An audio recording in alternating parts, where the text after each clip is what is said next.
to Silver Dollar City, Spring 2018. Time Traveler.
To Silver Dollar City, Spring 2018.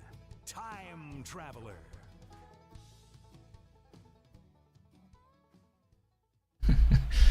Yes, Silas, it is an advertisement for Time Traveler, totally.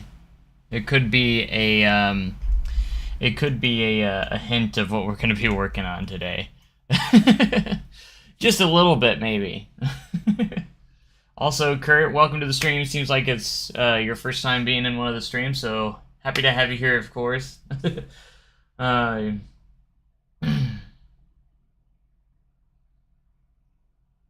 you guys are doing great. You're playing Planet Coaster right now. You built the Wind Valley Park you made as a challenge. So you like tried to recreate it? Is that what you're saying? We're gonna basically, I got like a lot of the queue line, obviously the queue line and building pretty much done. The main part was just doing custom supports and getting the actual environment done, because it's still pretty bland. I haven't really done that. I've redone this layout like 3 times, I think, and I recently redid it with the Copperhead Strike track. That way I can get the thicker spine, because there are points in time of the ride where it uses the thicker spine, and that option's only available on the Copperhead Strike model. I have run into a couple challenges, so I might adjust the we might go back and adjust the track a little bit. The biggest problem I've had is that it just doesn't have a whole lot of momentum going into the second launch. This little airtime hill going into the second launch has been a little tough to get down properly. So to try and get, because it just goes so slow, which we can see right here. It goes through everything else is pretty good, you know. It goes through the dive loop pretty good. The little S turn after the dive loop into the first launch, we have it hold for 3 seconds. And then launch up into the big overbank turn which I believe is the tallest part of the ride, and then the 95-foot tall loop. This is a custom loop that I also built as well, which turned out great. And then we have this intense, twisted airtime hill, which is actually a really good highlight of the ride. And I love the 0G roll too. It's also a good point, but you can see how slow it goes over that. So I might want to adjust that hill, maybe try and make it a little bit shorter.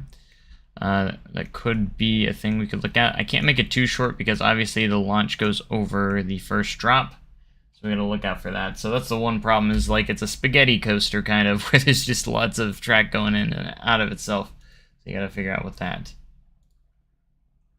But anyways, how did you make Planet Coaster not lag? A really stupid and expensive PC. I build my own PCs, so I have my computer is probably worth like $3,000 to $4,000. So that's how. Especially with a park this big, I still get 30, 40 some odd frames a second, and it's still playable. So yeah, basically, it's just, you have to have a really good PC. I have an RTX 3080 Ti, so I'll give you my specs, so that way you know that this obviously runs Planet Coaster well. I have 32 gigabytes of RAM. What's the speed? I think 3600 megahertz. And then I have a Ryzen 9 5800X 12-core processor, RTX 3080 Ti graphics card. Yeah, so that's those are the main things. And then the rest doesn't really matter too much because obviously like storage and stuff. But I have like 2.5 terabytes. You have an RTX 3070 Ti. That's still pretty solid.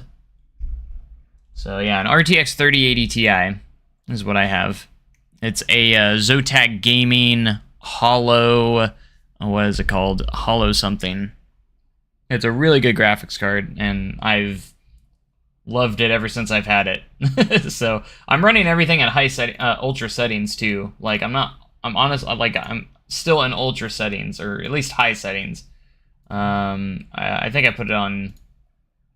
Yeah, everything's on high settings, or ultra. Very high and ultra. It's basically the highest settings you can have. I think the reason why that's custom is because I had to change something. There is a multi-sampling I have to turn off, otherwise reshade doesn't work. Here's reshade. So you have to have that turned off, so that's why I have it on custom. But alright. So we'll see if we get back into working on Fireman's Landing some more. We were working on that the last few episodes. The last few live streams.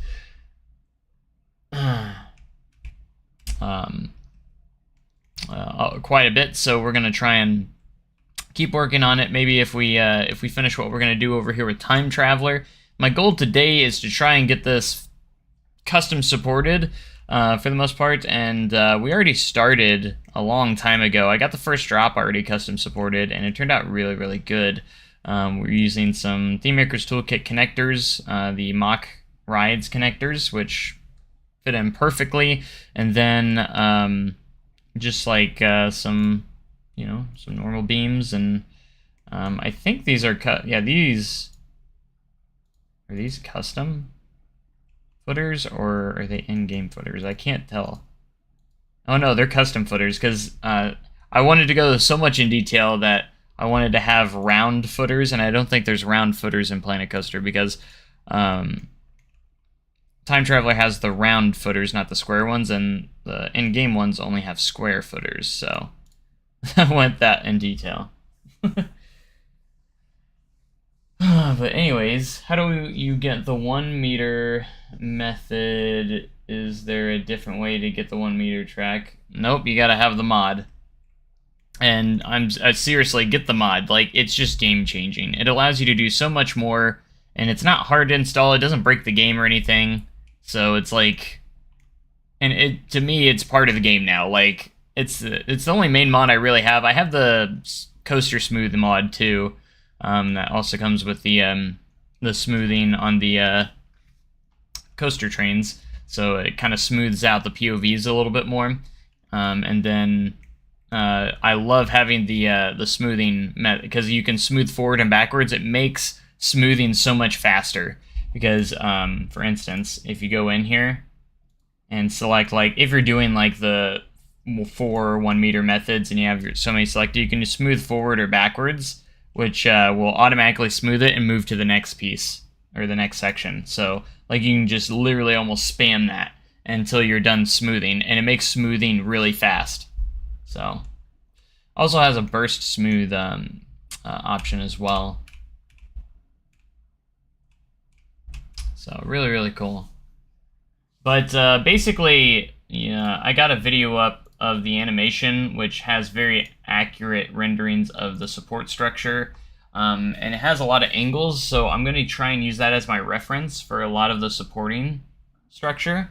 The hardest supporting structure is probably going to be the vertical loop, because you have to try and get it to where it doesn't intersect with the tracks around it. So I know there is a vertical loop beam that comes from here that goes across the second launch. I know this because I actually just did an evacuation off of launch 2 not long ago. Last Wednesday, actually, we had to evac off of Time Traveler, and I was working Time Traveler, and I remember there being a beam right there. It's actually a nice head chopper, so we'll see if we can get that in there. It's going to be tough because I might have to adjust some of the track pieces to get to that point. So there are potentially some points where we don't need to use the in-game. We might be able to use the auto-generated pieces on some spots, like typically on the lower, on the places that are close to the ground. Typically you don't have to do custom supports every time, but like this section right here, obviously we'll need to. So, but we might make some adjustments and stuff. Anyways, how do you get the letters in toolkit items? Is there a mod, or do you have to make the letters? Just toolkit. Just go to the toolkit, Theme Maker's Toolkit and the Steam Workshop, and download which ones you want. For the toolkit items, it doesn't require a mod to get those. Like, the Theme Maker's Toolkit is part of the base game, so your toolkit items here, and just go and download whatever letters you want. There's lots of people have done different fonts. I have a handful of different letters here. I got where'd it go? I just saw those, the ones on top there. I think there's some neon glowing ones. This font. I think I have a Jurassic Park font as well. And just go on there and in the workshop just type letters and see what pops up. And usually there's different sets that you can download, all the different letters you need. So can I sabotage one for Time Traveler evacs are a little more complex than like Outlaw Run, because like I'll show you an example here. Like if you do a evacuation here, we're not allowed to walk them up the hill because we don't want them to slip and fall, because it's it's a rocky hill coming back up to the station here.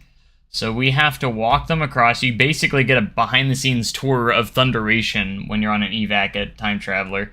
And then you get to walk this way, and then there's a shuttle that picks you up that drives you up back this way by the host lounge and first aid, and then they drop you off here, and then you have to walk all the way back over here to get back to the station. So that's the evacuation route for Time Traveler. You basically have to go all the way over here, and then a shuttle picks you up and drops you off up here, right by the candy store. And then you have to deal with that. So, but all right, let's see. I think I've already started a bit on the custom supports for the dive loop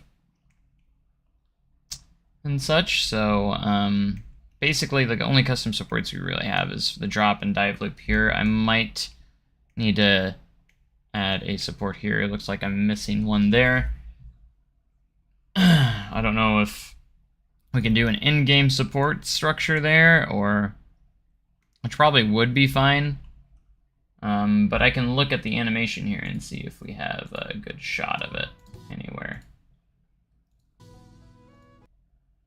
Okay, so I got a little bit of a shot here. There's like 3 supports that kind of range throughout here. And there, 2 of them are kind of like split supports, like that go off like that. It's kind of hard to see, but see if I get one on. There's a front row POV that kind of might shed some light on it. So we might need to get rid of. I think we can keep this one. This one's actually fairly accurate. Anyways, everything's free in the workshop. You don't have to pay for anything in the workshop.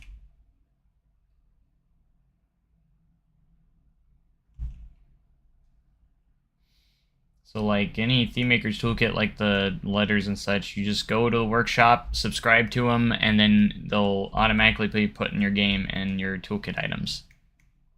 That's literally all there is to it. You don't have to worry about any of that. So, okay, we might do a custom support right here,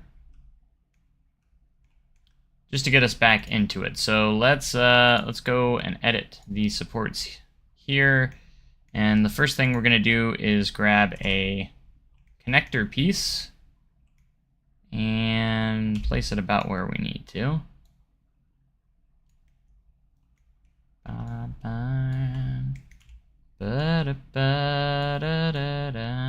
want to make sure I'm staying with the colors and such. Make sure we're staying true here. Might be a little tough with the thicker spine, but try and make it work. It won't be too big of a deal. Kind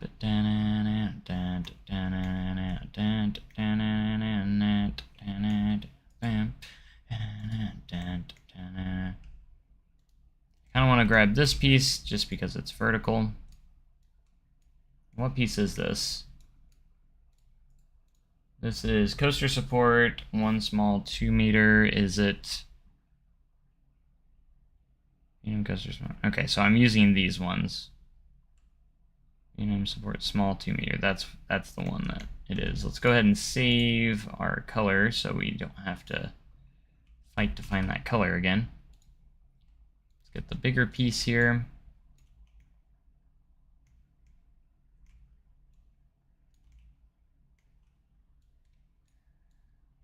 We can kind of hide this in here. It'll kind of work.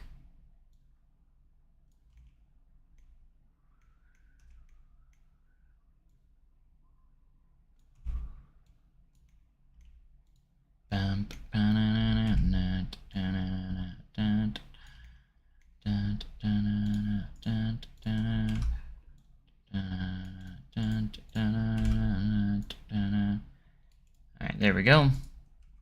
For that, and then all we need is a couple of footers that we can place in here. So we'll just copy these footers that we've been using, and it'll be perfect. Not good. I don't know what you're talking about on subscriptions, but there's no subscriptions for toolkits. Like, it's not an upcharge. There's no upcharge for using the Theme Maker's Toolkit. All you gotta do is go into Steam and go to the workshop and download them. There's no upcharge. It's like, it's part of the game. That's the part of the game, is just Theme Maker's Toolkit. No catch. Alright, we might reuse this structure, because I think we might go ahead and do a custom one for this one, too. Just to kind of stay consistent. Knowing me, I'll probably end up, like, doing all the supports. Just because I don't like my life, apparently, and I want to punish myself by doing all this extra work.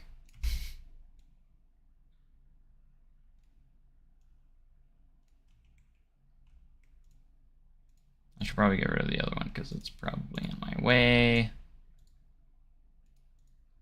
There we go. Let's go ahead and grab these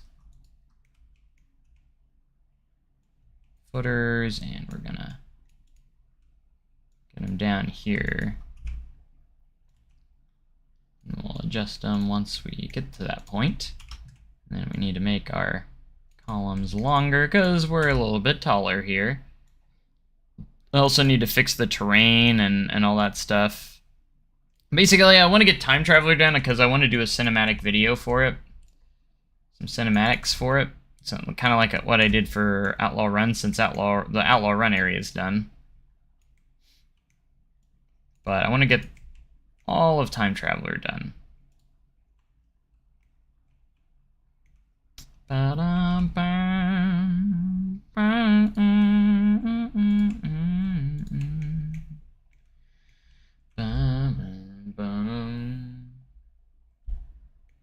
says you have to subscribe. No, it doesn't. There's no subscription for the toolkits or Theme Maker's Toolkit items. I don't know what you're looking at, but there's no subscription. Oh, you mean the subscribe button? That's just to download it. All you do is click subscribe. You don't have to. So when you get to the toolkit items, just click subscribe. That just means you're just downloading that item. It doesn't mean you're subscribing to anything like monthly or anything. There's no pain or anything. No. That subscribe button just means you're downloading it. You're just subscribing to that item. You're downloading that item. That's all it is. It's not a payment or anything. If something was a payment, it would ask for like credit card information and such. It's not going to ask for that. It's just going to subscribe, and then yes, everything is free. There's no payment. Nothing costs any money unless you're buying the DLC. The only thing that really costs is DLC.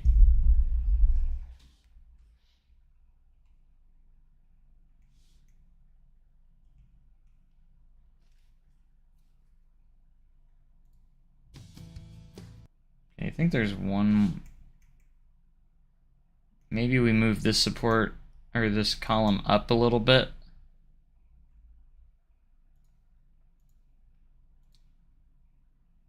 And go from there. Because, I don't know, it just seems too big. Just a little bit slightly. DLC is downloadable content. Basically, it's just like packs that you can buy that add content to the game. It stands for downloadable content. Basically, when a game wants to put DLC out there, it's basically a pack of items or new content to the game. They're doing, like, for instance, Planet Coaster has the Spooky Pack, and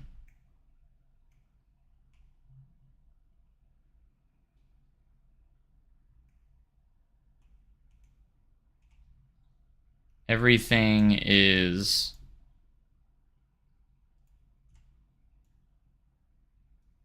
so if you go to like the store page of Planet Coaster, you'll see they have I don't know, I think there's like 12 DLC for Planet Coaster. That's the only stuff that costs. That is the extra stuff you can buy for the game. So yeah. I have all the DLC. I purchased them as soon as each one came out, so it kind of sucks for people that didn't buy them at the beginning, because then if you want all the content, you have to buy all of it, and it could get a little pricey after purchasing all of it, but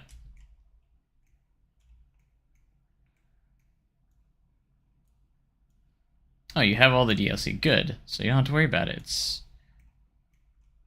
That means you have everything the game can offer.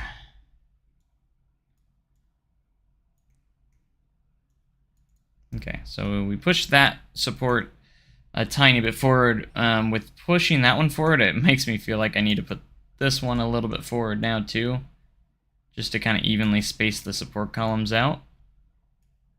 I feel like I'm spending too much time on this just because I want to get it perfect, you know. Which I suppose is a good thing. We want to make this as perfect as possible. I do like the Ghostbusters a lot because it does have some good scenery item pieces. So I do recommend still getting the Ghostbusters, even if you aren't gonna play like the Ghostbuster features and such.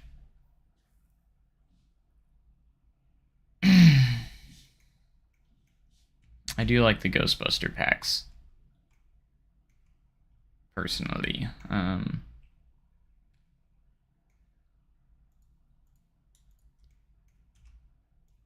Okay, I never gave these custom supports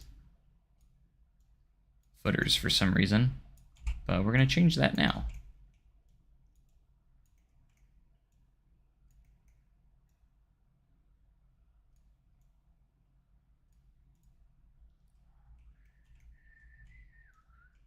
This was very difficult to fit in, especially with like Thunderation, because it's not perfectly placed where everything should be. But I wasn't about to go out and, you know, redo everything, and because if you have to shift something, basically you have to shift many things.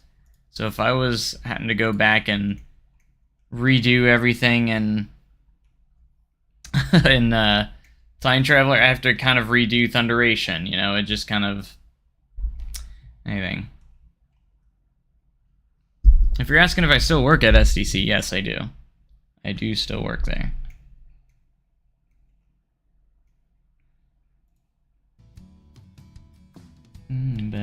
Okay, I already got that support in.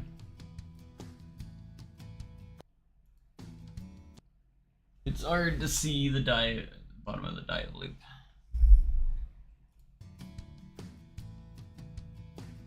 Okay, but I can see the S-bend, which is probably going to need custom supports because this support definitely has got to go.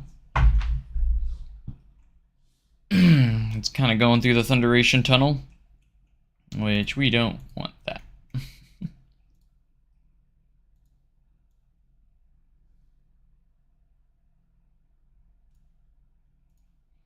Just got to do one little spot at a time. Hello. Go to Hershey Park. I would love to, but it's like super far away.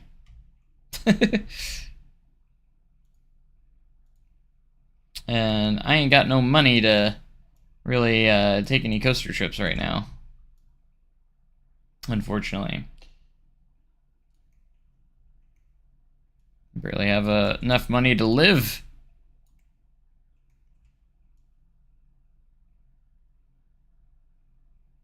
I can't complain. I do have it a lot. I can't complain. I am grateful for what I do have, though.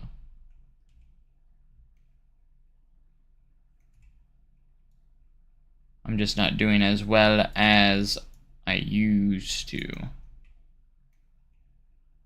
I might need a vertical.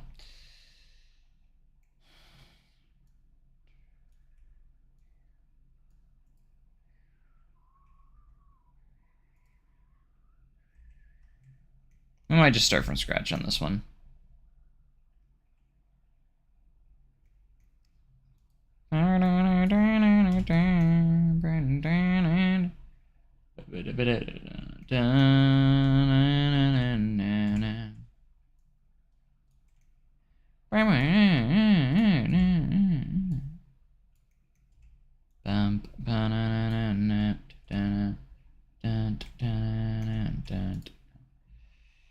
Alright, we'll go with a...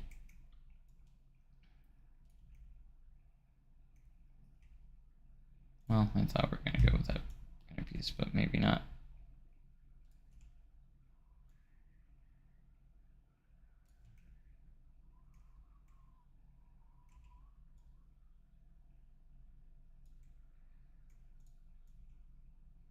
Alright, we're gonna do that.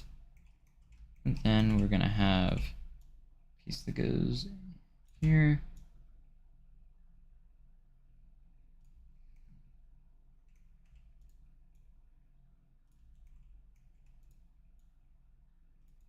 We really need to fix up the terrain around here, though, because it's not very accurate.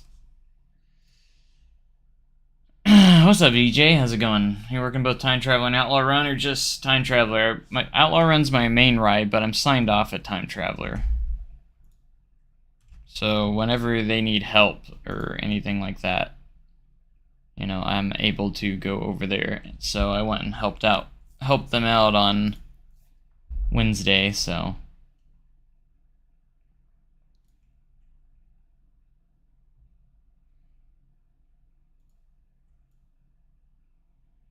yeah, that's what I want, is like these small pieces.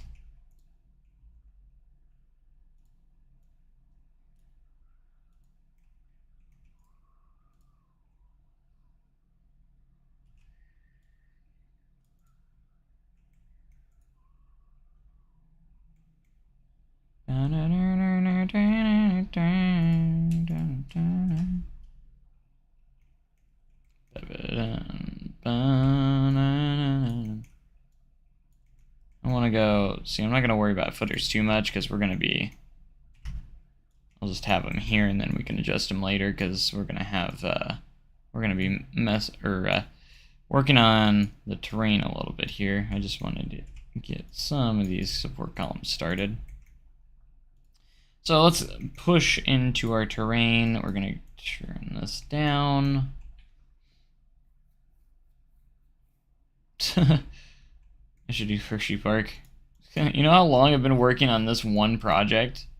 I've been working on this project since the game first came, since Planet Coaster launched. That's how long I've been working on this. But then again, I mean, I haven't been working on it consistently. So I would work on it for a little bit, and then there'd be times where I wouldn't work on it for like 6 months. So it's like an inconsistent rate of working on this project. You know, I still got a long way to go, but like, in all reality, I mean, you see how much I have done. Like, it's... because I'm trying to go super in detail with all the areas, too. Like, it's gonna be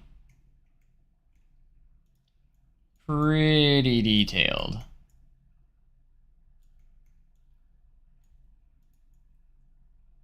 Okay, we're gonna try... we need to try and get all the terrain and such smoothed out in the area. That is a challenging... one of the challenges. And here.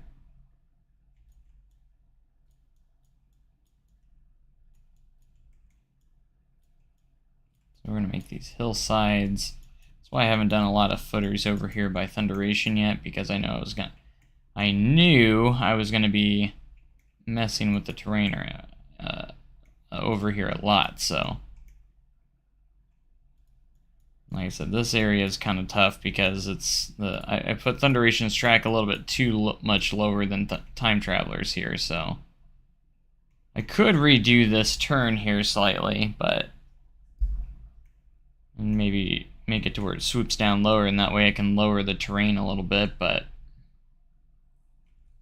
we'll have to see.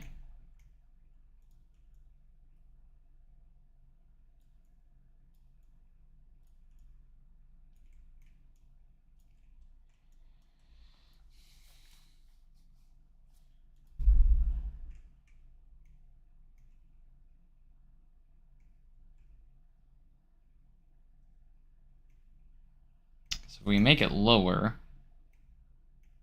I don't know if it would generate some more speed, but trying to do my best to get it to where it can create some more momentum here. Let me see if I can get over 0G roll. Alright, I got the animation up so we can actually start to...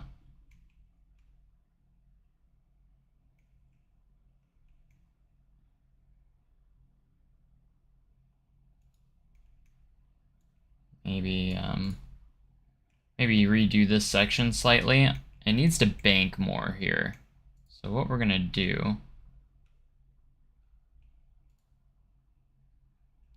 I know with Outlaw Run's layout, I redid that layout so many times because I wanted it to get it as perfect as I possibly could. So the 0G roll goes under. Okay, so it's a lot different than what I had it. So the 0G roll should be going under right around here.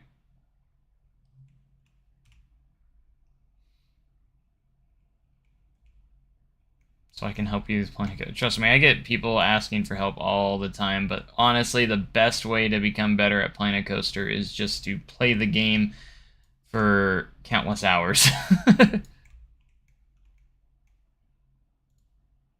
I'm not even the best Plan a Coaster player out there or anything, so I try to think that I'm pretty good and I'm getting better, but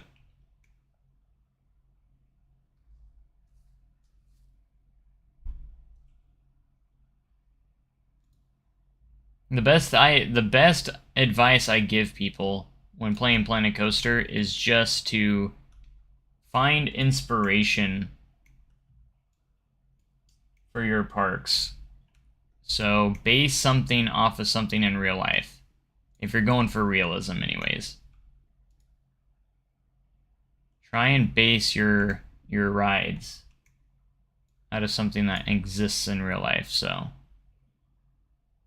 we're gonna bank this more than it's supposed to be. And we're gonna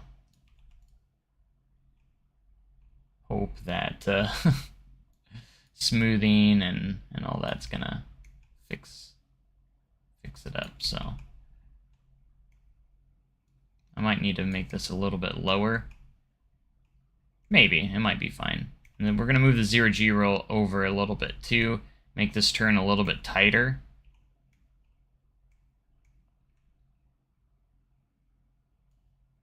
We're gonna pull the terrain up too.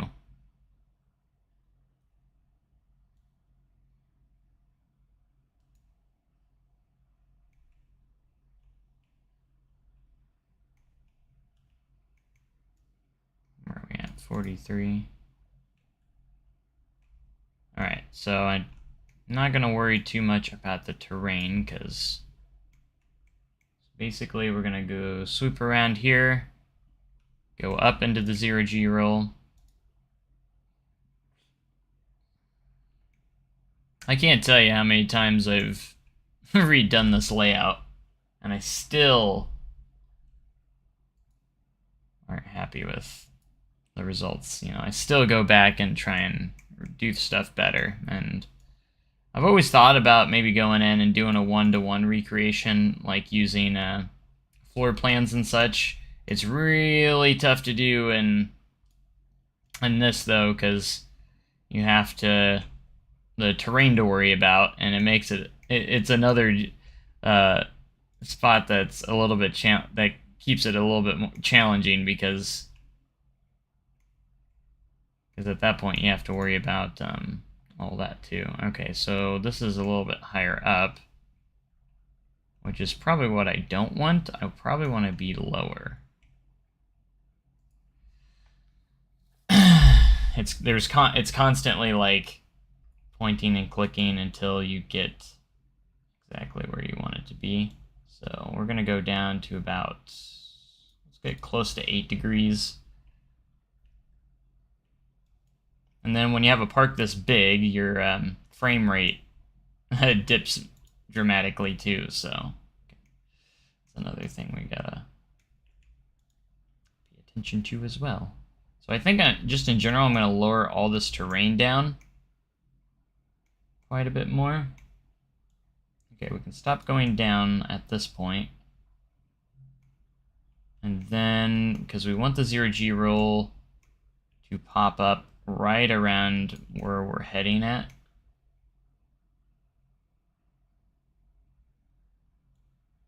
Pop up right about here.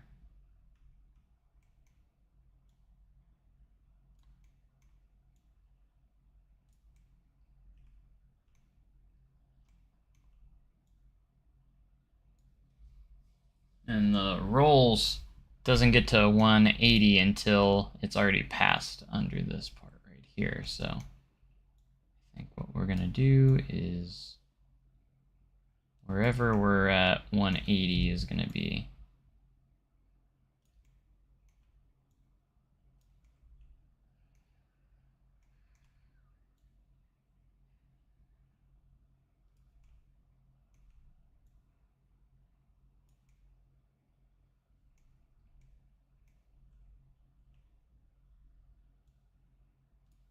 Okay, we're going to make the... I always thought that I made this turn a little bit too wide as well anyways, so...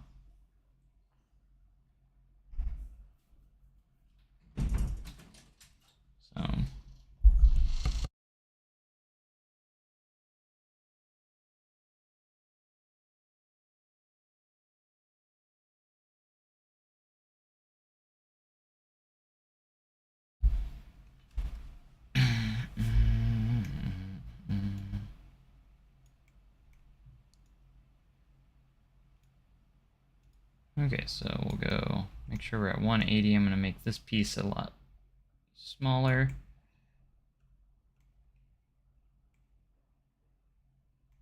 And then that way we can go here, dip right under here.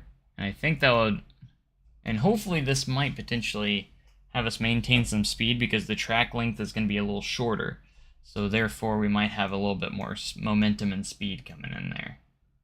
It doesn't have to be much faster, but what we had before was a little bit too slow, and it wasn't like too terribly bad, but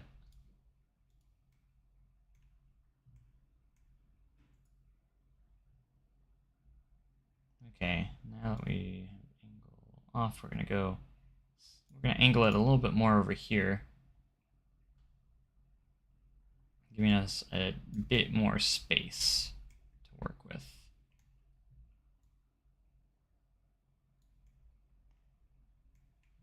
And make this feel a little bit more like a 0G roll than a corkscrew, because beforehand you can kind of see kind of more of a corkscrew feel.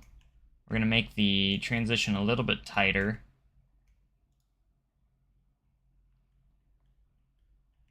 And more of a straight line here. And we want this to get back to about 70 degrees. Like I said, we want to bank it more than what it actually is, because that way we can, once we smooth it out, because when you use the smooth tool, it's gonna unbank your, it's funny because if it's smoothing it, it should keep it banked, but like when you use the banking tool, or the, or when you bank it in Planet Coaster, it's gonna get rid of your bank. So I want to make sure we leave as much banking in there as possible.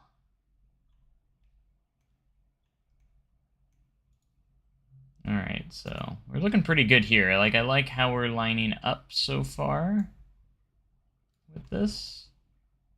That's why we're keeping it close to 70 degrees, because again, we're gonna be... So this is gonna be a little bit of a tighter turn, which is totally fine. We're gonna pop up here. Kind of steep, a little steeper than the last one. Instead of gradually smooth, we're gonna pop up a little bit quicker here. I think that will give us some better airtime. But yeah, that's another thing. If you're using the banking offset and just overall just all of that, make sure you bank it more than what you want it to be. So you can see that I'm definitely banked more, over banked right now. Like I'm banked further than I should be.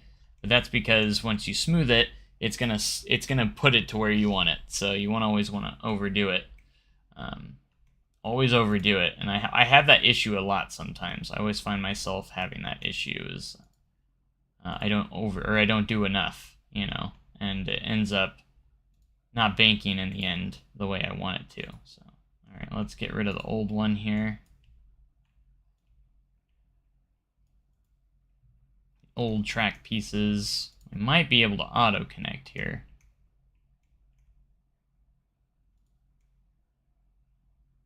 And then once we smooth that out, that will hopefully get what we want. All right, let's go ahead and delete our old track segment. And we should be left with our new, hopefully smoother track. Once we obviously use the smooth tool first. Because obviously we have to do that.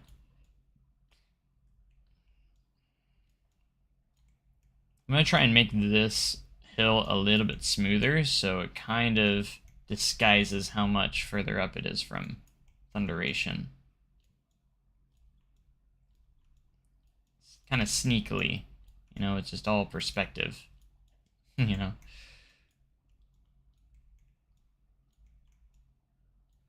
All right, now we're going to smooth this out and see if this helps out with kind of the momentum we have too. So that's what we want to focus on, is the momentum we're going to have. And we're just going to smooth forward. Hopefully it doesn't get rid of our rolls. Sometimes when you try to smooth it out, the rolls like to disappear. All right, we'll start to smooth back around the other way again. It's looking okay. I usually do a minimum of 3 times.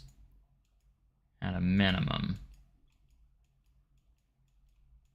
That's what I like about the smooth mod here, is that you can just smooth forward and back very easily.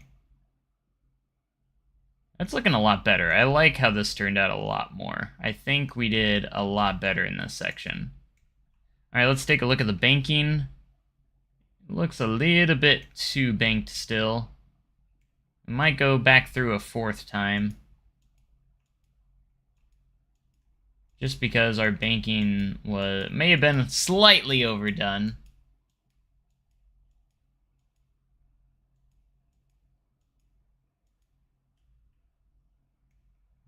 Okay, so if we go over here and look at, I think the banking doesn't look too bad. We might check it how it looks on ride. I think we're still slightly banked too far, but let's go ahead and check it on the test. Now I'm gonna, usually on a normal POV, I would do the seat view on this one just because obviously you want the spinning factor, but I want to see the profiling of the track, so we're going to stick to the bumper view here. For this one, I think the dispatch interval is the reason why we're taking so long to dispatch. There it goes. So we have that dispatch interval. I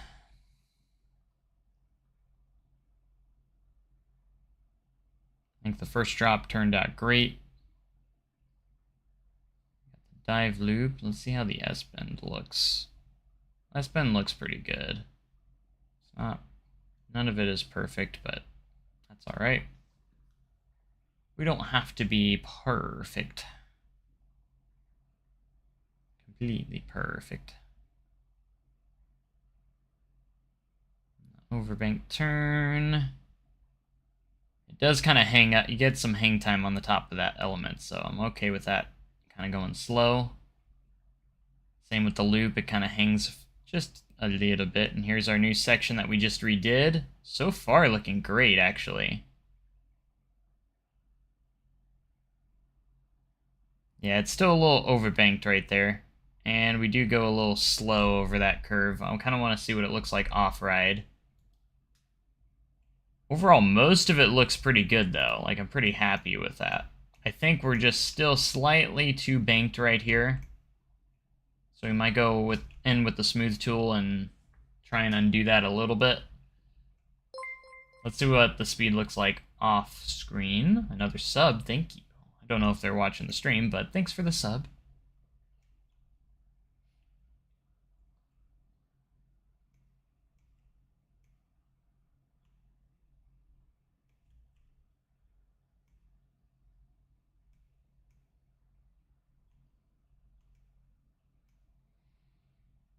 But the speeds so far are looking pretty good.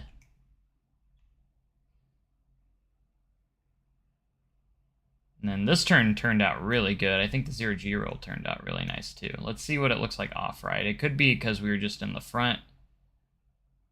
Yeah, it's still a bit on the slow side. Because in real life, you get a pretty good airtime pop right there.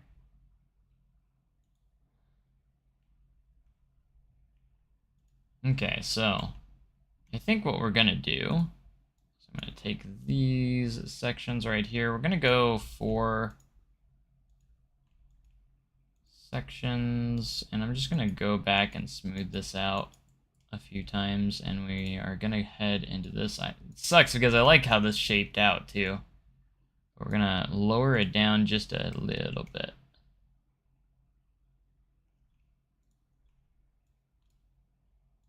Try and get that extra speed popping in there.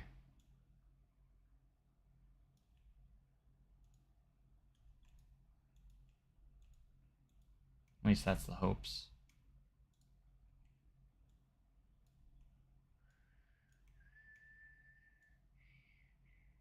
Just gonna manually change a little bit of the banking to about where I think it should be. I think right there is gonna be pretty good.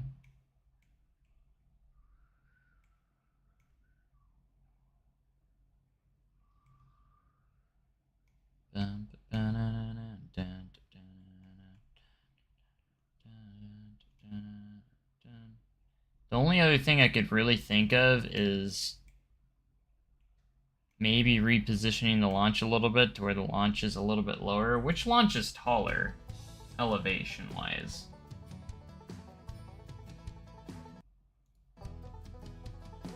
Hey, Airtime, how's it going?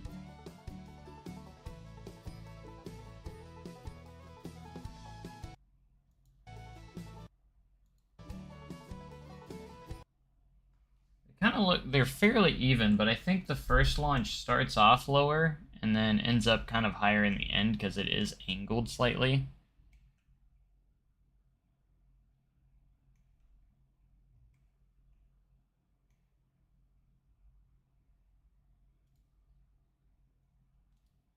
I'm kind of looking at how this looks.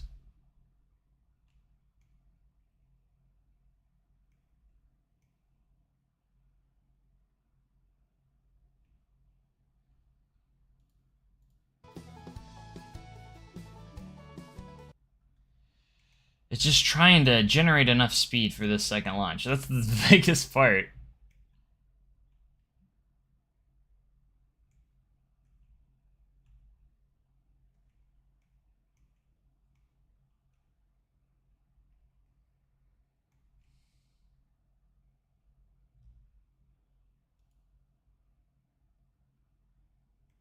Okay, where does that cross by? See, that should be a little higher up.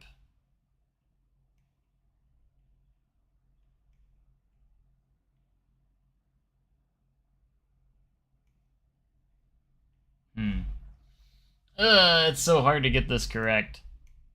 It is very much on the difficult spot. Maybe this dip could be... Maybe we can be a little bit taller. I mean, like further up, kind of like this.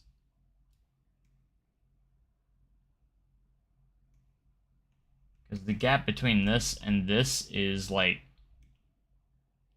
not much. And it's a lot more on our recreation here, so...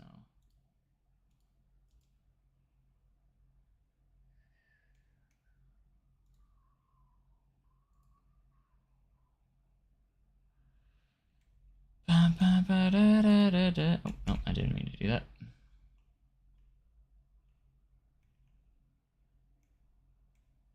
No, I could not check DMs for you. I'm busy.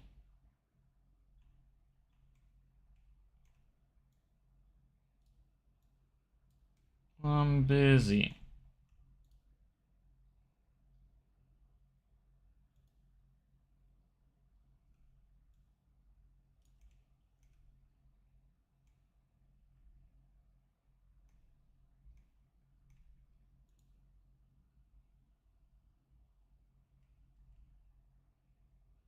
I'll check it in a minute.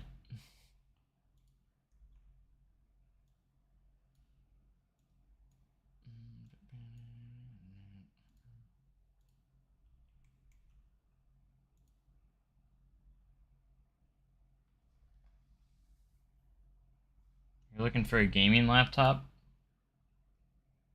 I don't know much about gaming laptops. I mean, I have one, but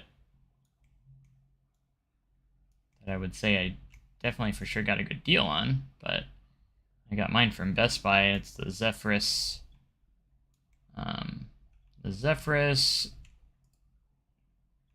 ROG Zephyrus G14 is what I have.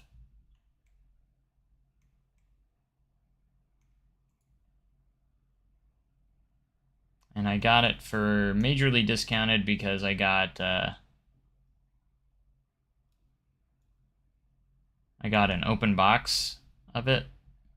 So that took off like a $200, and it was already on sale for like $400 off. So I got it for like $600 less than what it's worth.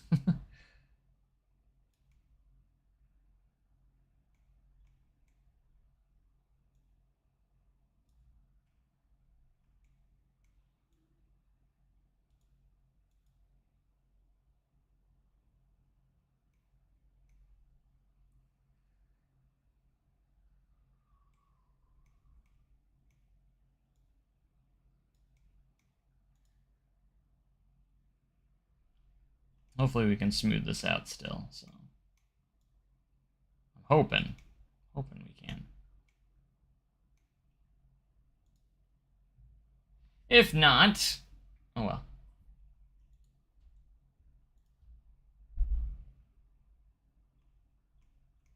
We'll figure it out later.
Sorry, I muted my mic and forgot to unmute. When you want to get stuff perfect, you gotta...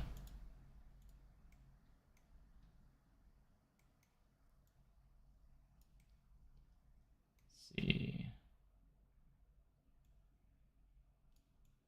There's constant, like, redoing sections and such like that, so... we got an autosave, so we're gonna wait here for a minute until that's finished. Man, I wish Planet Coaster had mock extreme spinning coasters. I wish we had the extreme spinning coaster trains. I really do. Like, I want it so bad that I've even thought about, like... like, modding and stuff like that. And I'm like, I wonder if I could make it myself and somehow get it in the game, you know? I don't know. I'm not gonna do that, because... there's no way I'd be able to do that. It would take probably take me years, and not to mention that the trains spin too. Would be an extra challenge to figure out. See, there's barely even much of a dip. We're going to work a little bit backwards here, I think.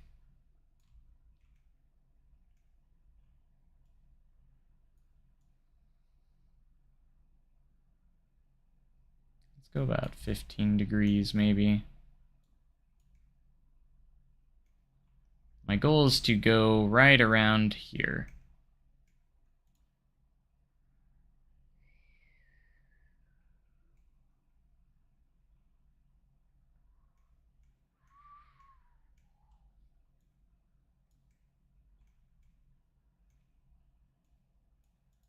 That way we can raise the terrain up, because I need to raise this terrain up significantly. And this hugs the terrain, and this is definitely not this far off the ground, where it's at right now, so...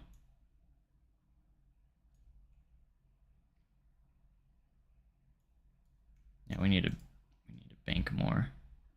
More banking! Need to at least be at 45, so we're going to go to about 52.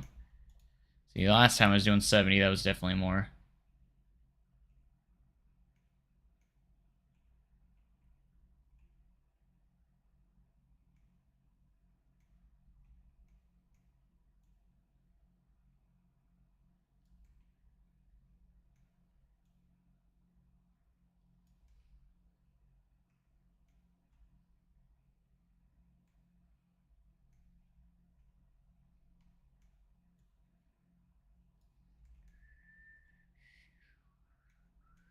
See, that 0G roll sets higher than this first launch, or the first launch, so that's something we need to keep in mind.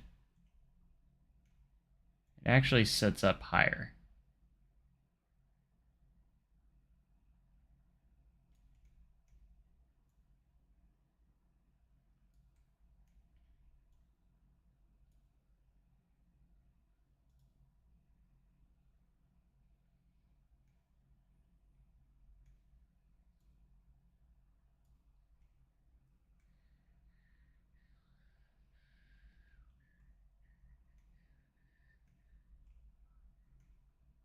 So hopefully by doing it the way I'm doing it now, we'll also hopefully generate a little bit more momentum as well. But again, we'll have to wait and see what happens here. Again, this will allow me to raise the terrain up here, because the terrain needs to be raised up to where this track is, at the very least. And the support columns for that are going to be in front, or behind that. I should be able to pull that off, because even the in-game supports are pulling it off, so...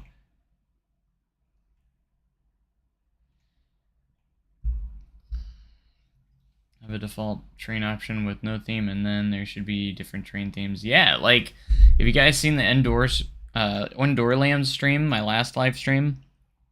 I played Indoorlands, and they have, like, they only have 4 coaster types, but of course they have the extreme spinning coaster, because of course they do. They actually have different train styles, so, like, for theming and stuff. And I'm just like, man... That's actually a really cool idea, because they have a generic, and then they have like a whole slew of different themes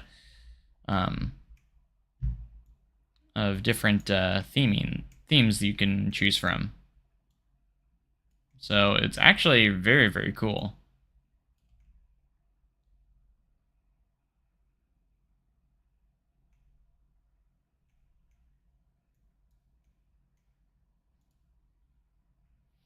Yeah, this is going to be challenging. Yeah, this is gonna be something. This is very high up, the way I have it right now.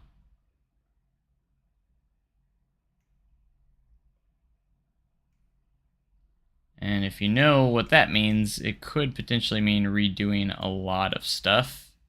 That's what I'm trying to avoid right now, is avoid having to redo tons of stuff.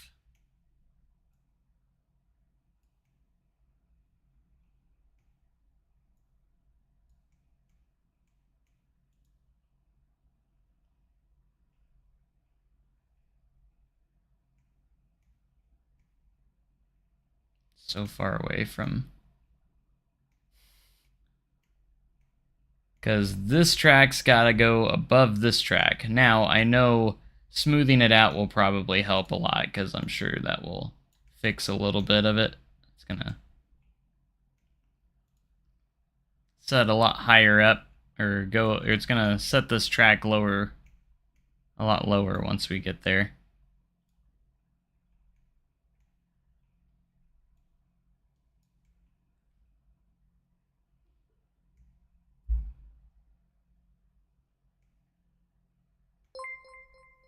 Hey, another subscriber. Man, that's 2 subscribers.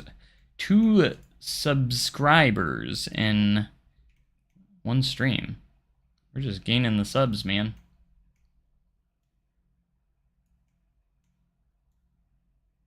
Alright, we might just have to...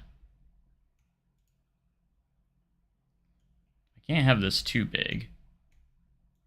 But I also need it to be in the right spot, too, so that's the challenge, man. See, that's what makes this so challenging. Like, I need this low enough to where it makes sense with Thunderation's track, but also high enough to where it doesn't look like we're... I don't know, it's not easy. Of course, no one said it was going to be easy, but...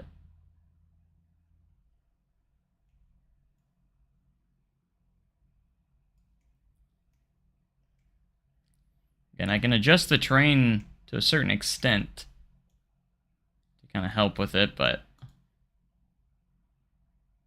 man, it's going to be hard.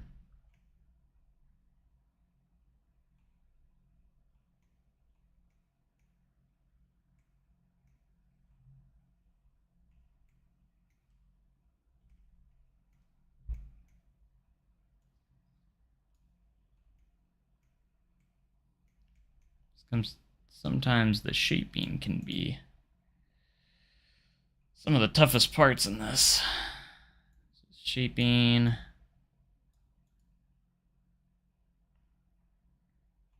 We gotta go above the 0G roll here.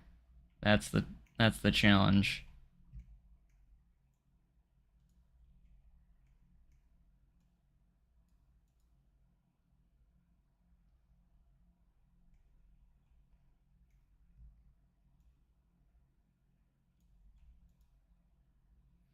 That's why I'm kind of trending higher than the previous track here. We're going to try and go a lot taller.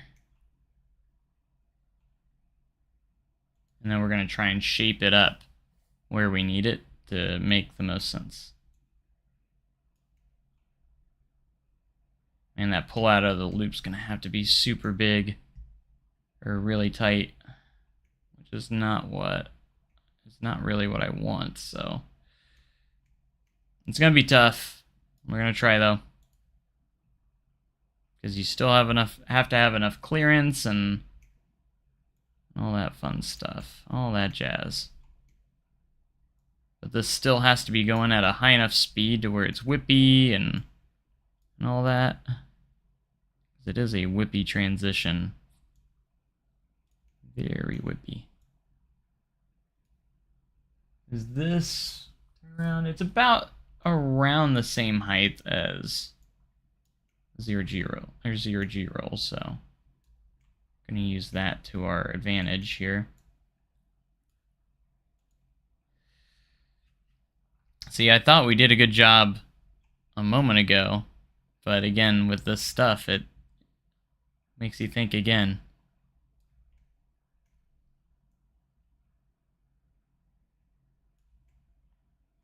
See, the tough part is we have to work around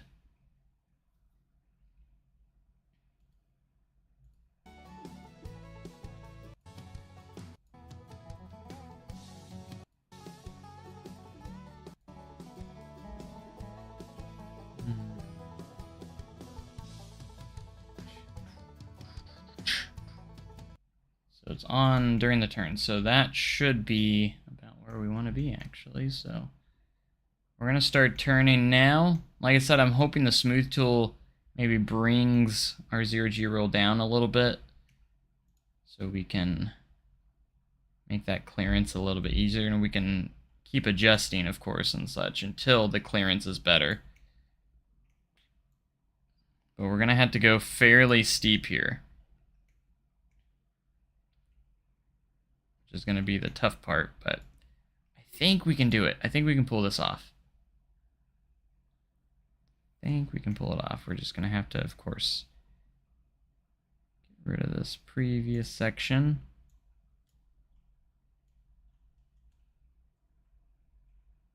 I hate getting rid of all the work that I just did, but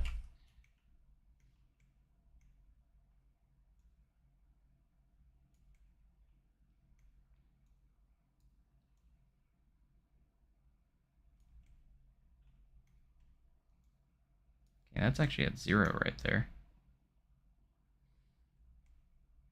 I want to at least place down one piece, and then the rest we can auto connect. And then I gotta keep my fingers crossed that the smooth tool is gonna be nice to us.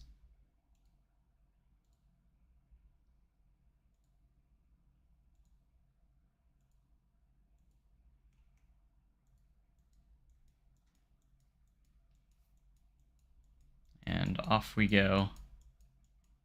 We're gonna see what the smooth tool does first, and then we'll make any our adjustments after that.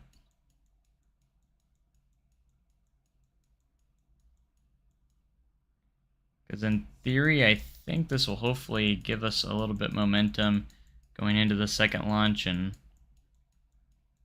enough momentum going into it to where it will actually go over that spot pretty quick, or a lot faster.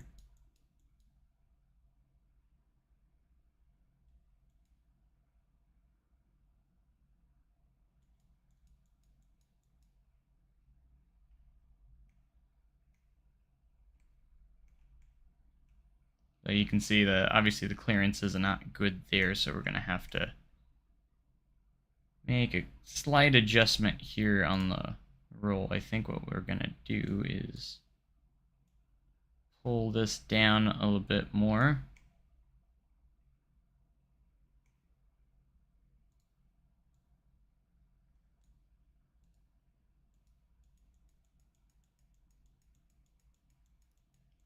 Go with the smooth tool.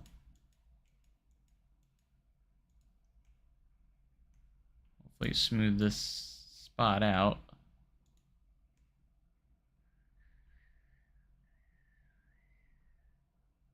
Yeah, not too bad actually. I think we did a good job, pretty good job there. How's the banking? It's looking pretty good. Goes a little slower because we have to go higher. Oh, it's going really slow. Very slow. What is our friction at?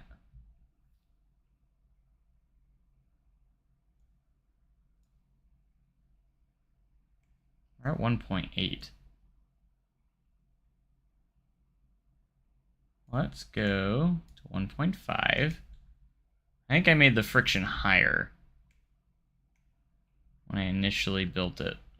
So we're going to go down by 0.3 and see what that does for us. Maybe that will help.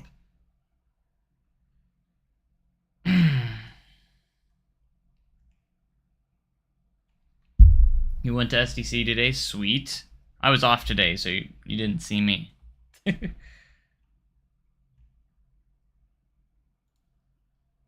Alright, we're gonna get a front row POV here to see how the profiling is.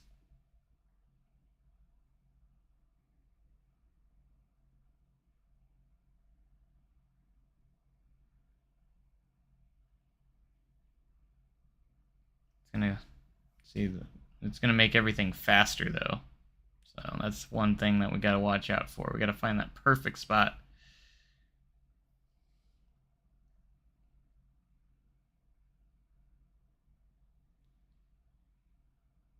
You need to change that thicker spine. It doesn't need to be thick at the top of that dive loop.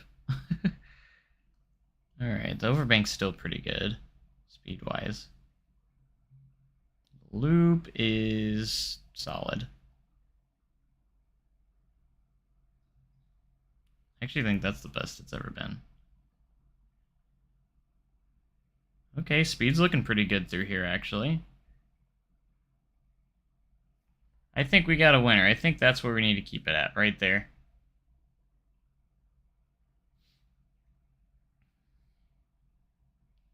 That was actually really good. I'm pretty happy with how. Let's see what it looks like off-ride real quick. Only thing that's a little fast is maybe the dive loop. And the S-bend seems a little fast.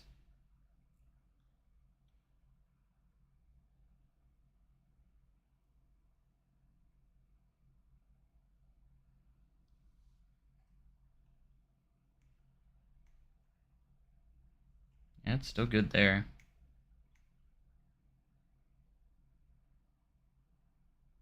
I think the loop's a good speed. Honestly, that is looking pretty good. 0G roll looks good.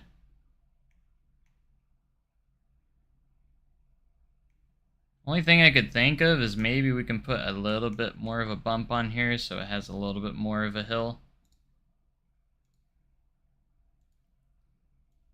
Maybe give it a tiny bit stronger pop of airtime, maybe. Just slightly. Like, just a tiny bump like that.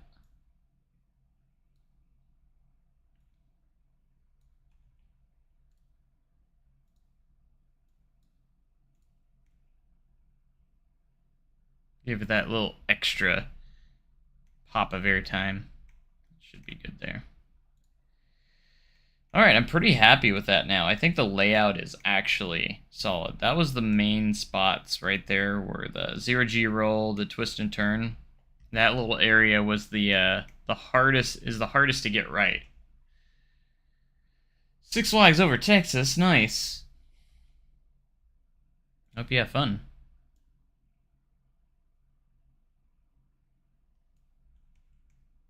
Alright, so we're gonna pull the terrain up here as it should be.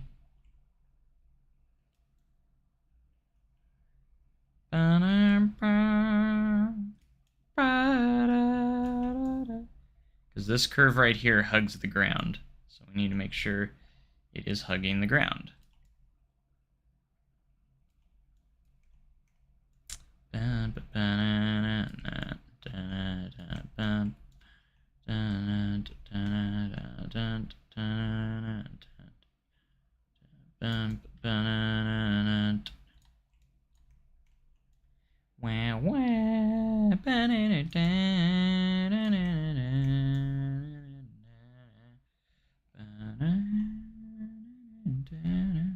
We're gonna raise the ground, so these supports aren't. These are the tallest supports on the entire ride, so that's fine. But like, they were kind of sitting a little bit too tall, so that's what we're gonna try and fix here. So these supports are a little bit more where they should be.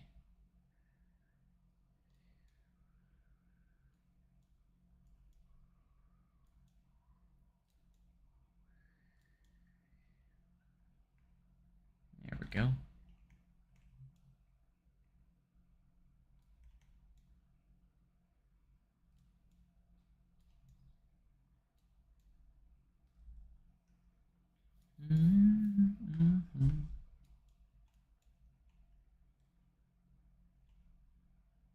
There we go.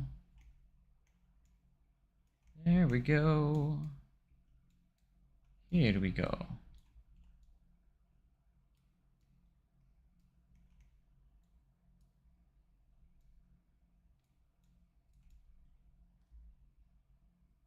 All right, that's looking pretty good. I want to make sure I get the terrain right, because then I do want to start adding trees and just start making this area look very much more complete.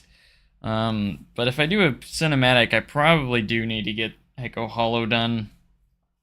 Yeah, that's gonna suck. The amphitheater. Excuse me. That way it doesn't look like this in the background. And probably a little bit more thunderation. Because all that area needs to look good. Alright, I think we did about as good as we could here with this.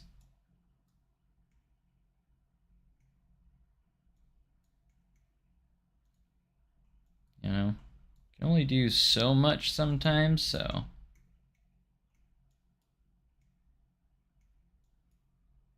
I think that's why I didn't put those footers in there, because I'm just like, I still have stuff to work on with it.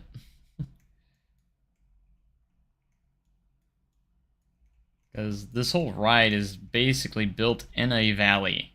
Like, and then the rest is like hills around it, and then it's just low where it sits, so.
Alright, this is the second launch, so.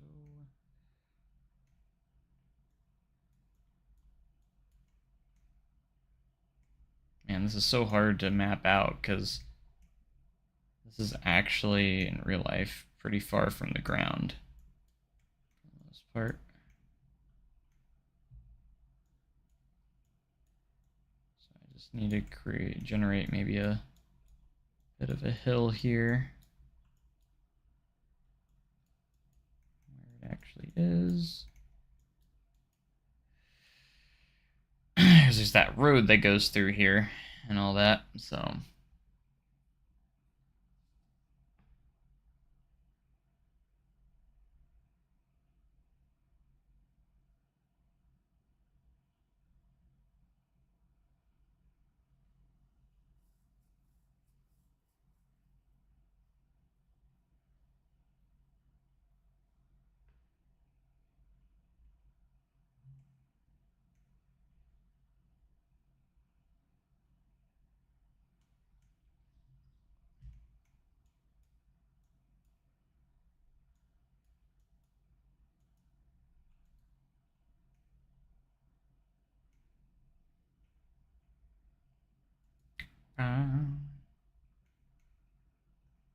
I think they're just trying to say, be careful on the internet. Like, you're fine on YouTube here, like with us and everything.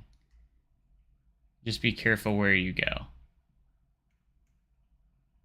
That's all they're trying to say. They just don't want you to end up in a spot you don't want to be in. Like, just careful with. There's a lot of questionable people in the world. I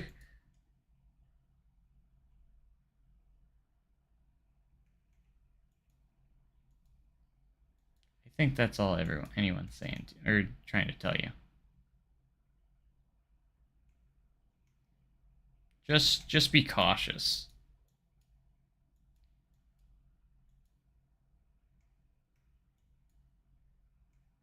Sorry, I've been glancing at chat, but I haven't been acknowledging it much. I'm trying to do a lot of work at the same time. Because every time I get into live streams and I'm like, yeah, I'm gonna get a lot done today, I end up not getting much done because I'm trying to keep up with chat. It's not that I don't want to talk to chat. It's just that when I get carried away talking to chat, I don't get anything done.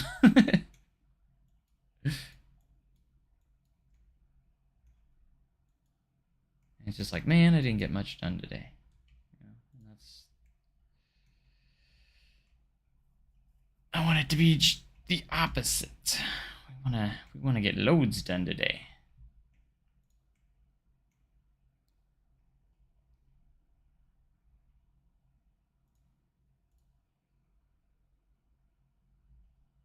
Okay, so I think what we can do with this tunnel here,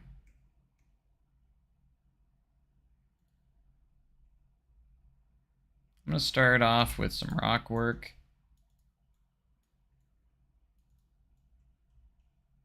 I like using this flat rock. Basically, I'm gonna try and cover up this tunnel and try and blend it with the surrounding terrain with some rocks and such like that.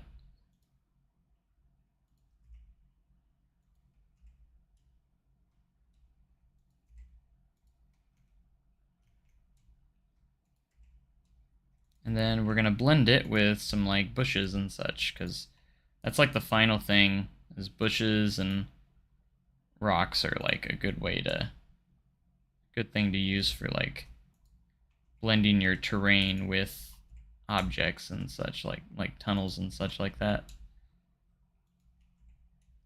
Because the rock work can kind of act as your terrain, kind of substitute, you know, and everything else is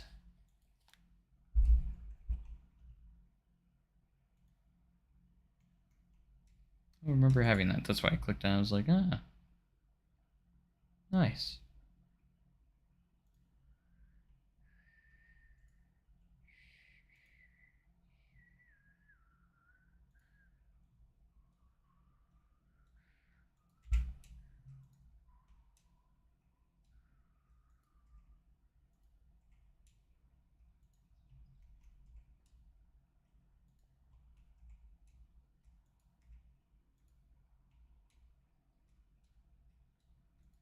But you can kind of see how it kind of forms into something more like this.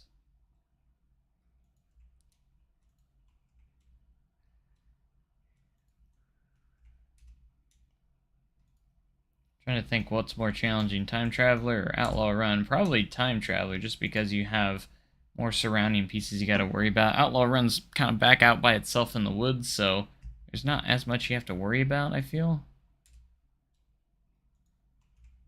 A few trees can go a long way, too.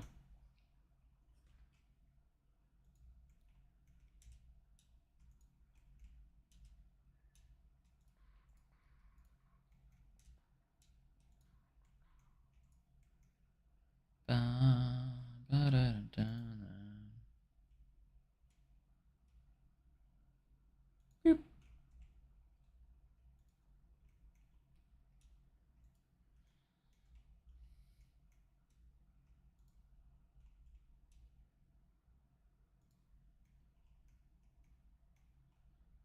Now there's kind of like a road here, so I want to remember that too. Like Time Traveler used to look like a construction site for the first couple of years, but now it actually has quite a bit of foliage around it. There's a lot of grass and stuff that's grown around it over the years, so it actually looks a lot more natural now than what it used to. Which, of course, is a good thing. It makes it look a lot better now. Because it was kind of like a construction site for a while. It looked like one for quite some time.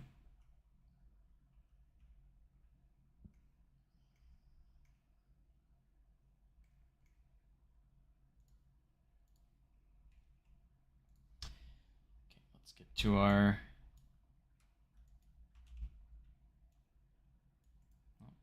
What I thought. I had a feeling I wasn't going to get the one piece of the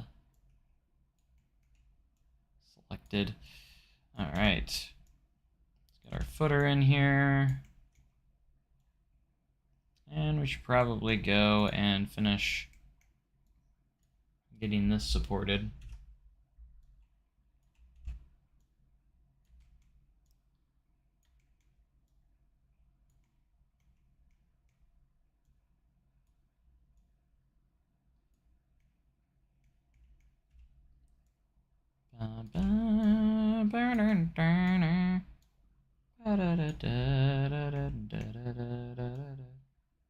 Let's get you in there. Nice.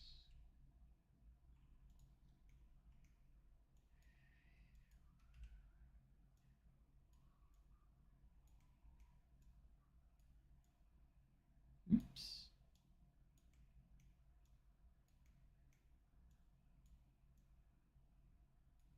Sometimes it's hard if you have a piece angled enough, it's hard to get these in there without it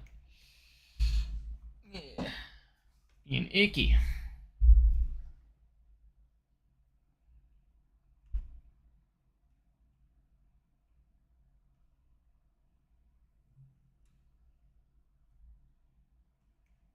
Yeah, I like destroy myself with custom supporting. I'm just like, don't know what I'm doing with my life. Why do I choose to custom support? Especially wooden coasters. Steel coasters is one thing, because there's, not as many steel supports as wood, but like custom supporting when you're doing custom supporting for wood coasters, that's where you're like, oh, why have I chosen this? That's where you start to question yourself, like, why did I do this? But typically you don't question it till you're about far enough into where like you can't give up now because you've already done so much, and it's just like, oh man, now I have to finish because I've already done so much.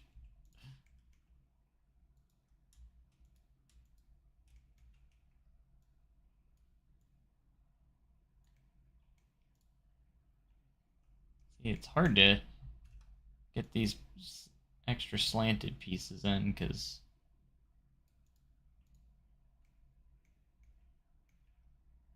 it likes to go through. The only thing I could think of actually is we could do this, but we probably just need to shorten this up exactly to where it's not gonna go through like that. I don't know why I didn't think of doing that, but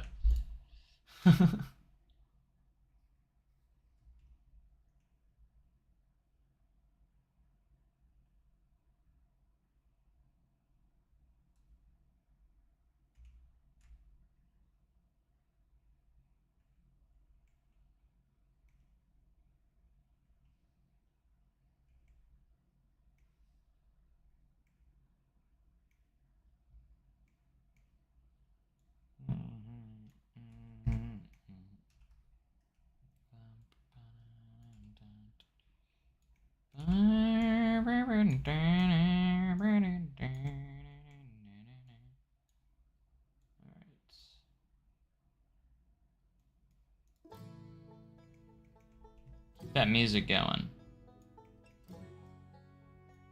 I have a really cool idea. I hope I can do it, but I have to finish all this up first. So I don't know if the audio that I'm using is from the animation POV, or the animation stuff they showed off when they first announced the ride. I kind of want to do a shot for shot using the recreation. Be a kind of a challenge, but getting all the correct shots and syncing it up with the music and everything.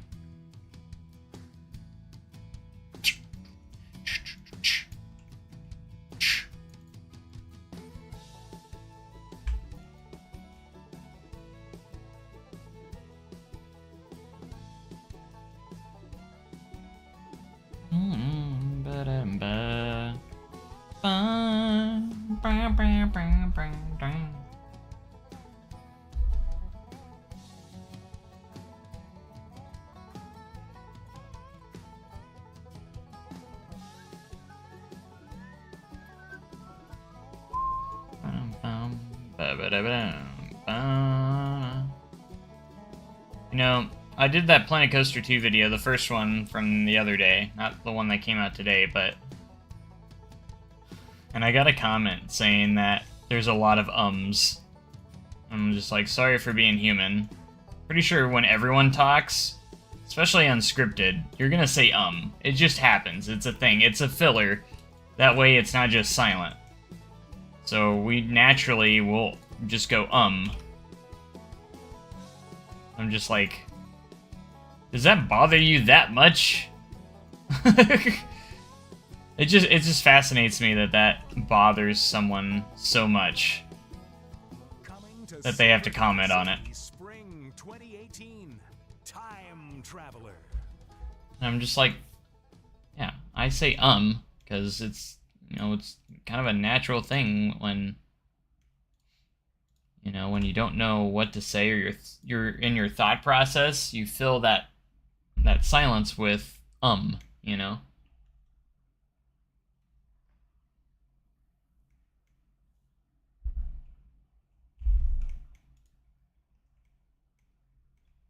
I liked your comment on the teaser.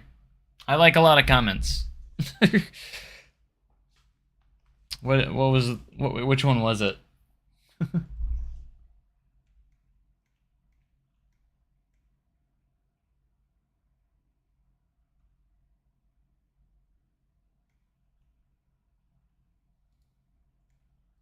Before I get too far, I'm thinking about turning this or moving this curve over here a bit.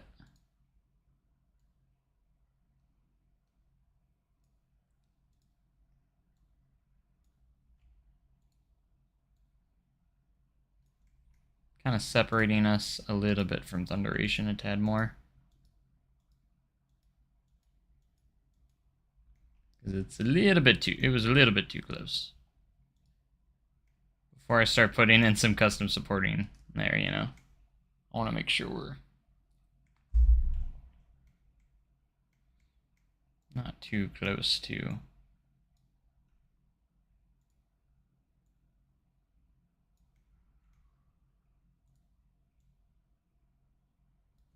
I can adjust that support if I need to. I just want to do this before I get too far in, you know.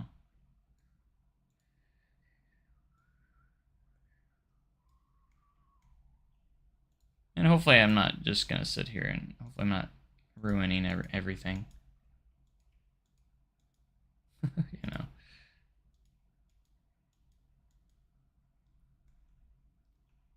Just because, like, in real life, it's not that close.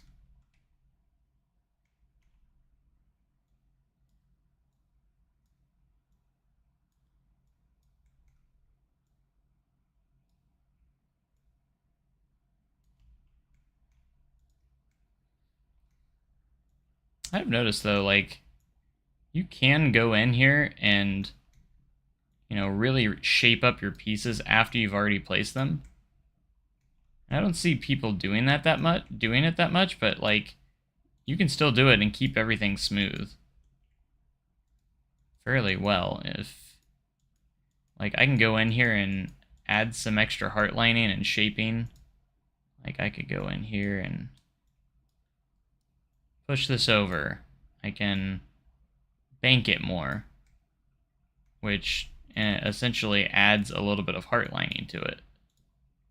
And I can go in here, not hit the smooth tool, just hit the smooth tool enough to where it's going to smooth it out, but not, like, get rid of the banking I just did.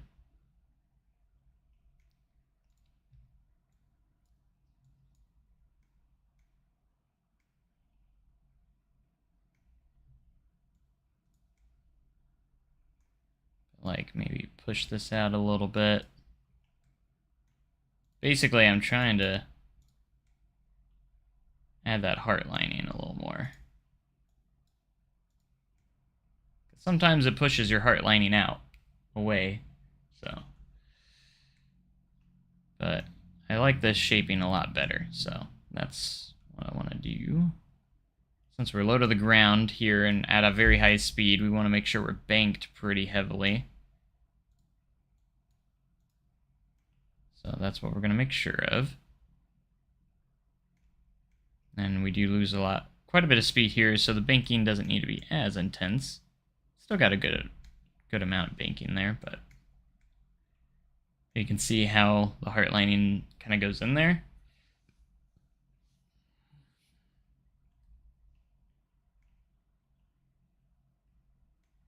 Very, very cool. I didn't start YouTube till I was late in high school. That's when I started YouTube. I started doing it, so...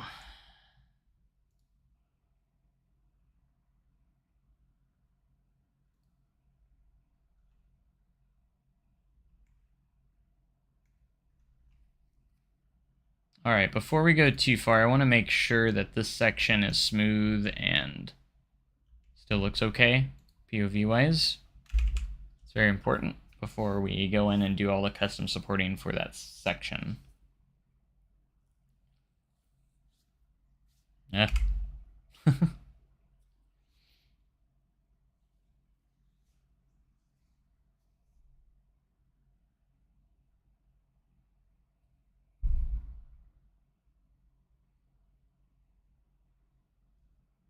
Probably could hit the smooth button a tiny bit more on some of the transition spots.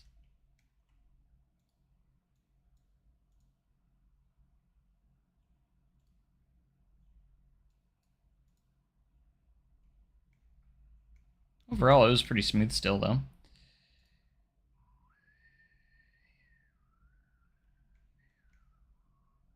But you can see that we've moved enough to where we probably need to shift over this support column here. Elevate a bit.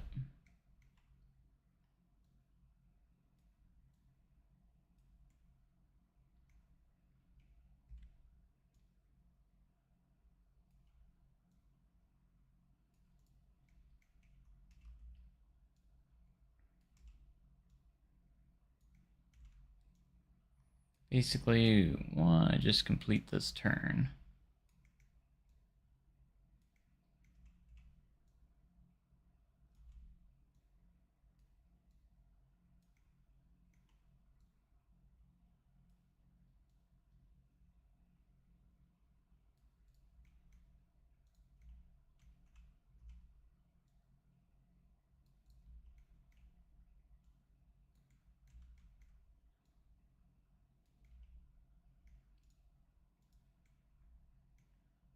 I want the extreme spinning coaster trains so bad.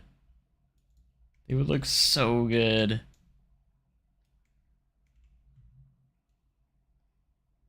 Why did Planet Coaster think we didn't? Why did Frontier not think we needed it? It's not a want, it's a need. I'm just saying. Literally, I would be the happiest person on... Literally, all I want in Planet Coaster 2 is an Amok Extreme Spinning Coaster. If that's all it added, I'd be happy.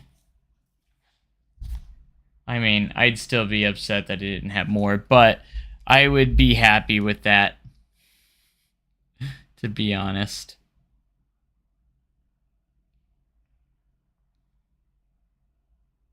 Just in general.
I don't know why I like this song so much.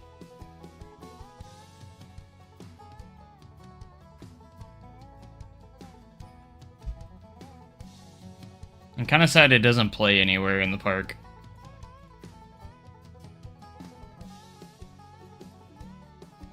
I don't know if it was specifically made for Time Traveler, but for the announcement.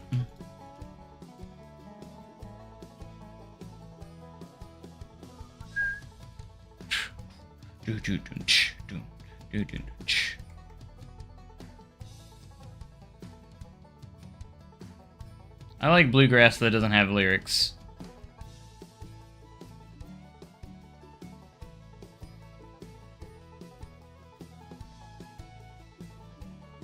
Alright, that turn's looking pretty good.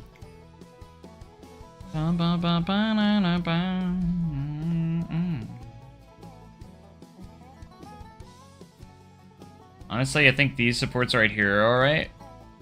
Only one I might change is this one. To Silver Dollar City, Spring 2018. Time Traveler.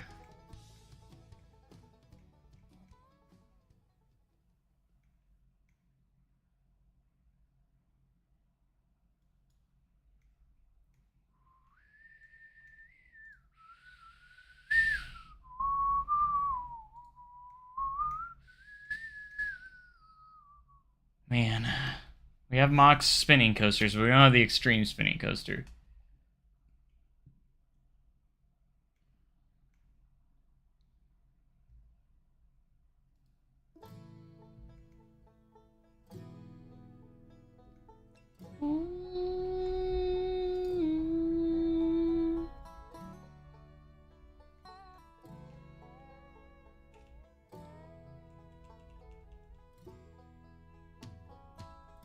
I'm comparing my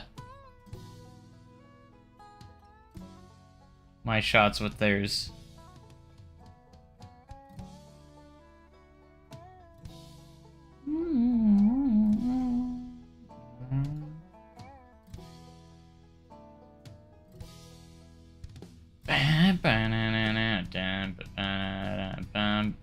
Bye, Kurt.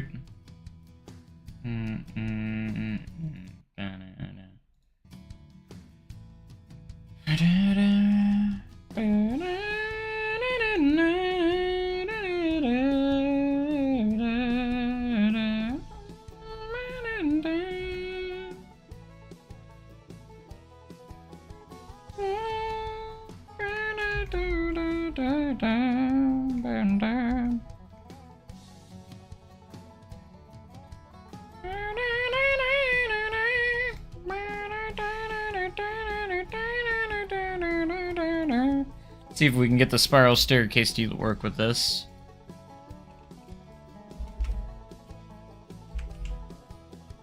Boom, boom, boom,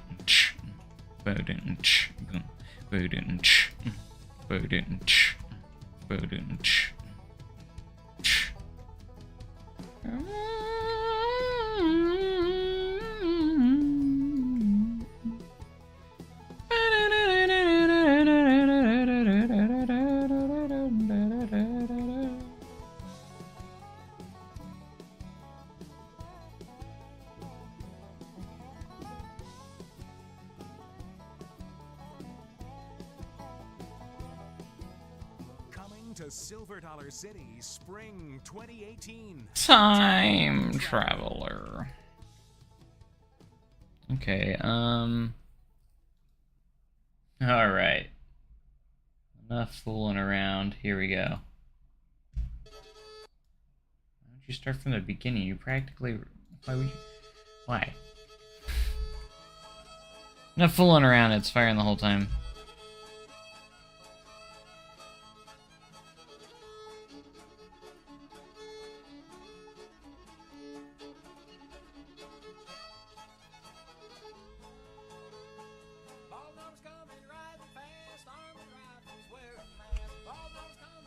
One concert on sale. Run, boys, run, don't be slow.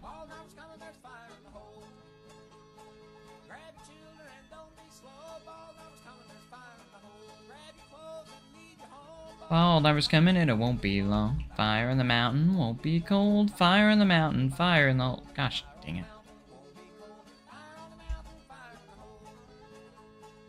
One thought to come here, son. Ball numbers coming, everybody run. Run, boys, run, don't be slow. Fire in the mountain, fire in the hole.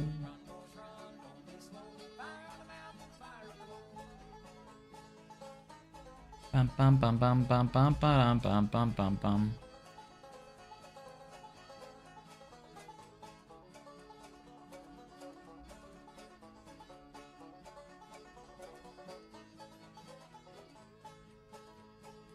And horses all over town, thunder in the hooves, a jar at the ground.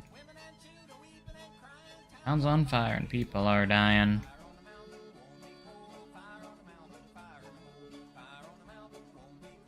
Fire in the mountain, fire in the hole. Ball numbers set this town on fire. This peaceful village was our hometown, but the ball numbers came and burned it down.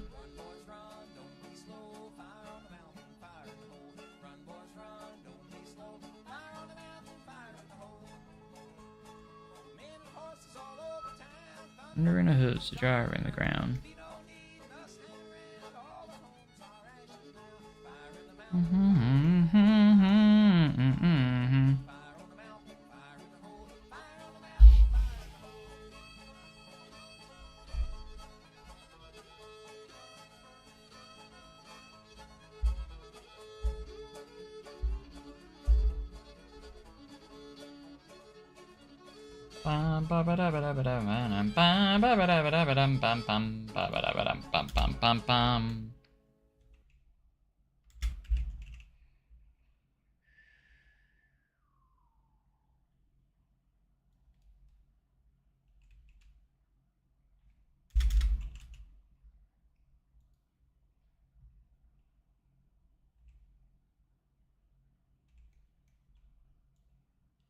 Fire in the mountain, fire in the hole. Fire in the mountain, fire in the hole. Fire in the mountain, fire in the hole. Fire in the mountain, fire in the hole.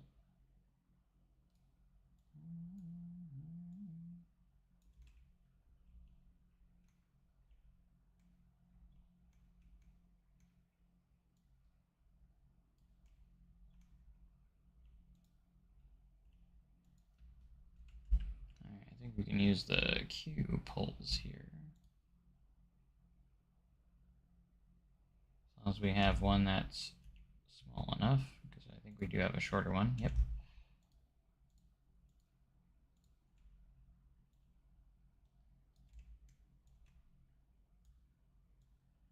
Kind of connect the two pieces here together.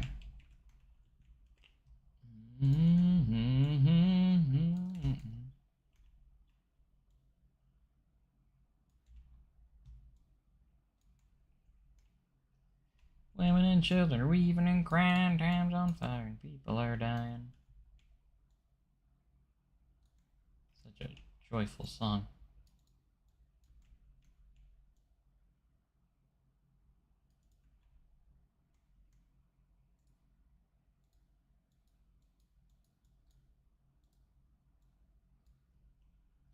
No. Let's just select these and we're going to make it a staircase pieces.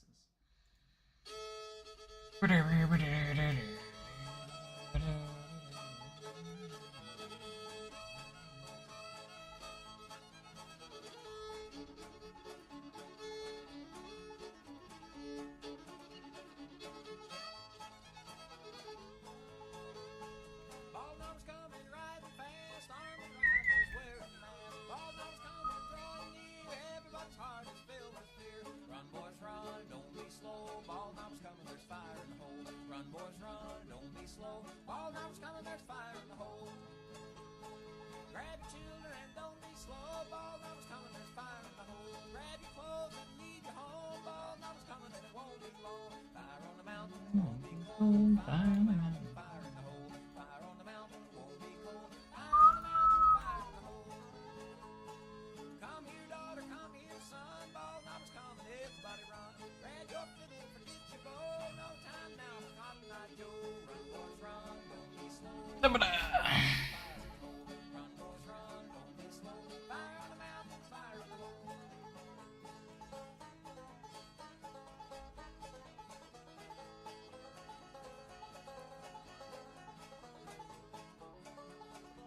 so hard to click and get a hold of stuff.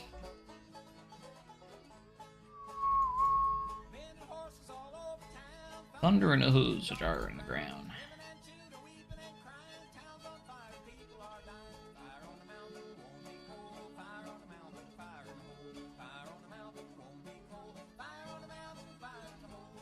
There we go. It's not 100% accurate, but we got the spiral staircase on launch 2.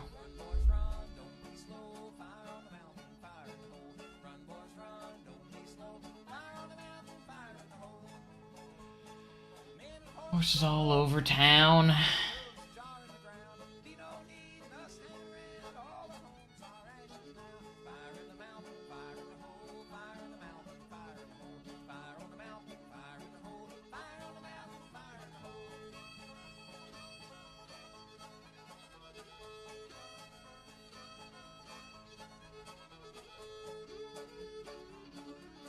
Everything about us switching to the Copperhead Strike track is that it's a little bit more. It's got the best auto-generated supports in the game, so it's actually really nice because there's some sections you probably don't have to do any supporting. Like these supports are actually good. I think it's just over-supported right now. Actually, let me see what kind of supports it has. Yeah, so there's no supports in the middle. At the top, it's just supported kind of. I could probably even get rid of this one. Bum, bum, bum, bum,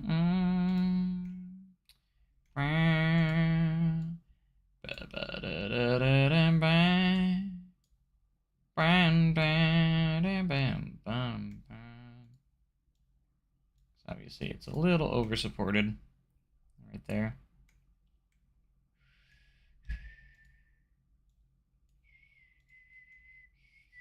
We're gonna have to custom support the loop. That's the part I'm not looking forward to.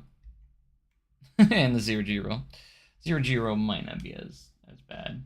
But like it's mainly the loop because the loop has some very complex supports that go around everything.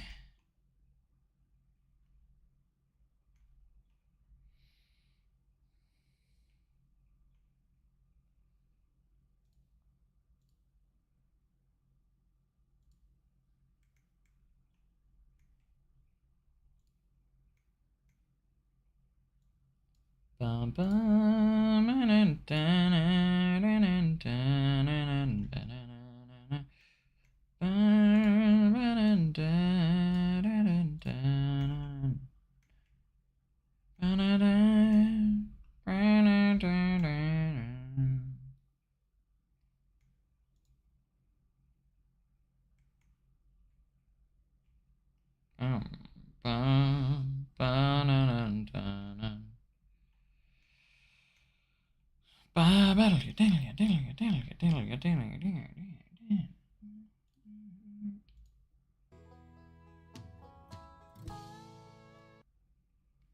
So for this one, it's gonna split right there, and it needs to go in these crevices, basically. That one, this one has to go. It's gonna look weird if I don't do it the same. Yep, and these supports are gonna be a pain in the butt the way they're supposed to be placed.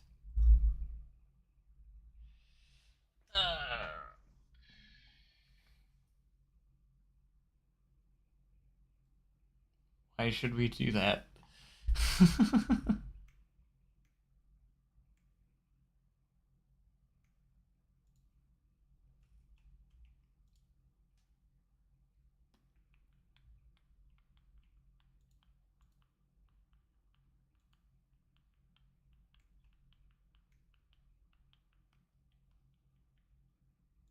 Alright, I got a few pieces here that we could maybe reuse for the loop, and that's going to be this. Because the way this support is built is kind of how the loop supports are built. So I'm thinking about copying the dive loop support here and using aspects from it.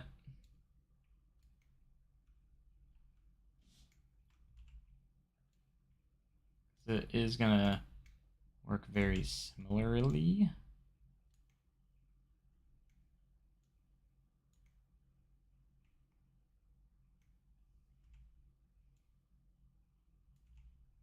The worst part is that this is supposed to go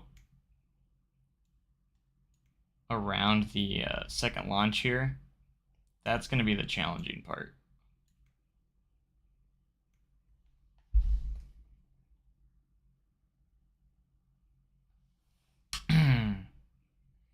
Nice. Your go-to theme park since you were as a kid. If you've gone in the last 10 years, there's a chance you've seen me there too. Since I'm a ride operator for the park. I work at Outlaw Run. I've also worked at Time Traveler.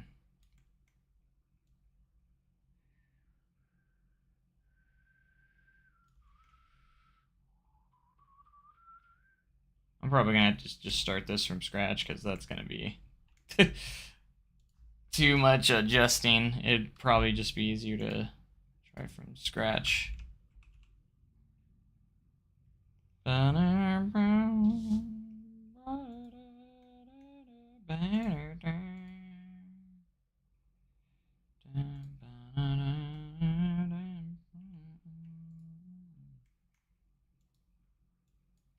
Let's just grab a mock support.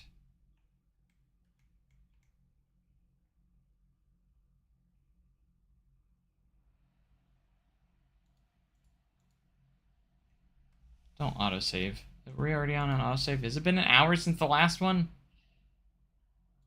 I don't feel like it's been an hour since the last one.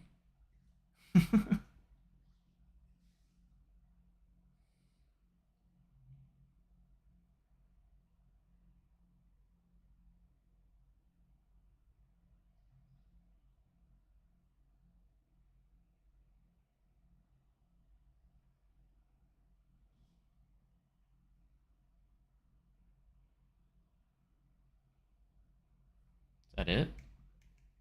Wow, that was actually a pretty decent autosave.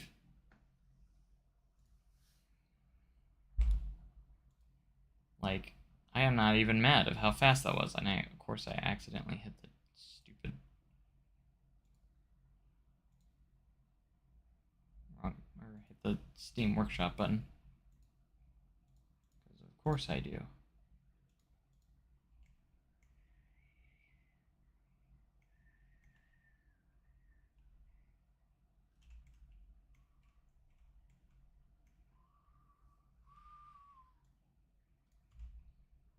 Alright, let's see if we can create these loop supports. It's gonna be easy. We're not gonna have any issues, and the supports are gonna go very smoothly. Just calling it now. It's gonna be simple. I'm gonna tell myself that.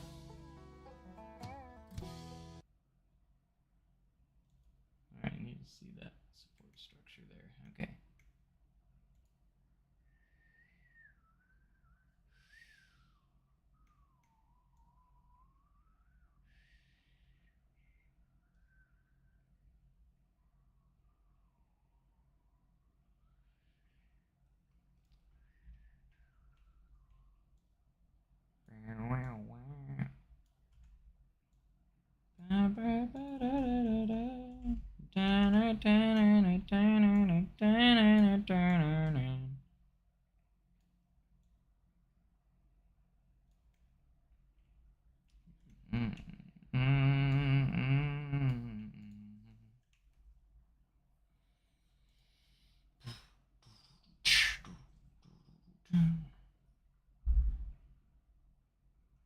I'll hopefully be part of Fall Guys Friday next week. I was busy last Friday.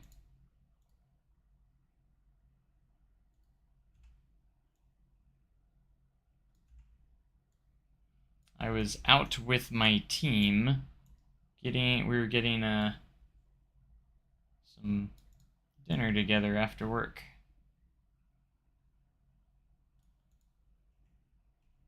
There's nothing like team bonding time.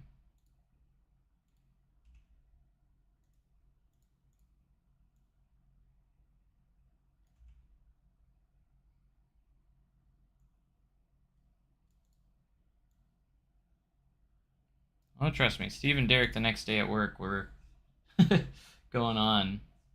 We're kept going on like, Joe, where were you? For Fall Guys Fridays. I hope this is angled enough. Let's check. It's close. Might need to angle it upwards just a little bit. I could probably keep this fine. It's just when I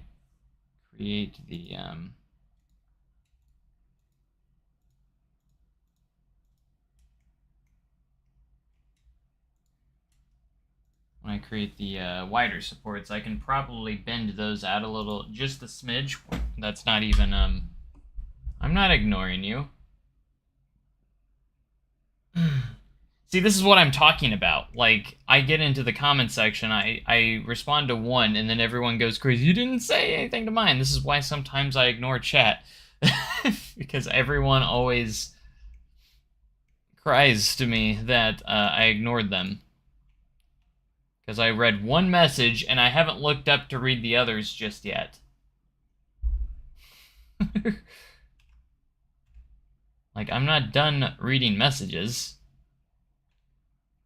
Just because I haven't read yours yet does not mean I'm ignoring you.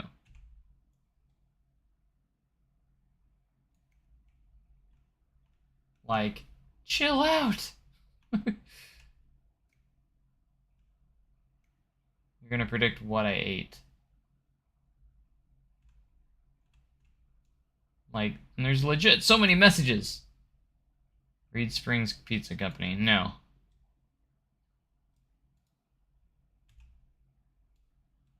Incorrect.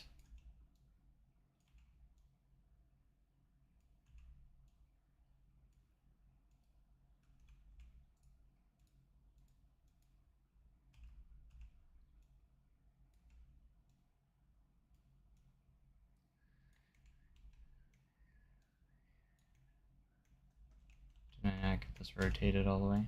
Nope.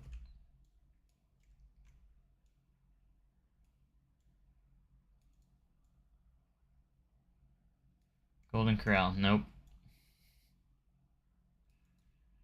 Nope. Not Steak and Shake. Not McDonald's.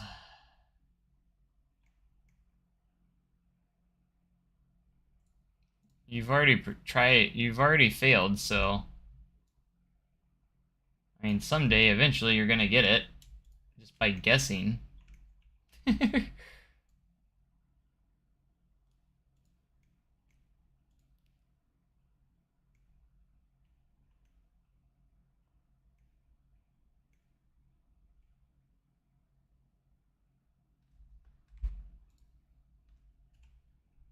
Yeah, I probably shouldn't go by angle snap. I should probably go by this. Because it's not like it goes that wide. And then we're going to go just a pinch upwards. That way, yeah. So we get that nice head chopper effect going over the launch.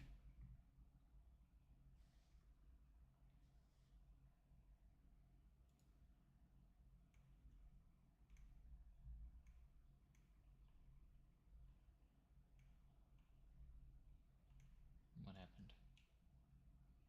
I'm not sure. But we're going to roll with it.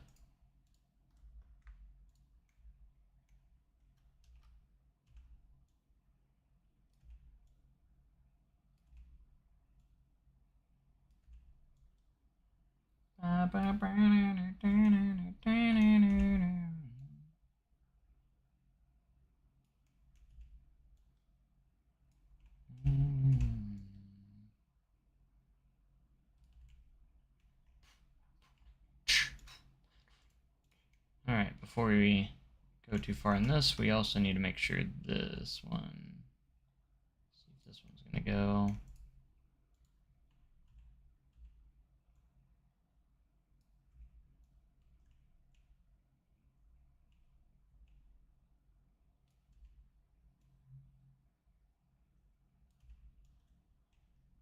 A little bit can make a difference. That's why you want to go very slow when you rotate. Is that going to have enough clearance? Yeah, that will.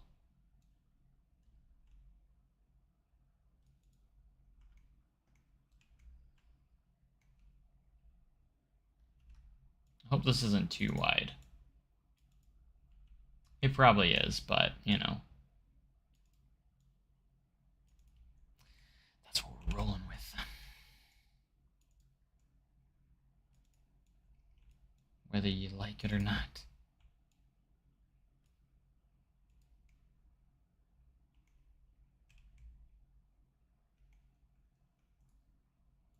We could probably still slightly adjust it after we get them in place, but...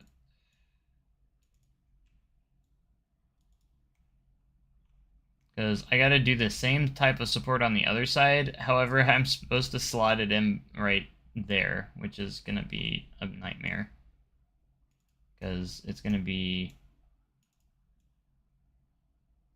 tough, because it's gotta look uniform and symmetrical with the one on the other side, and it's not going to, so that's a difficult process.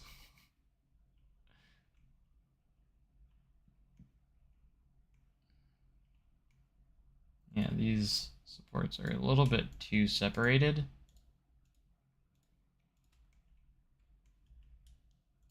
That's why I was thinking after we get it all placed, we might be able to...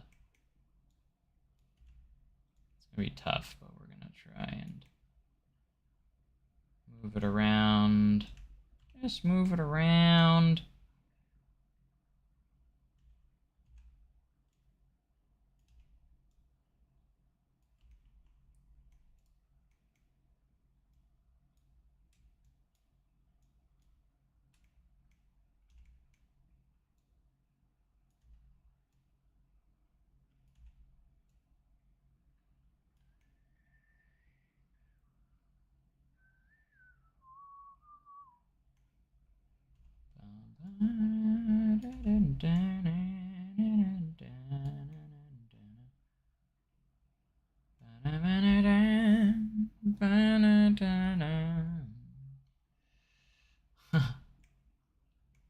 I wish I was better at building, but I'll take the compliment. Can always be better.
I am very mid-tier. Very much mid-tier.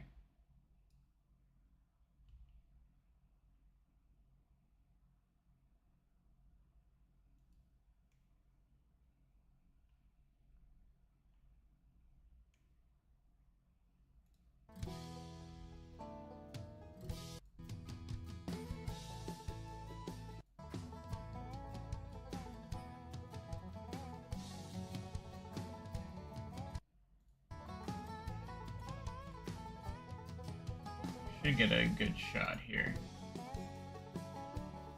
In this shot. Hey, you exist, Fluffy. Yay. Good to hear.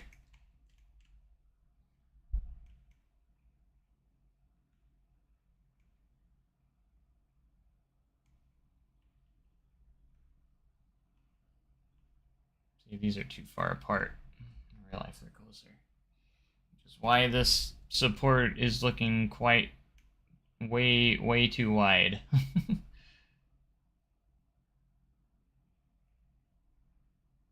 I knew this was going to be a problem, but if I move the launch, I have to completely redo where this is. At least maybe a little bit. I gotta be careful moving here, because then I would have to potentially move this down lower because of clearance issues. Yeah, it's tough when you're doing recreations, because everything's got to be perfect. Otherwise, like, if it's not perfect, you're gonna notice it pretty easily.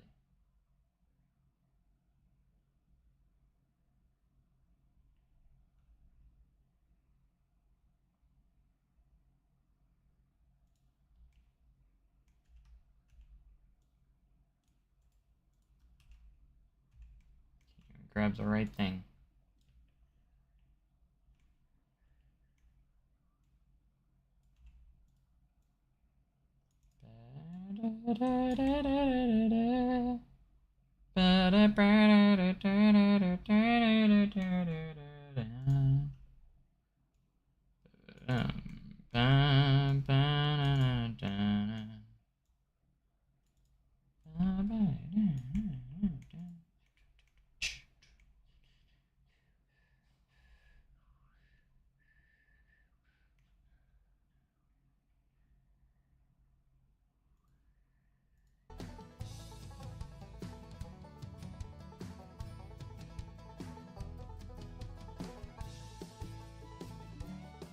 Fluffy 325. Oh, there's a good shot.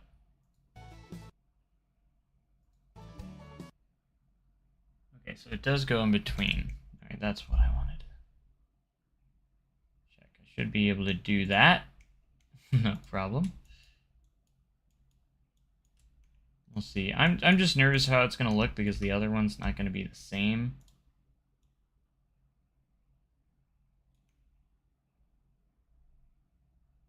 On the other side, so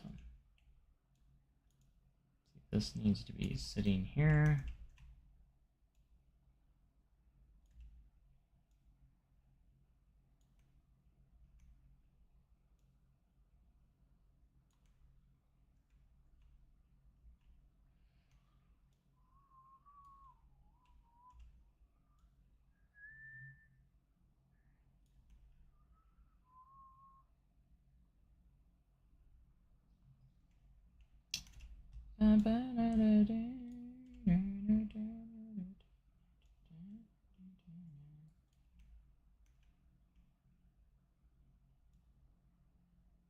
Why is everything difficult?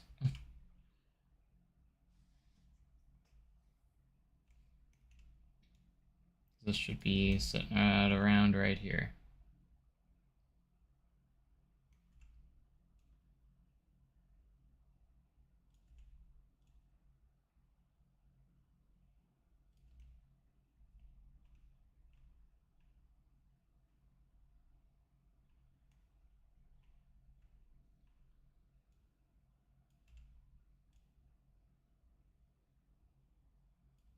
Stop snapping so far. I'm either too close to one or I'm too close to the other. It's hard to... It's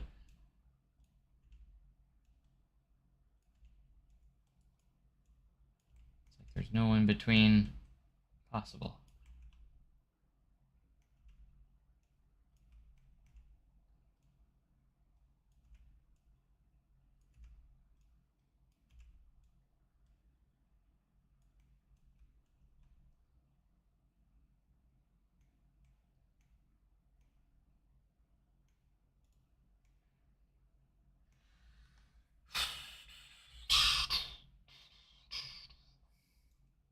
problem with this. I know it's going to be a problem. Is if we try to copy this to the other side, it's definitely going to be too wide. I already know. Like, there's no denying that it's going to be too wide. Yeah.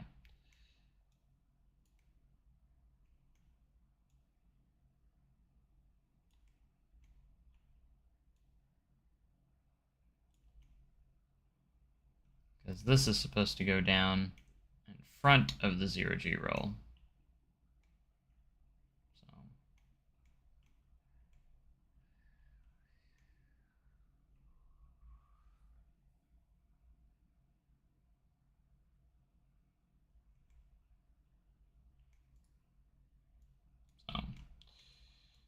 But you know how stuff goes. It can't be done easily. Oh no. Everything's gotta be difficult.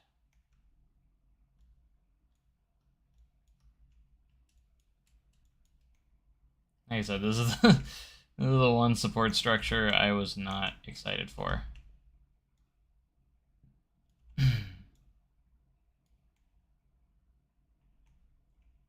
Like, by far the one I was least excited for.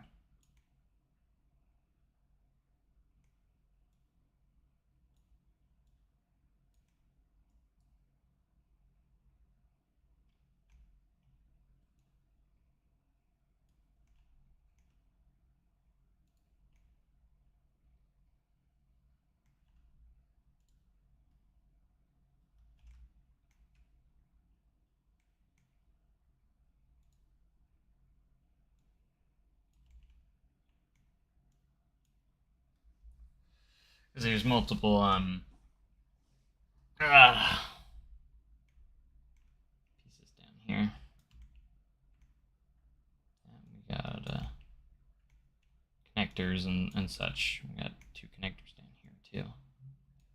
About where that auto-generated support is.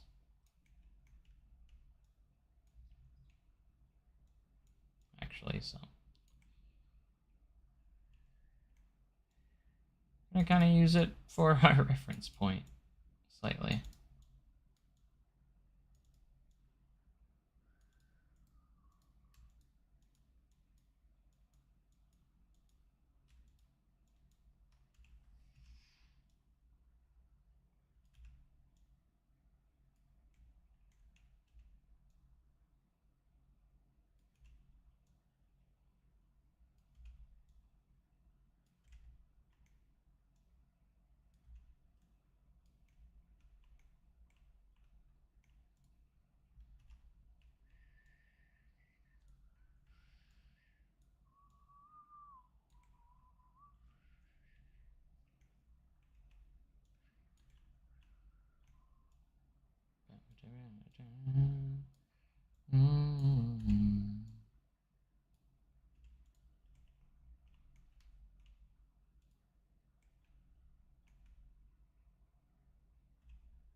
Probably need to get rid of that other support because it's in my way.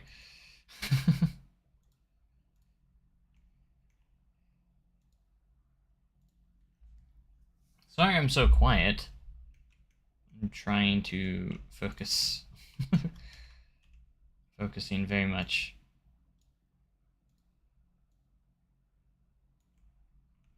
Focusing very much on this.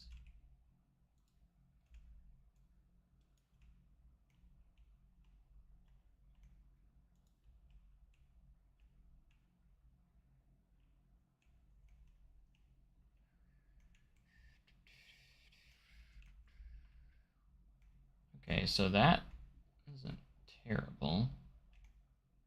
I'm not going to say it's good, but it's not terrible.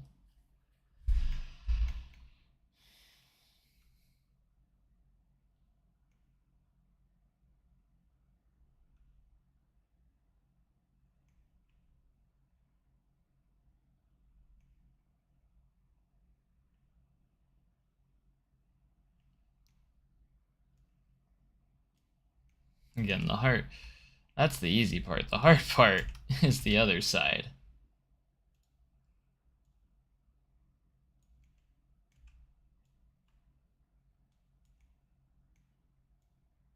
Because it's gonna take some adjusting. Much adjusting to get it in, get this side in the right spot, so.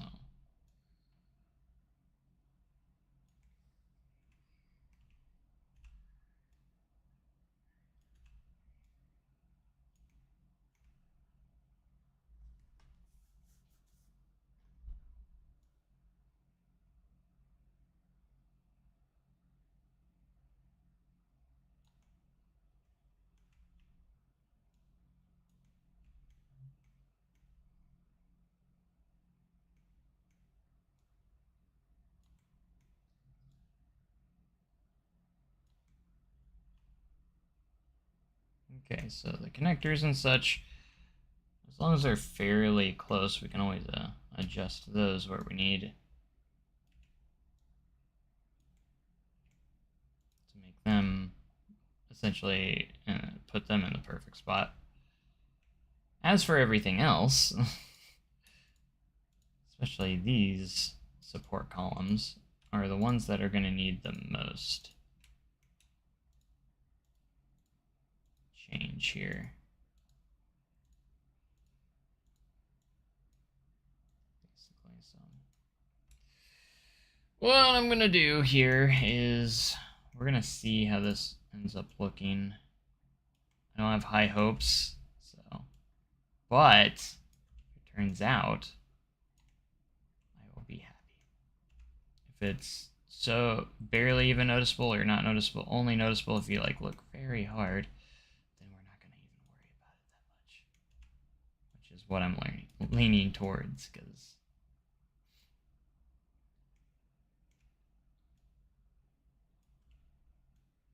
it's really hard to fit this in here. Going to be real hard to just, in general, get this fitted in here the way we need it, so.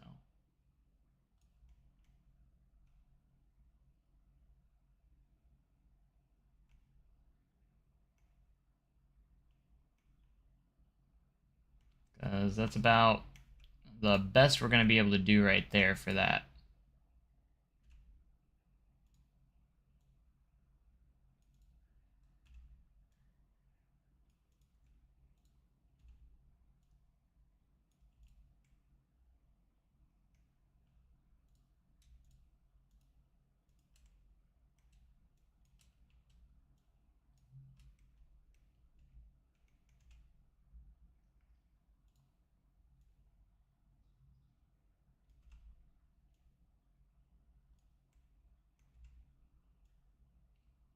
If possible, I don't want to really move those supports, those pieces, that much. So that should work. And then right here, we just need to pull you down a bit, and then you're good. And then all we need to do is adjust these.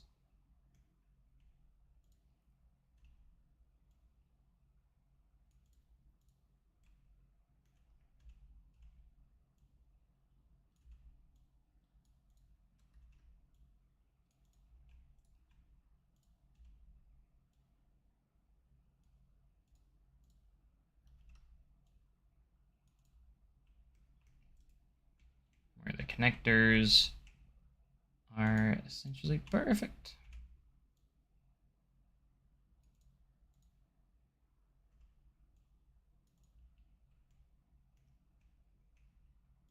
That's the bottom one looking. It's actually not bad.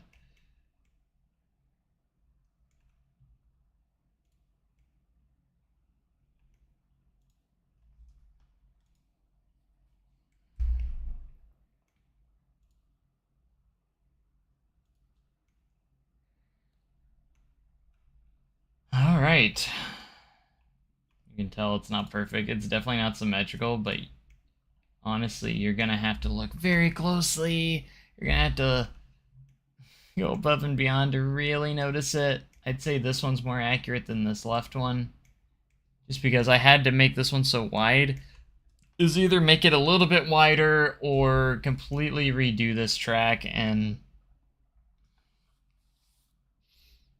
I'm really happy with that, how the layout has turned out right now. So I kind of want to keep it where it's at without really having to move any of that. So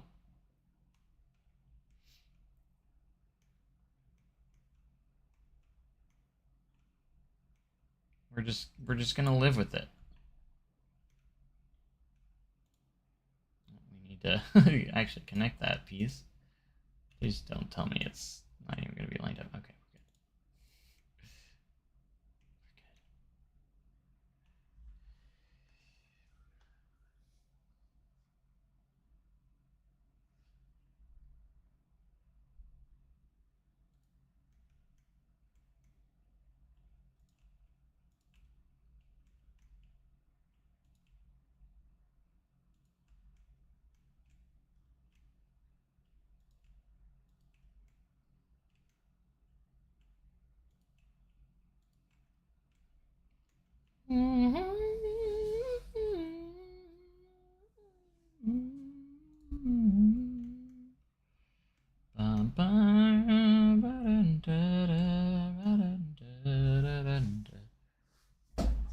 Boom! All right. It's coming alive.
Alright, so we're just going to go in here and get some of the terrain kind of fixed up here.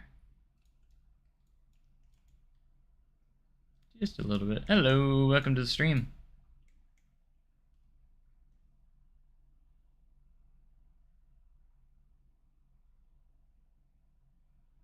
The only thing I think Time Traveler might have on Ride to Happiness is maybe the drop. But then again, Ride to Happiness also has a really good drop. But its drop is like in the middle of the ride. After it does that weird little outer bank, and then it goes down that really, I think it's also a 90-degree drop, so it could be just as good, but I think there's nothing like having a drop right out of the station, like Time Traveler, so I could be wrong. Like, that drop on Ride to Happiness might for sure be better. I can't judge it because, of course, I've never been on it, so I just know that it's a lot crazier than Time Traveler, like it's a lot more intense and does a lot more, which is why I want to see more pop up around the world, because I'd love to have the opportunity to go and ride a more extreme version than Time Traveler.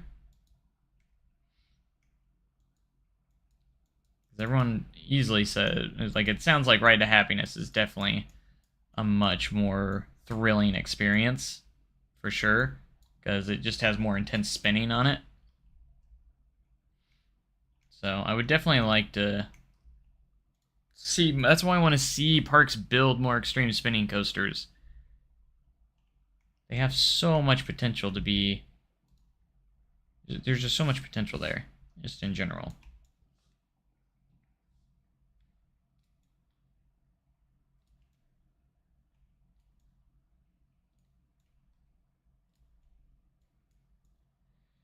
could be some of the best rides in the world. I think the main reason why not many have been built is just because of the expensive price tag they have. But I'm surprised no one's bought the compact ones, because they have the smaller options out there too. So that's what I'm kind of confused. Like, why has no one even bought the compact versions? I would buy a smaller one if I didn't have much money, you know. I'm sure the one with the swing launches and the double load stations, or the transfer, the swing, you know, like allows it to run 2 trains. I'd be purchasing, at least I would like to see a park maybe make one of those too. 0G roll and time travel before the second launch. That is probably my favorite part, the drop. Yeah, the 0G roll is really good on time travel too. Yeah, it's right before the second launch is the 0G roll right here. Right before you go on to the second launch. I think we've made some good changes to the layout today. Like, we've updated it, made it better. Added some custom supporting, of course. I just wish we had the unlock extreme spinning coaster trains. That's all I want. Come on, Frontier. Why did you have to kill me? Why did you have to do this to me? It's my most requested... the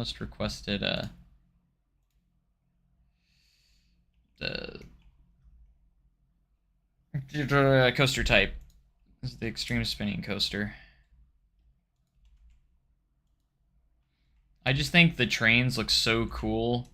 They're my favorite looking trains, like, to look at visually. Visually, they're my favorite. They're just my favorite. Now, most people would just do, like, a flat wall. I hate it when people do that in their recreations. That's why, instead of a wall, I'm trying to make it look like at least like a hill or an extremely wooded area instead. There's actually, like, a gate that leads out to the road out there, but I don't really have the space to do that where I'm fitting this in, so I'm just gonna make it look like a heavily wooded tree area to try and basically hide the outside world, essentially.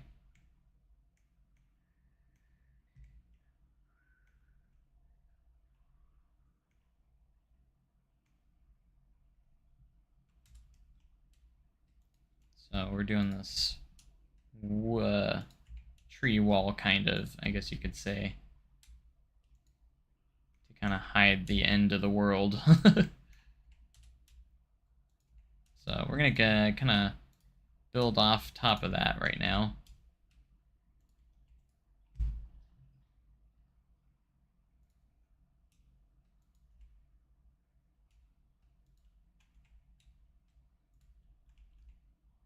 Basically, I want to get Time Traveler ready because I do want to do a cinematic video on it. I know it's been very highly requested to get a Time Traveler cinematic video out, so we are going to try and deliver on that. And to deliver on that, I do need to make the surrounding area completed, so we are going to have to do a lot of trees and do all the foliage and all that. And the support structure, I probably need to do something with Echo Hollow, because obviously Echo Hollow is kind of unfinished as well. I never did work on it after I got it started, so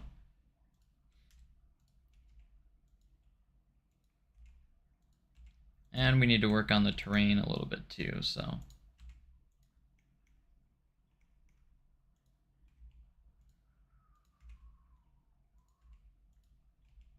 these oak trees are just easy to use when trying to fill stuff up. They are good fillers.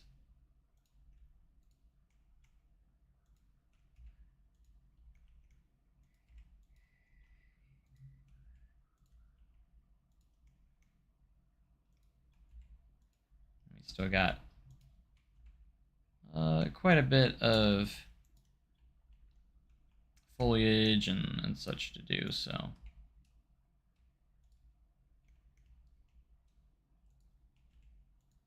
There's definitely a lot more green around the area now than what there used to be. So, yeah, I think Dollywood should get an extreme spinner. I'm surprised they have not considered it yet, since Time Traveler was such a big success at Silver Dollar City. I'm surprised they haven't got one yet. Maybe it'll be their next coaster. Maybe that will be their next project. I mean, the gap between Outlaw Run and Lightning Rod was 3 years. So yeah, it's already been 5 years since Time Traveler, so. Very interesting that they haven't considered it for Dollywood.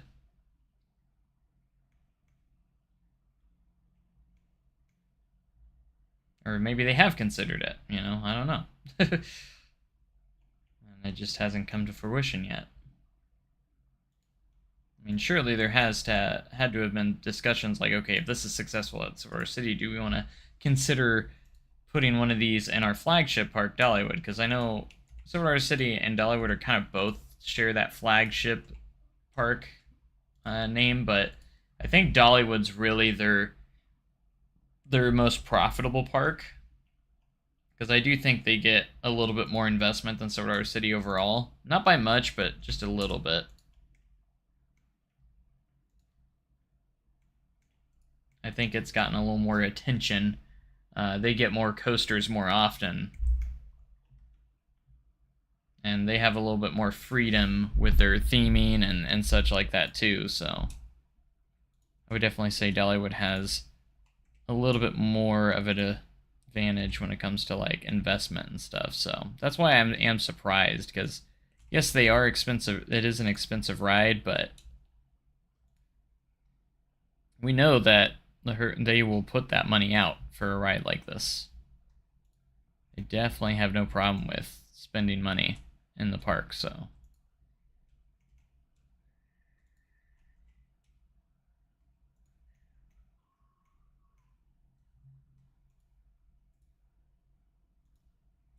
Like I said, it's a prime location too, so.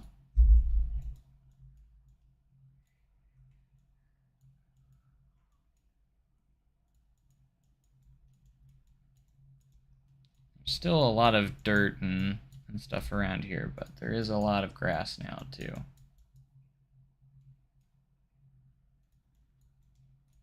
So we're gonna have a good mixture of everything, and then the bushes are gonna be a lot of our green that's in here.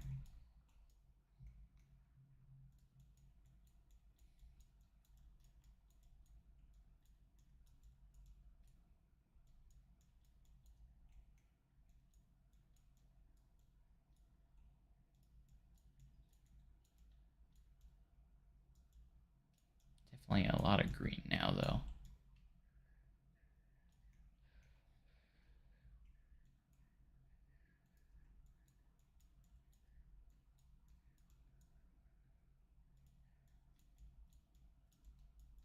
It's actually kind of more gravel right here anyways, so make sure we get some of that in there.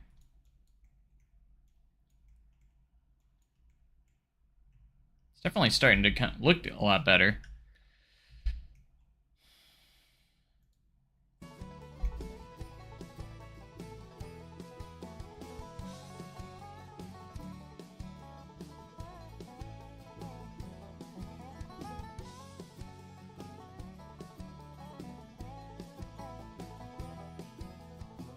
To Silver Dollar City. There we go. Hands up. Time Traveler.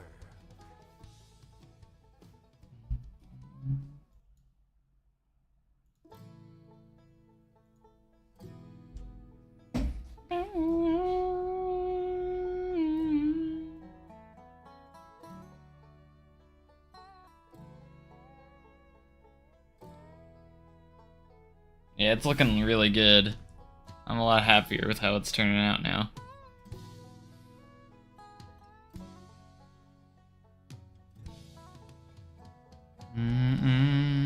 Just need to fix up Echo Hollow, basically. And a few more custom supports on the 0G roll.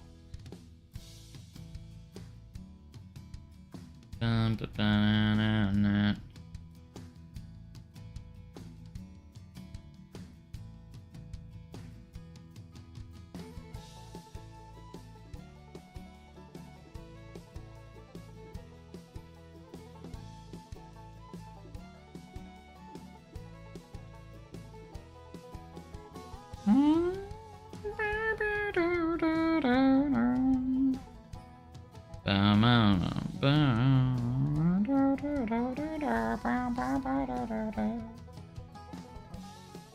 need to work on the station too. I have a lot of updating I need to do.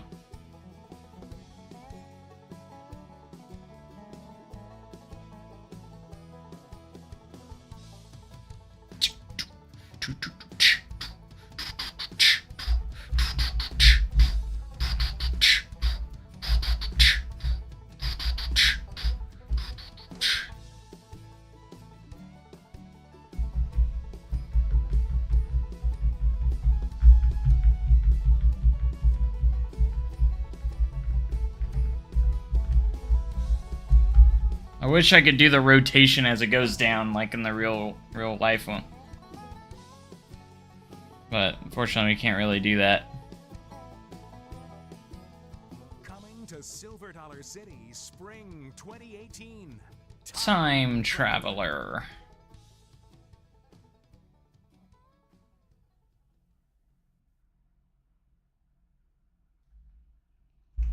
Man, it's looking good though. Like, just this kind of like this shot here, like the whole structure and surrounding. Oh, I see a floating piece there. Oops. Why do we have a float? Why? Oh, apparently I never moved that. Apparently when I moved this, I did not move that. Oops. Let's fix that real quick.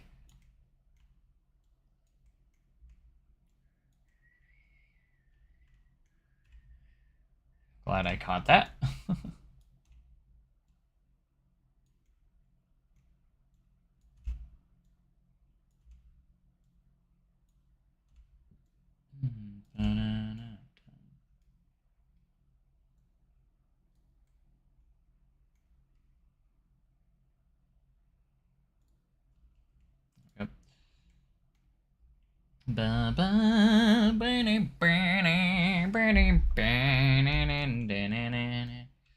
Okay, I do want to fix this.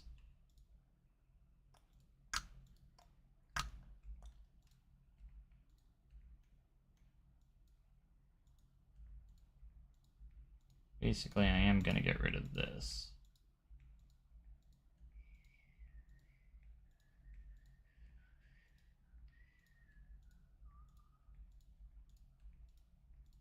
I'm gonna go find a reference photo real quick. Shouldn't be too hard to find. Of the gear that goes over the exit.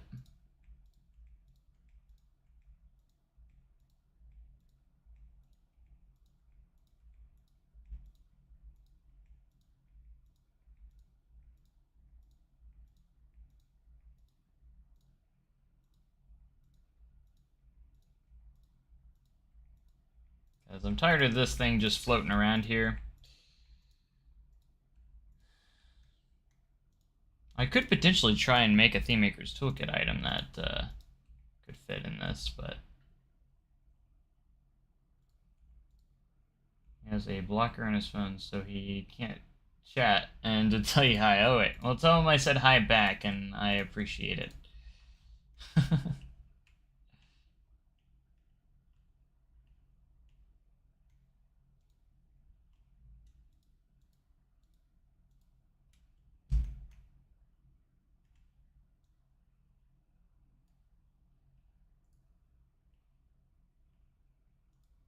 All this needs to be moved down.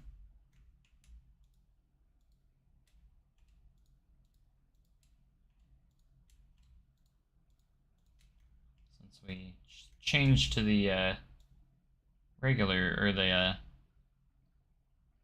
spinning trains, these weren't, ended up not being over the correct spot anymore. I might update this too. Pretty sure I selected those. Come on, bruh. I had these selected.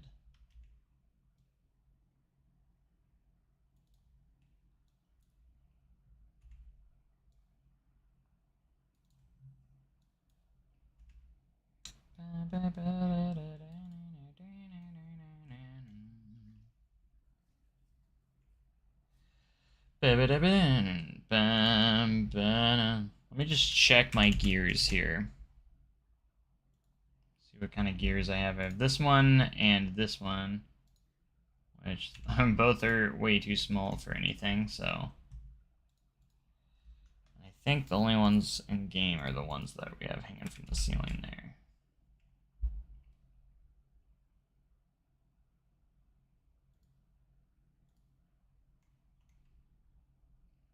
Iron gear.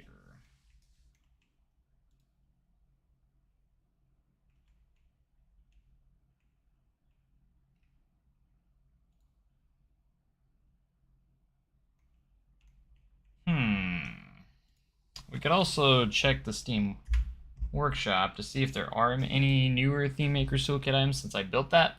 So that's what we're going to do. Search Planet Coaster gear. We do have some. I think these are Theme Maker's Toolkit items. They look really good. I mean, it's not going to work for the exit, but time travel ship large. Those look cool. Anyways.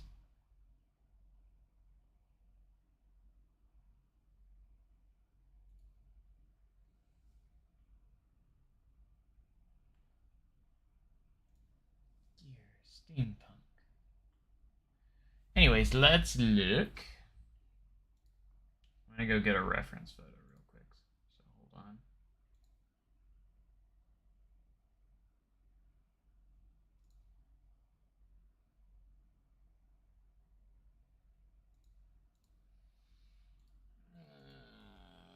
Time Traveler, Sordar City Station. I said station.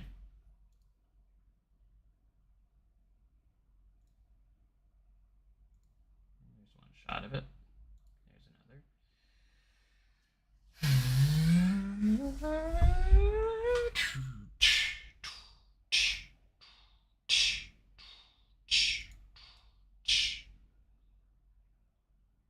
See, I was kind of hoping maybe there would be something I could start off of and edit, maybe. The only thing that kind of comes to mind is Silverette's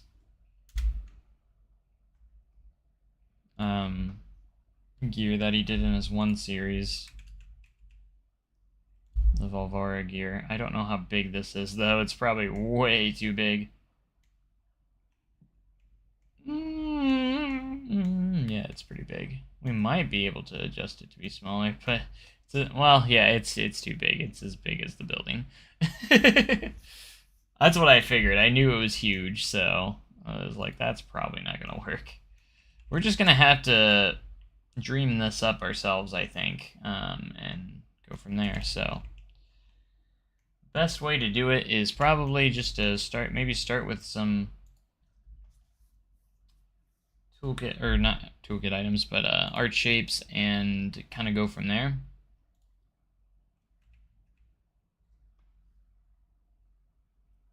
I kind of want to put the windowed spot in as well. That'd be really cool if we could fit those in. But the exit is going to be here, so we need this to kind of go up and around. So let's just go for the thinnest, or the smallest that we can find, and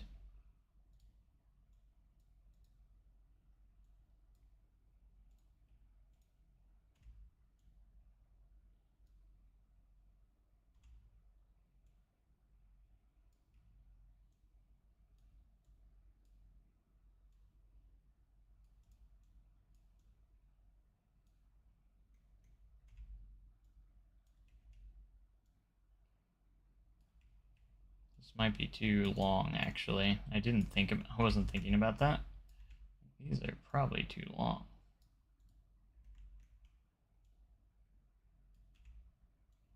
So I'm not going to get as good as a curvature, you could say.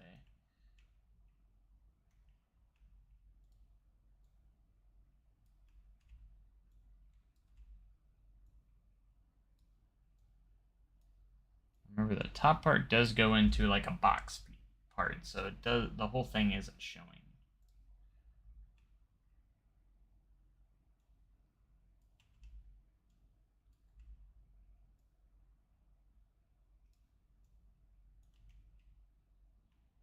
As long as we can get it to go over the exit, it's a decent size, I think we'll be okay. Because here, this should be the half point right here. Okay. Should probably make this all a scenery group. I should be able to do the other side. No problem like this. Form that up. Center this up.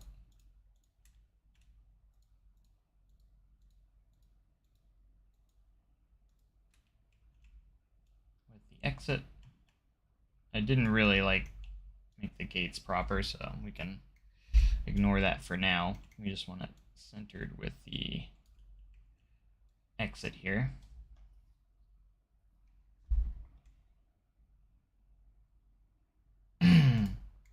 And I think we're going to use this to kind of hide the exit, because I hate how the exit looks overall, so...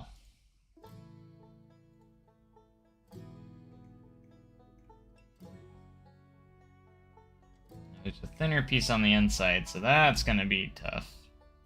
However, these wooden pieces might actually be our savior here.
Oh, stop grabbing that one.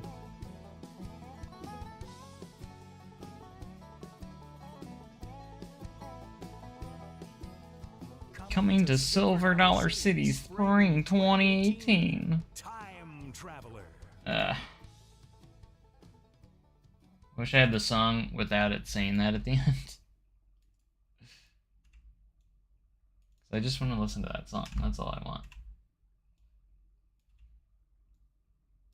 I just want the song.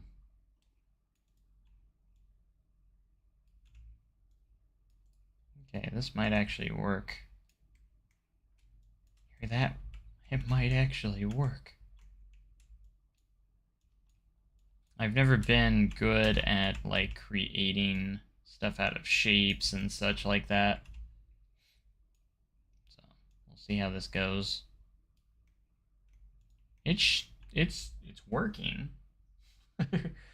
It's not the worst thing in the world I've ever seen, so it's working. Alright, let's put the centerpiece in here. There's this big circle.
Alright, not looking bad.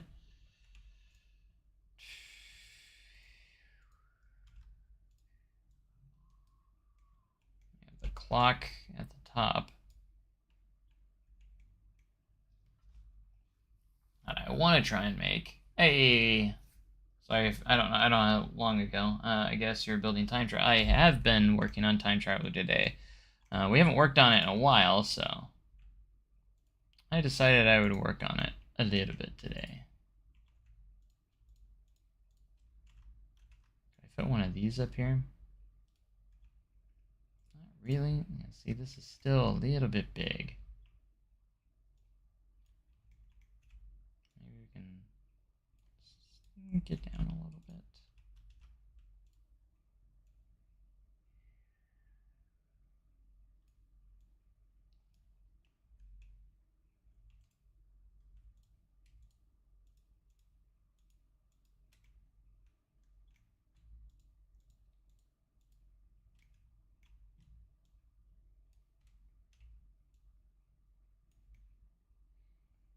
No one will ever know. We'll just sink that down a little bit. No one will ever know. Except maybe you guys. Maybe.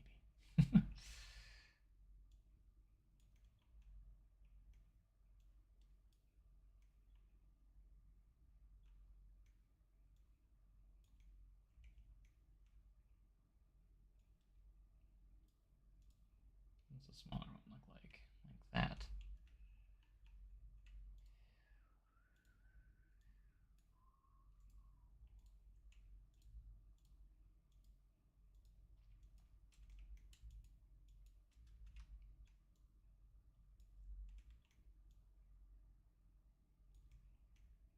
No, no autosave, please. Ah! Watch out for the autosave!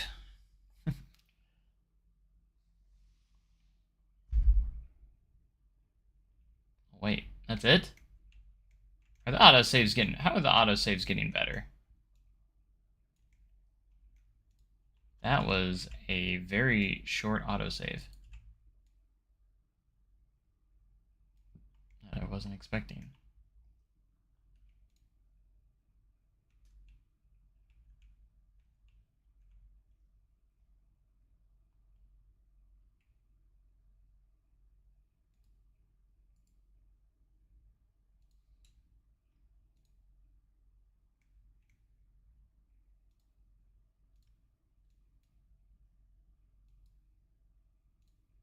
I had a few different colors going on around here too. So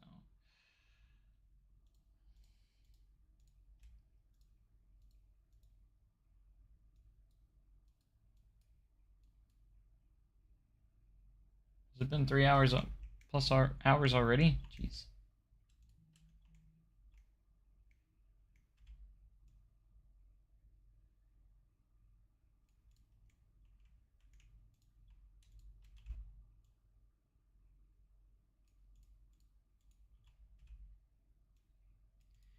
Wow. Probably use some gear pieces here. I don't know if some of them actually turn. Does this one rotate? No. It's okay, I don't think any of them rotate anyways on this one, so we're good. We're all good.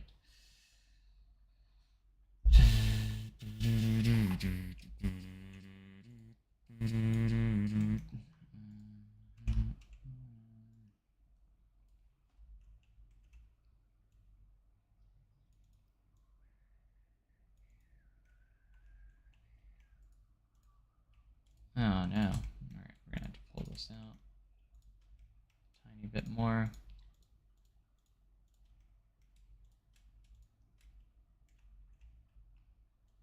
Make sure it's in front of that.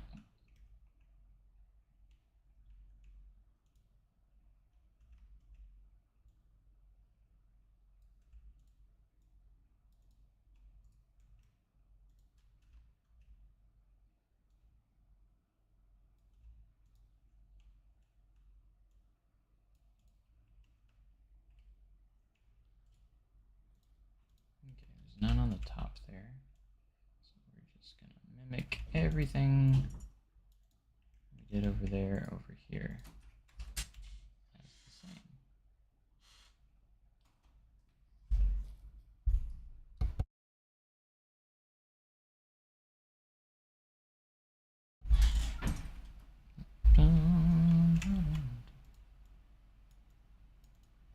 Over there.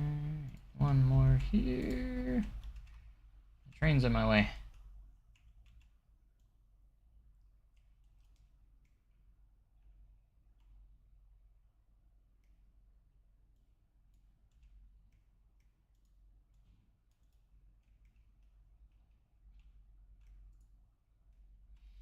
I can't tell if this is actually looking good or not. Or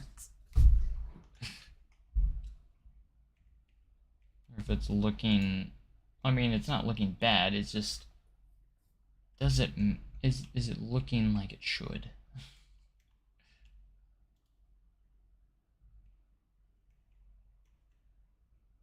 Is it accurate? Is it at least somewhat accurate? I guess. Good. You're gonna ask.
Of course, it's gonna be diagonal.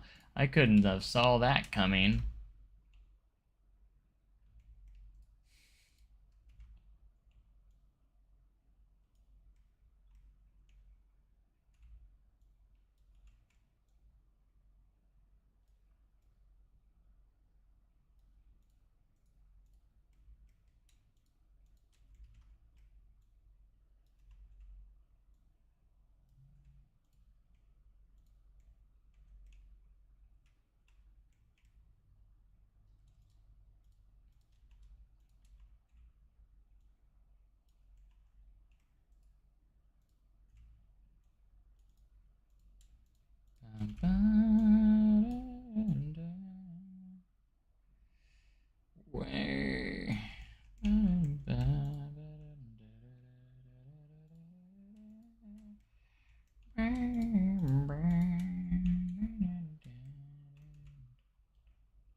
Can't do one. I gotta do it this way every time because the stupid diagonal glitch on the advanced move tool sucks. It makes me angry.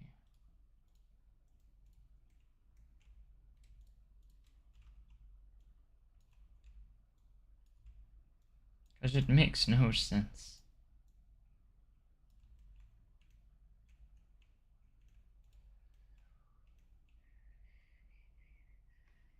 I don't know if these look good.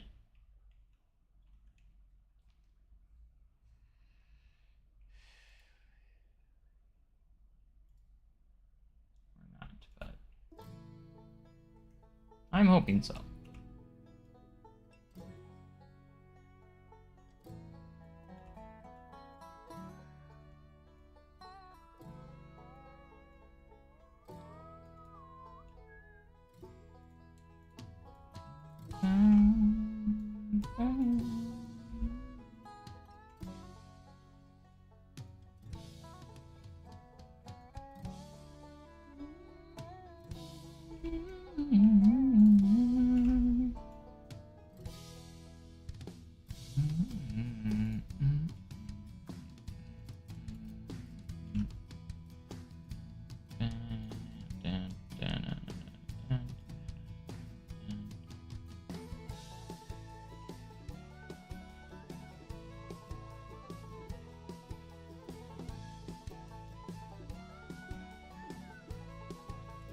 I hate it when I grab the wrong thing and then I have to start over basically because oh my gosh. Stop grabbing the blue one. That's not what I'm clicking on.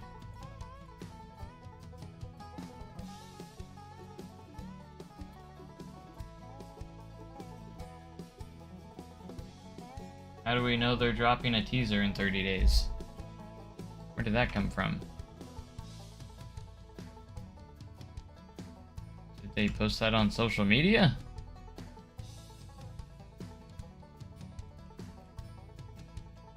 It's the first I'm hearing of it.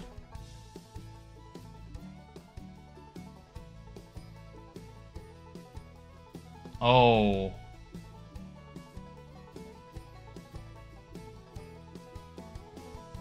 I mean, I know what project's opening next year. And it's probably being announced next month. So, that's not really a teaser. Coming to Silver Dollar City, spring 20. It may or may not be the park I'm working on right now. I don't know if it's that project. Because they're gonna completely spill the beans in probably about a month's time or so. Capitalizing all their O's? What would that mean? Ozarks. I don't know if the SDC project is really big enough for them to really hype up about, maybe, but I mean, I think it's going to be pretty awesome, but something to do with O's. The Cheerio coaster.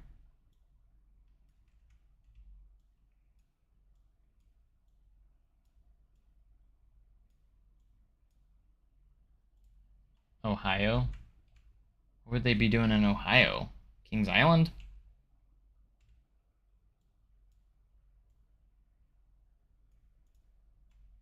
But then again, I didn't think they had a good relationship with Cedar Fair right now, so.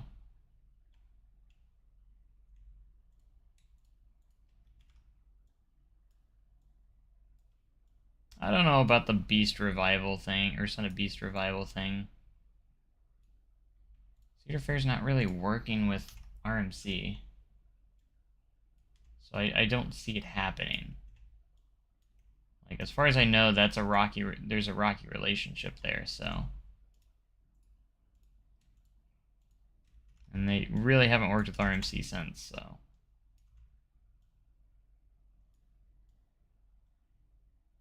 I'm all for it.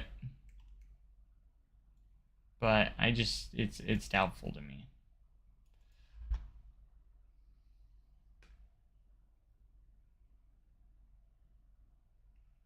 That's the red flag to me, is that Cedar Fair doesn't really work with RMC, hasn't worked with RMC, and they don't have a great relationship. Unless they've mended that relationship, but... Is this gear looking okay? I'm not sure if I'm sold on the rounded parts. It's a little too rounded, but...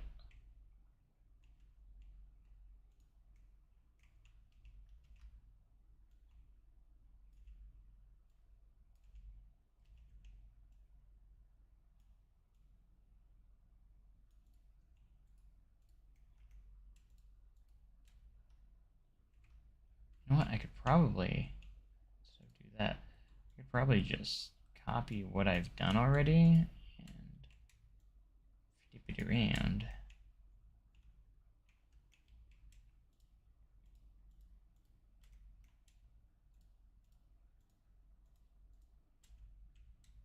Probably easier.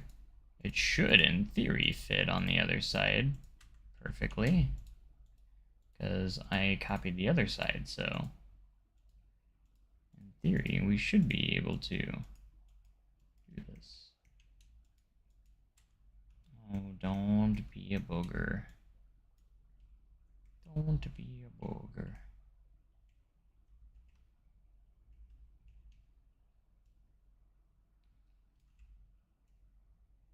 I feel like we're in a prime position here. Place these in.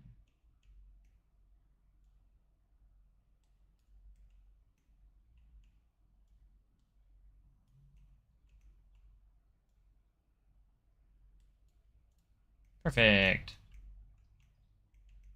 Kind of. However you wanna, if you wanna call it perfect, but we're gonna call it perfect.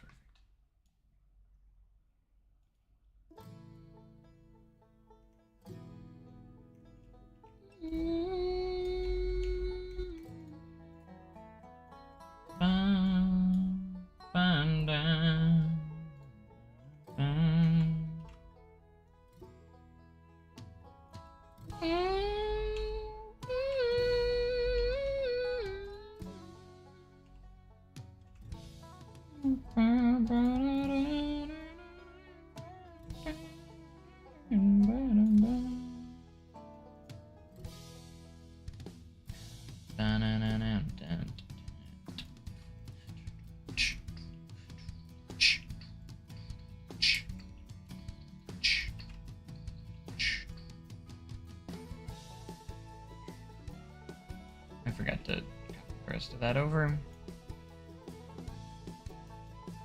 Did half the job.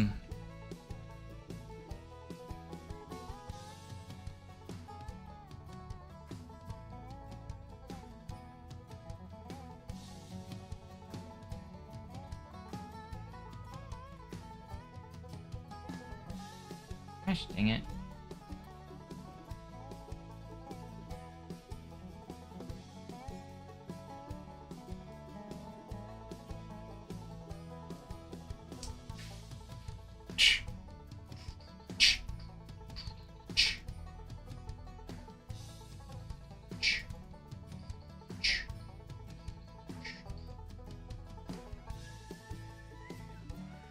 See if we can get the glass pieces in here.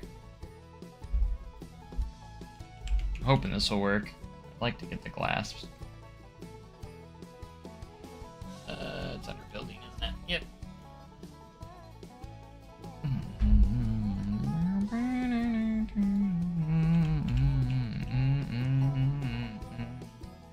Coming to Silver Dollar City, Spring 2018. Time Traveler. Alright, we need a small piece. Smaller. That's bigger. So not a smaller piece. Is this the smallest piece there is? That's so sad.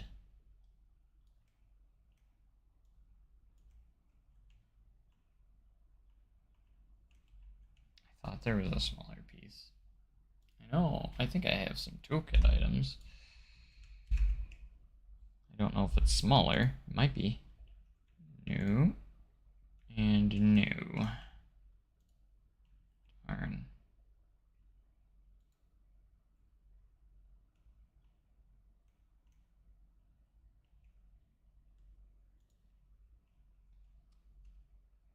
Oh, here's one more. It's our final hope. It is small. Sweet. This one's small.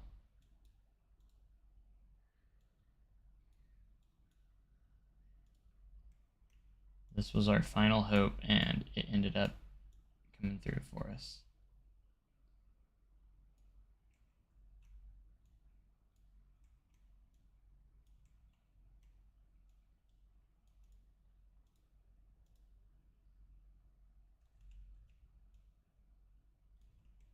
Curious, can I make this work?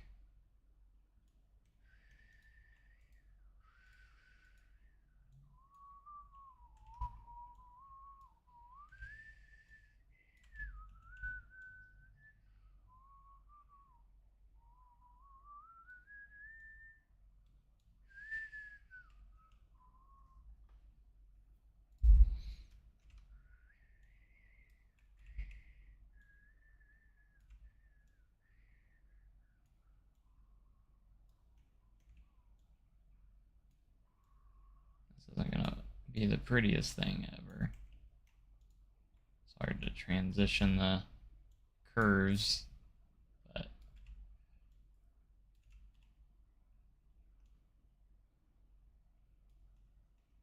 it's about the only thing we have that will work, so.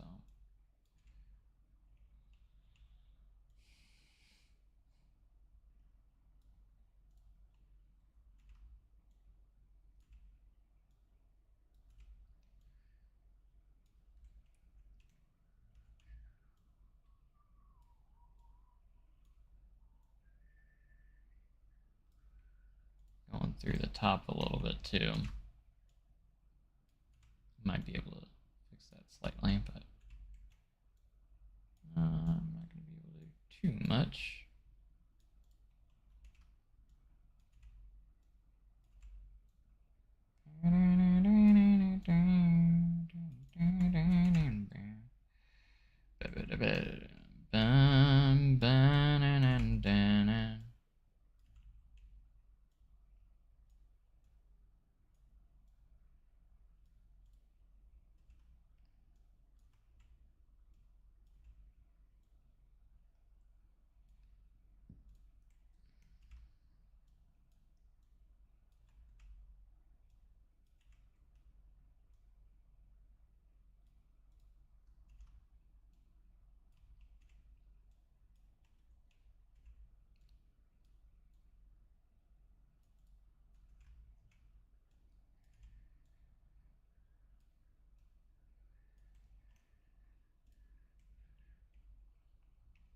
Not perfect, but I'll take it over nothing.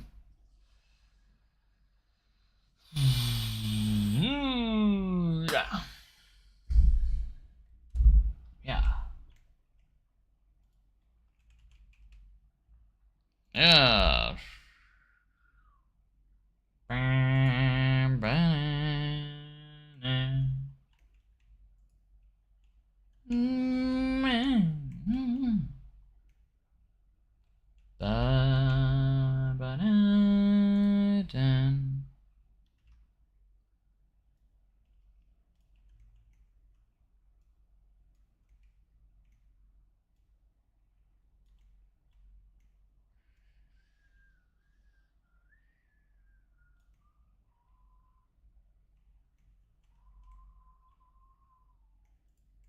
Must have.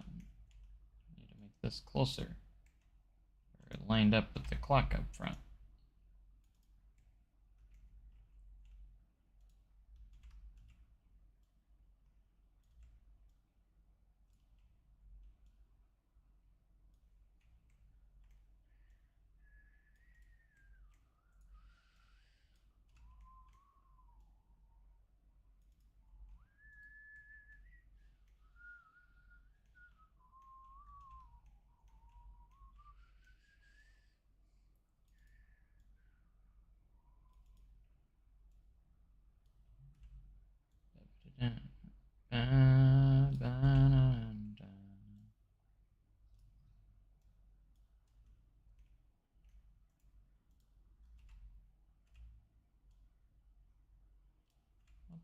heck? What's up with that?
I think I'm pretty happy. It's not perfect, but it is not looking too bad either. Like,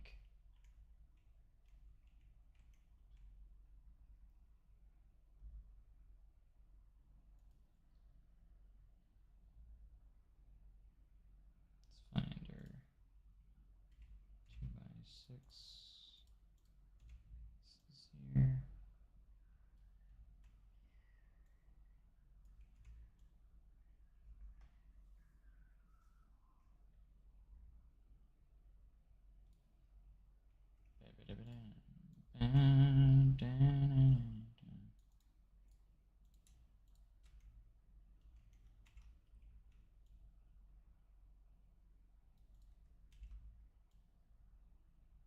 Okay, so the top part is enclosed in like this little box.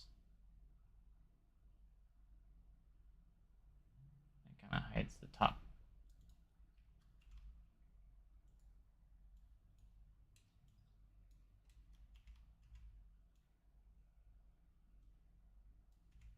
So we're just going to replicate that.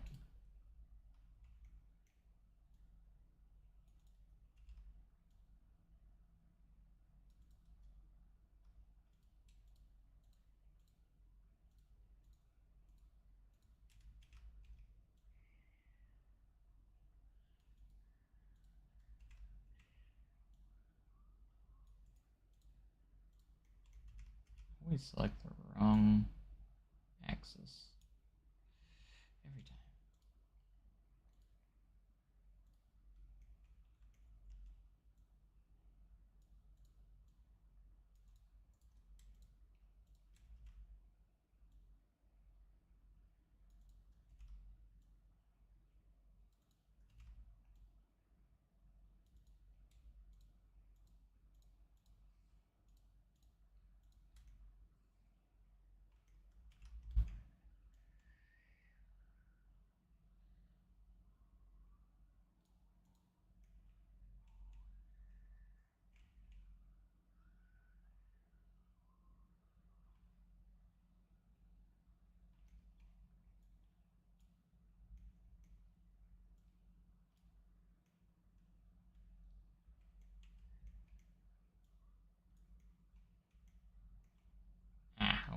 Shift.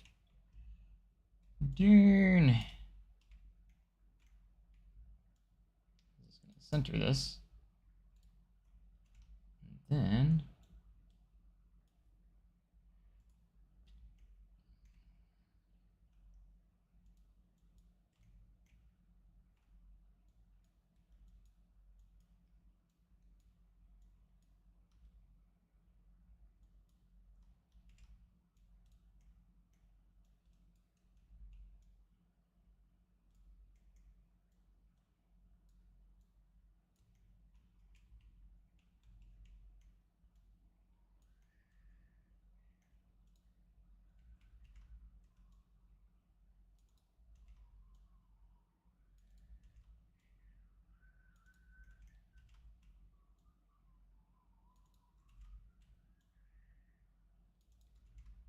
okay.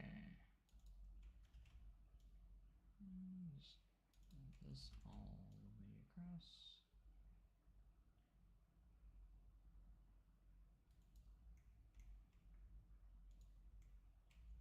And voila. Yeah.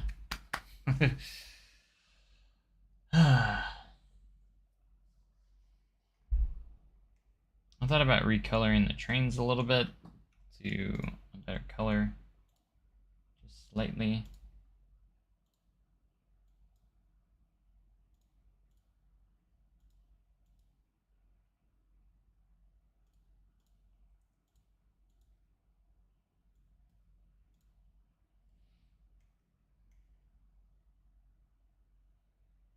Kind of hard to get that color exactly where we want it, but at least we have the little the gear. We have the gear now, so that's all that matters. We do have our gear in the station that we've been working on for so long.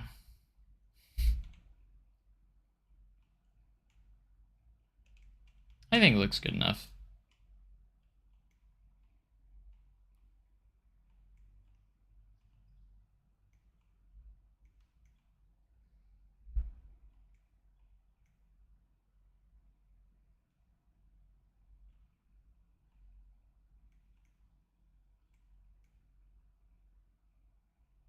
Yeah, those colors pop a little bit more.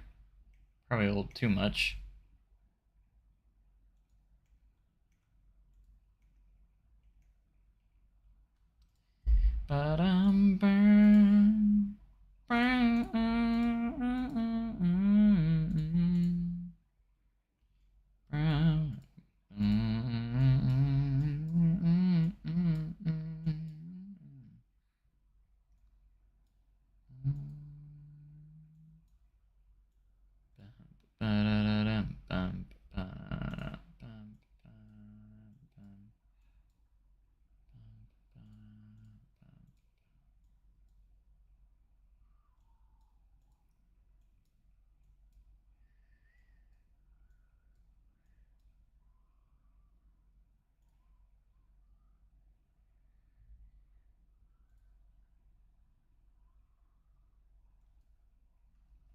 Hard to get the like exact color or the color that we want here. Because we're very limited on our options.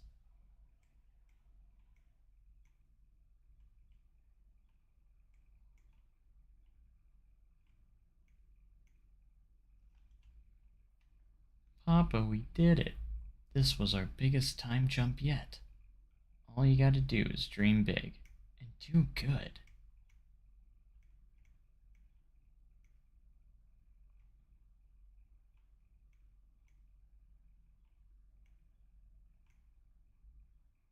Why do I have a hole in my roof? Yeah. Must have accidentally deleted this at some point. Wonder how long that's been like that.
You can actually switch maps.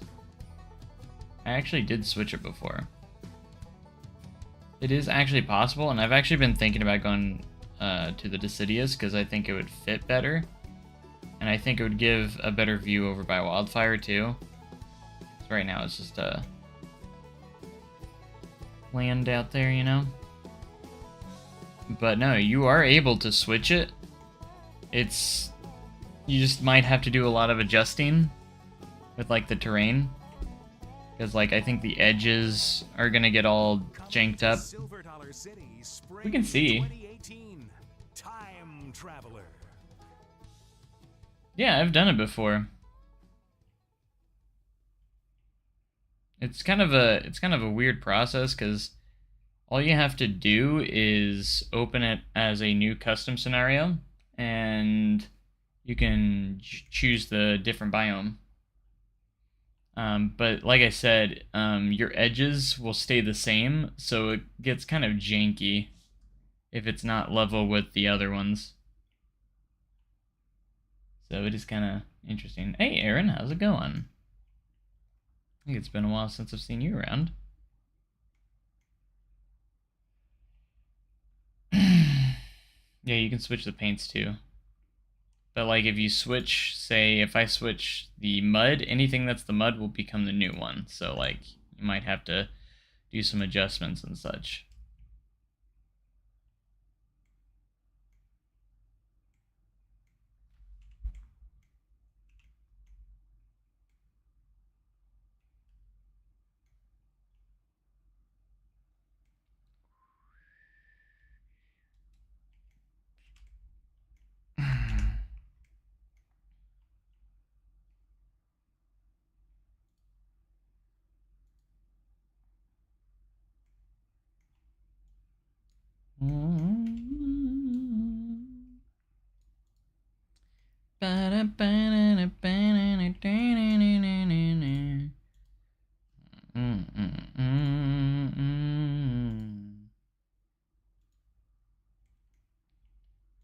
You align the surface.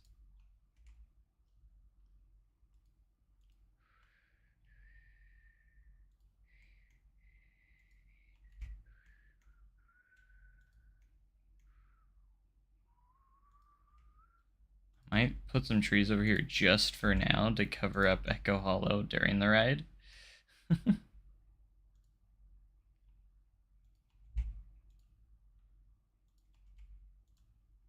We'll just make Echo Hollow look abandoned. It's just been overgrown with trees.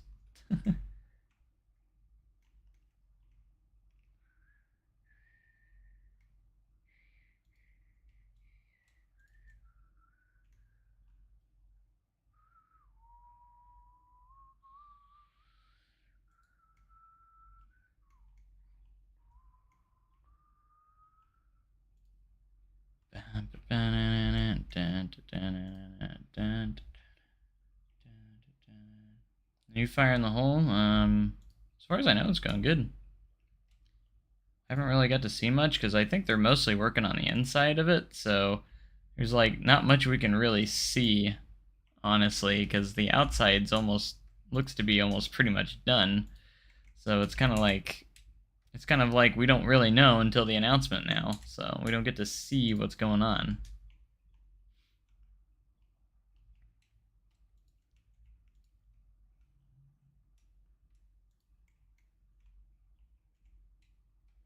I might still do some custom supports here just because of where the supports are located on this spot. Or I could maybe see if I can put one there. I can't put one there because it's apparently got some... The reason why I can't put one there is because something's in the way of it, probably the track here. I probably should put like at least one right there because it's a little bit too under-supported.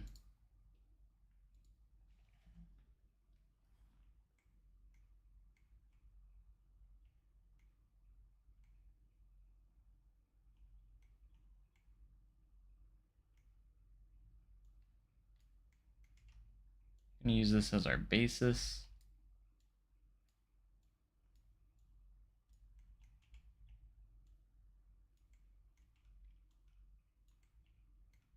We just need to figure out where this support's going. Probably right here would be the best spot for it.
Sometimes it's hard when you move a support like this to figure out exactly the best spot it needs to go in.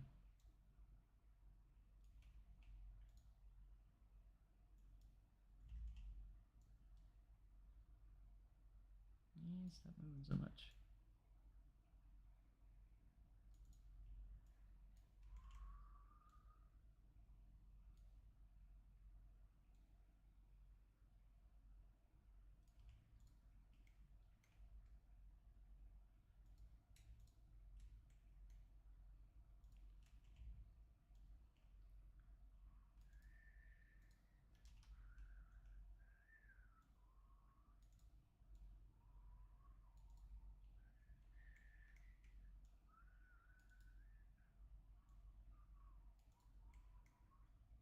How does that not line up?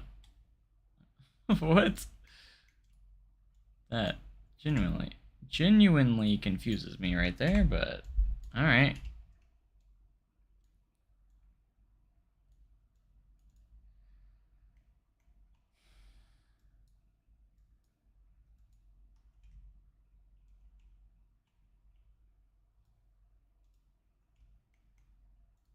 Alright, this probably needs to change and have an angle change.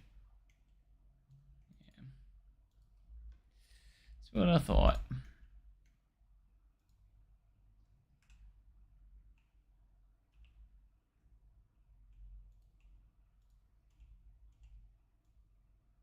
Since it's much taller.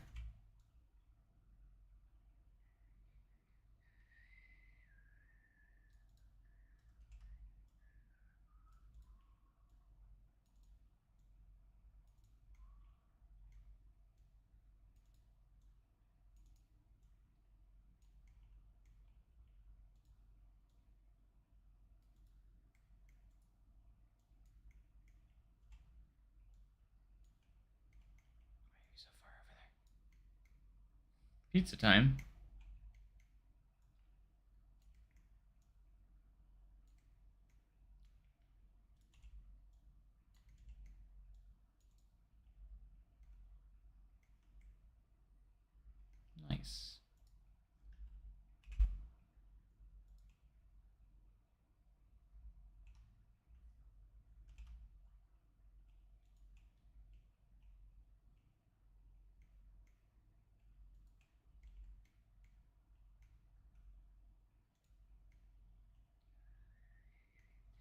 Yeah, it's looking pretty good.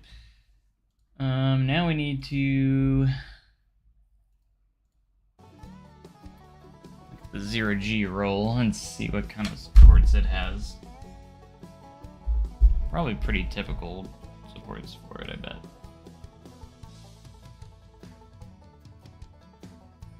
Yeah, so very typical supports for a 0G roll.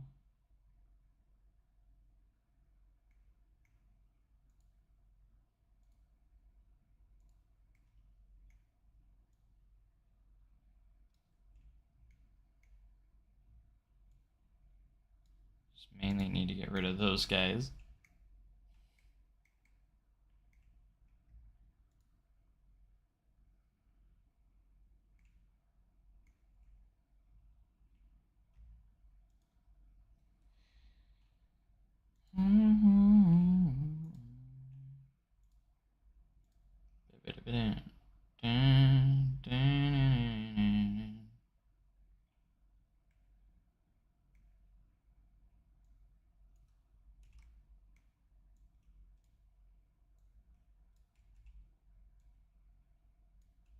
Hey, Poa, how's it going?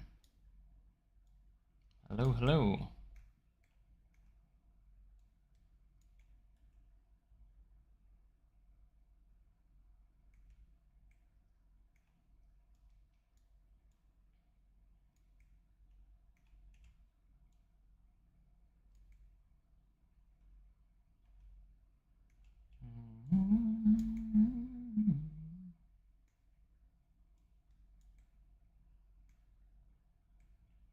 Pretty good. Yeah, I'm doing pretty good myself. Not too shabby, actually.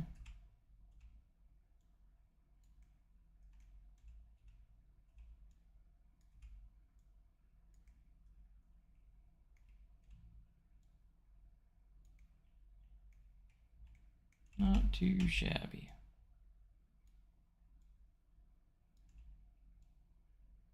Just working a little bit on Time Traveler a bit here.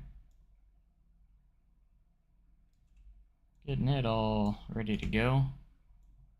Because I want to do a cinematic video with it. We're going to build the coasters and no limits too and try to import into Planko. And if you want to do that process, I guess. I know there's a... Isn't there a program that you can do that with?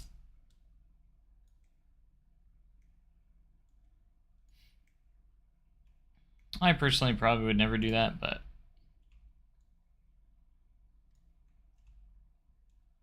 I'm totally fine with just using the coaster builder and Planet Coaster. But I know some people like to use the node-based system and get all that kind of squared and use it instead.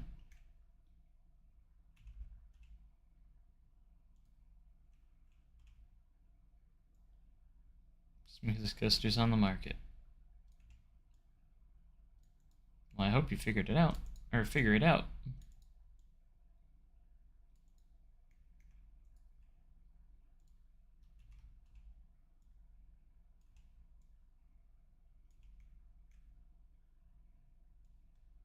Maybe you'll get lots of customers.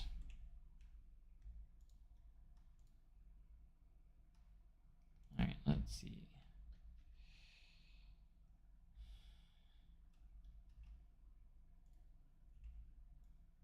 How long is the short one? Still fairly long.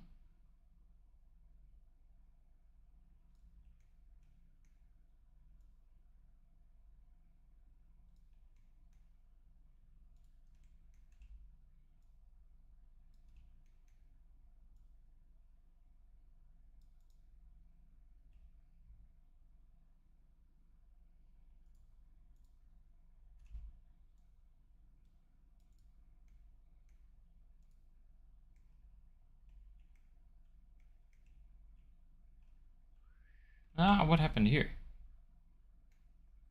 Why is there a support beam that moved? I must have accidentally selected it by accident when I was selecting something else. and accidentally moved it. That's what I'm guessing would happen there.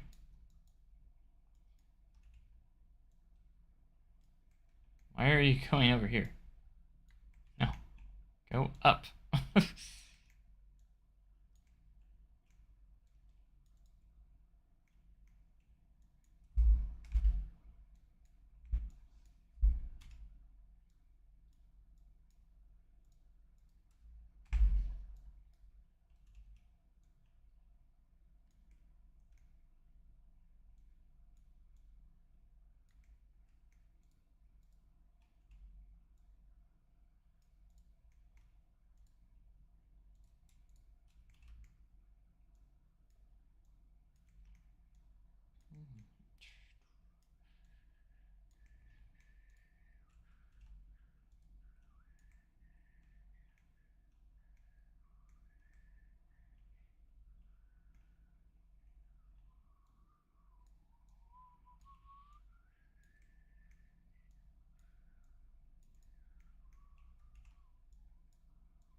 Dun, dun, dun, dun, dun.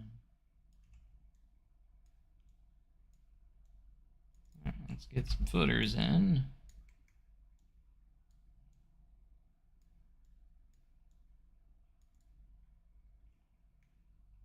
Some spots that we didn't get them in.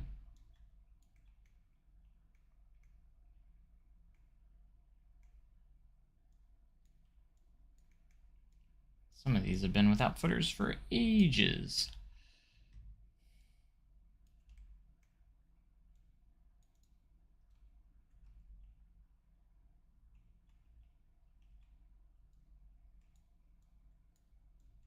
Go up here.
To be honest, this support structure actually works perfectly the way I need it to, so I might just leave it the way it is. Wow.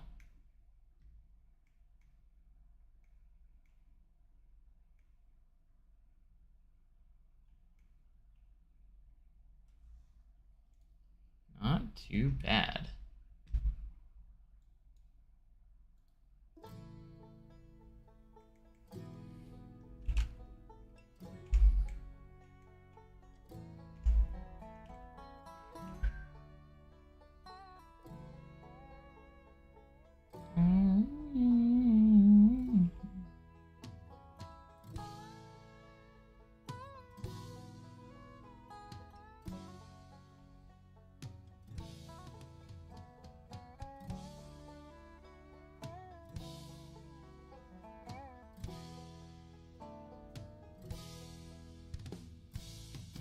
Zambezi was pretty fun. I would rate it third in the park overall. Just behind Mamba and Prowler. I only got my one ride on it, I got back row.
To Silver Dollar City, Spring 2018.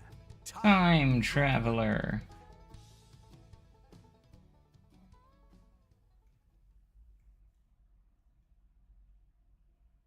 I'm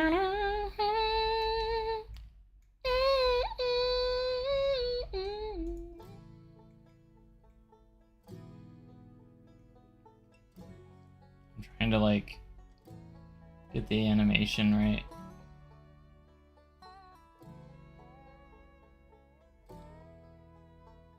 Oh, it's like perfectly timed where where the train's going through right now. Wow. That's pretty impressive. How did I get that correct? Or how did I time that right?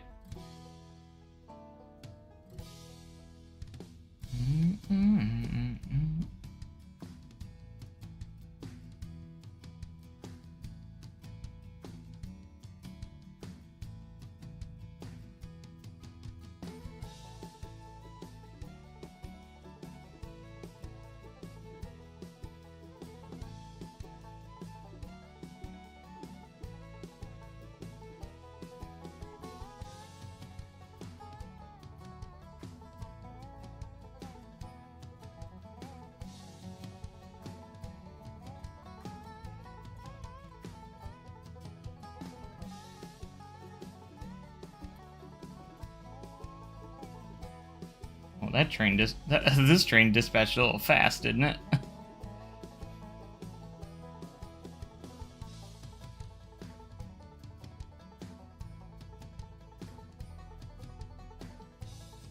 It's probably because stay put on the first launch for a bit.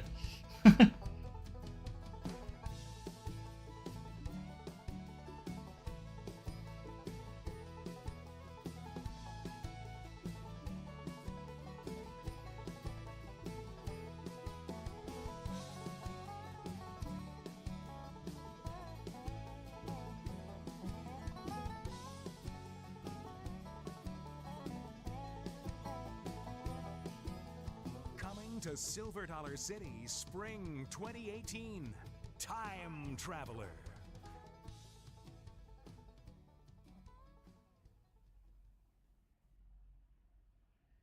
Yay. I think we've done good today. I feel accomplished with what I've done here.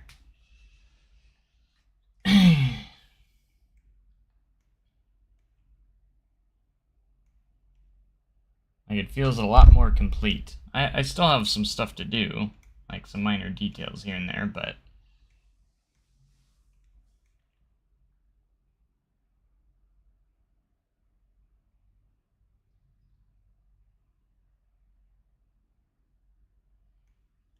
but overall, it's looking pretty solid.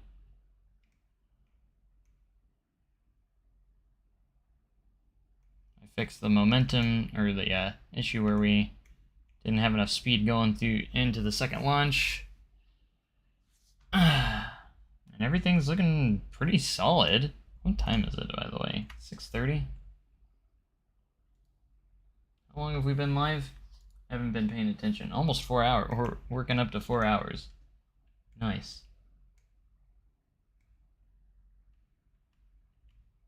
Finally did some work in the station a little bit.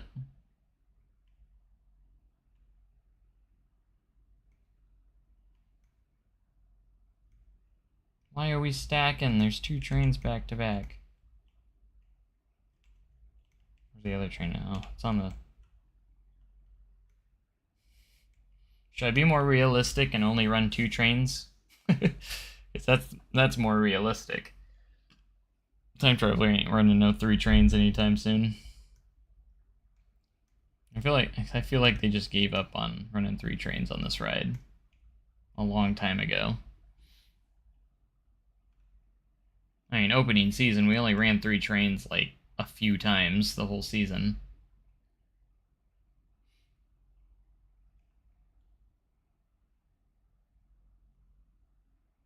I wish they could figure it out where they can run 3 trains effectively. I really need to do something with this priority pass.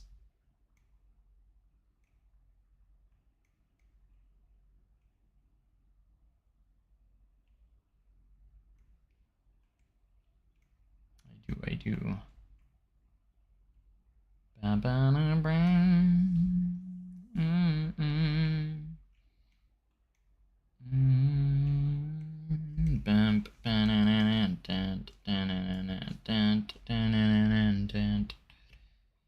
Then there's Outlaw Run. It's actually open too. Sweet. Always has a fairly good queue line. It almost has greens across the board. It's pretty close. Like 6.0 is green for excitement.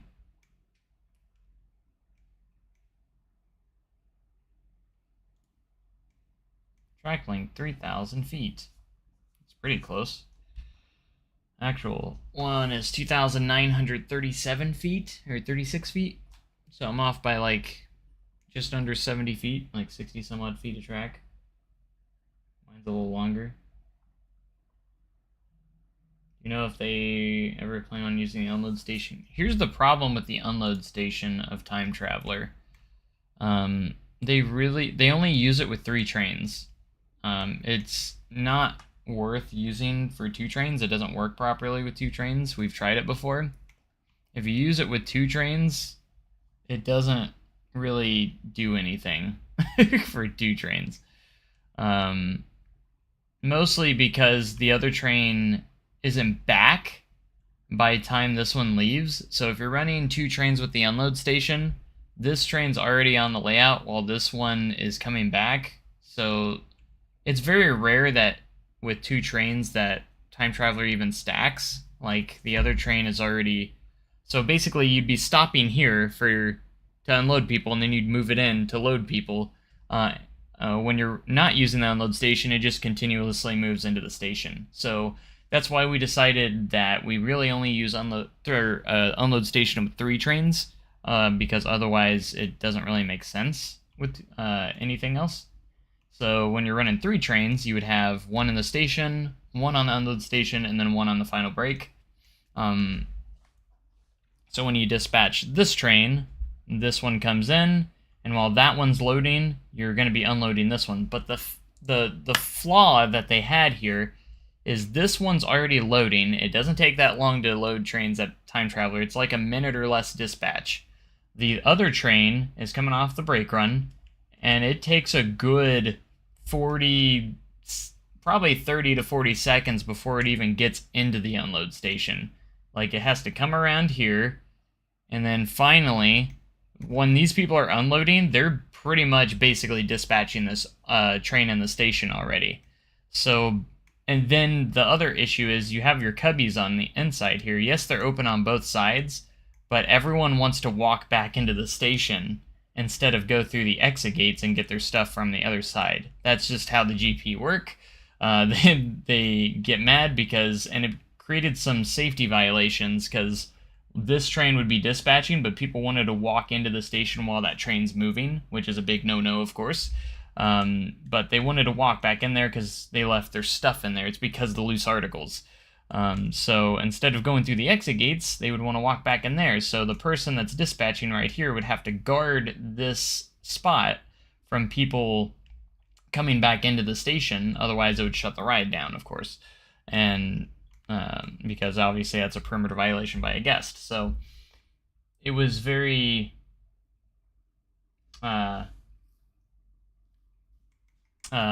it was designed very flawed. It had a very flawed design to it. I loved working at Unload Station. This was my favorite place to work at Time Traveler, was Unload Station. So for a while, we would have the Unload Station person run down here after it stops and guard this and direct people out the gates instead. And then they said, no, we can't leave the booth. So they decided we can't leave the booth. So then we had to really be vocal on the PA system, because we had a little PA system up there where we could direct people and say, hey guys, do not go back into the station. Of course, people would still want to, and that still was kind of flawed. But so eventually they just kind of dropped it. They've tried to do it again. I don't know if they've tried this season, but I know they tried last season. They tried 1 or 2 days last season, and they were just like, yeah, this isn't gonna work, and it doesn't really help the hourly capacity at all. Like, I think the difference was like once, maybe 2 cycles, maybe, and it wasn't worth the headache. So they decided to kind of just decide they didn't want to do it anymore or try it anymore. So and the biggest issue is that the last train, if it would stop like back here instead of all the way back here, it would actually save some time and actually help a little bit, because the idea would be if you had 2 trains moving at the same time, like if this one started to go while this one is moving, that way you can be unloading and loading at the exact same time. But because it took like another 30 seconds to get this train onto the unload station, this train would already be dispatching by the time this one just starts to unload. So like it actually kind of delayed the process more than anything, because instead of bringing this train in, you had to wait to unload it, and then you already have another train on the brake run. So it didn't really improve our capacity in any way. The only thing it kind of helps with is that you don't have to wait for guests to get off, because the guests are already off by the time the gates open, which made this dispatch a little bit faster. So like we'd be having like maybe 45-second dispatches in here, and it would take maybe up to a full minute out here. So like you can kind of see how that kind of doesn't work very well. If the third train would actually come up right behind, like if the block section was set up to where it would stop right behind the other train, it actually may have worked. But like since it has to travel such a long way to get over here, this train is already dispatching by the time it gets there. So it was, hey, another subscriber, sweet, thanks. So it was just kind of a flawed design, I think, on Mock Ride's part. I don't know if they've done an unload station before until Time Traveler. Correct me if I'm wrong. I'm not sure if they have. So I don't know if this was their first one that they've done. I like the idea of unload stations, but I think it just needed to be designed better.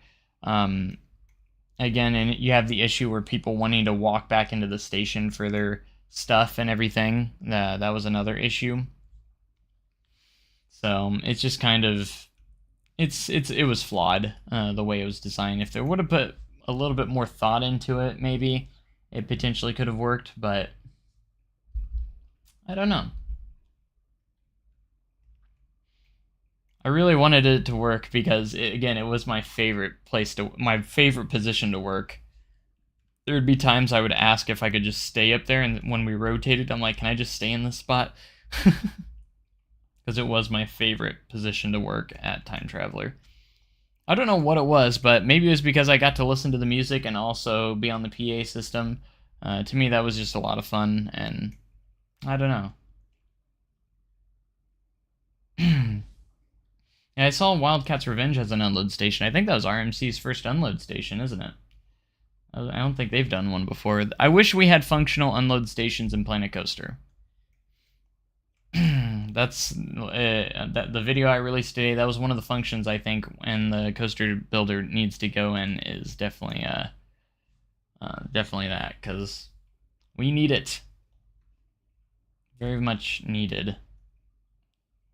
Because you were able to do it in previous games, you could do 2 different stations, so it'd be awesome if you could do that in Planet Coaster.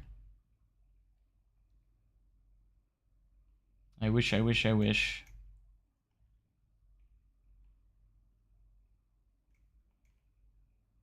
You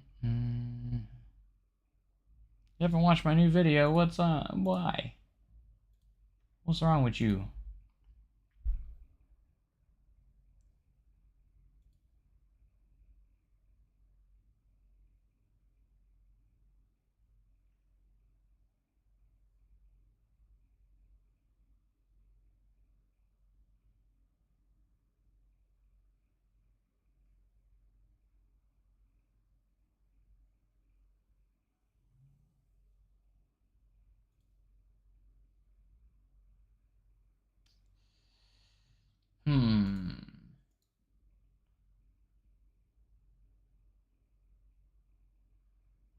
Been busy. Been busy what? Watching the my live streams?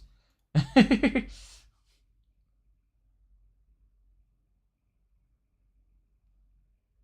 insight on when the fire and the whole 2.0 may open? It's gonna be the start of next season. Spring 2024. Opening day by next year. For sure.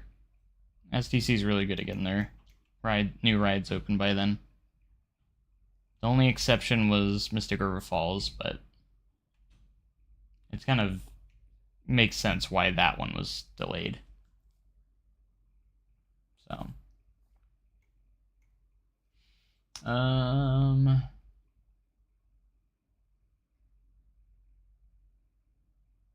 mean, there's a very small rumor that it's gonna soft open at the end of this year, but I don't see that happening. I think it'll be open for next season. Anyways, how accurate is Powder Keg? I think I did a good job at Powder Keg. So accurate that I got the Buzzsaw Falls switchover part of the track. And I spent ages on custom supporting and just making this freaking ride work.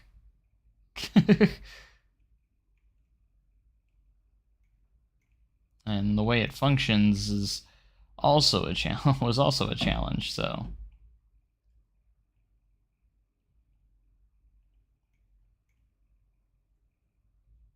I even got accurate audio.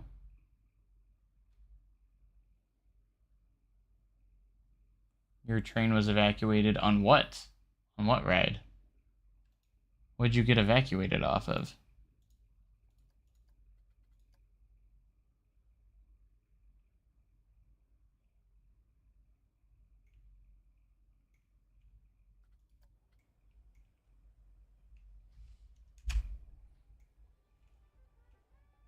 Gonna wait for the next train to go out. There it goes.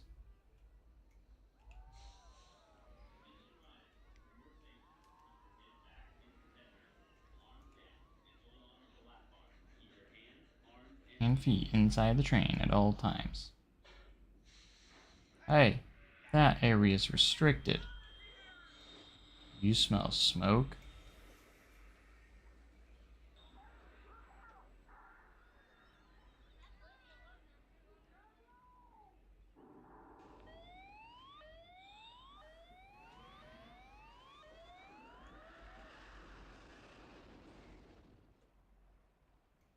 There it goes.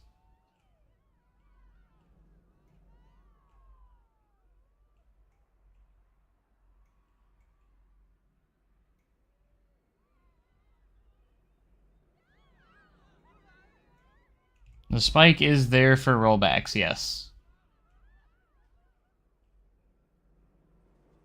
It would be cool if they used it as a swing launch. I think that would have been pretty cool. Buzzsaw Falls, turn around.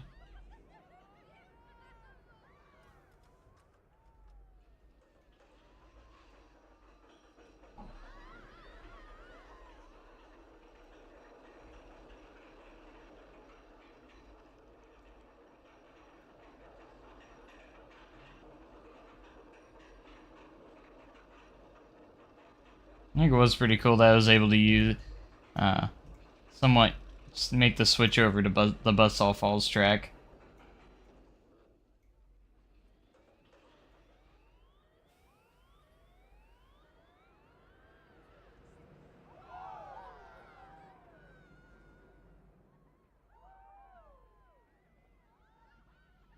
I pretty much accomplished that by retracing the track. So the flat track is the actual track, and then the S&S track I just used as a retrace over. That way when I got to the Buzzsaw Falls section, I could stop this piece of track and just make the switch over to the Buzzsaw Falls track. So I was really happy that I put the brain power together to make that happen. So, and then obviously we don't have transfer tracks in Planet Coaster, so I kind of hid the actual track to kind of go underground and then end up here. And just put some false tracks in there.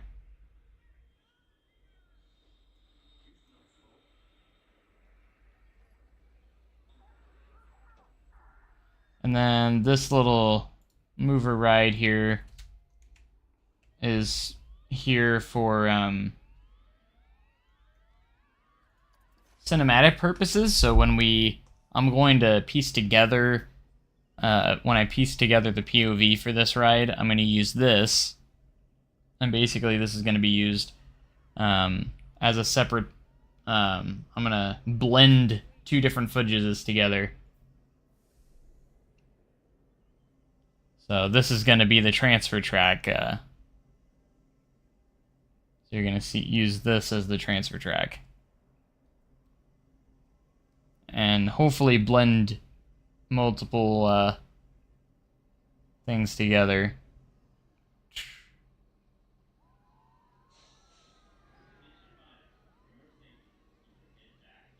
That's the idea, what that's going to be used for, so.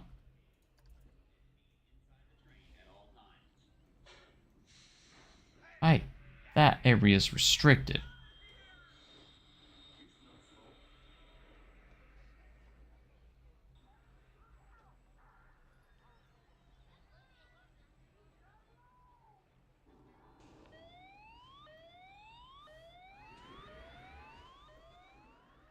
And we got the fire. Off of Powder Keg, gotcha. On the brake run.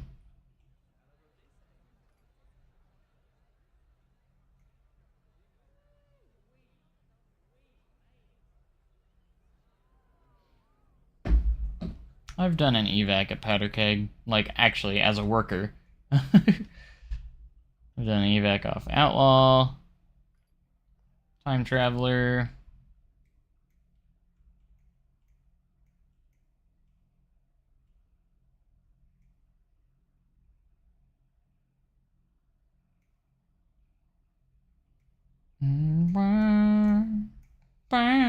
I'm still impressed by my custom wooden supports that I did here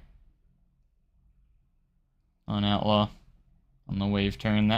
Look at that shaping though. That is S tier shaping in Planet Coaster. Same with these custom supports. I did these custom supports because the auto-generated supports wants to put the wide supports on the inside instead of the outside, but in reality they're supposed to be on the outside, so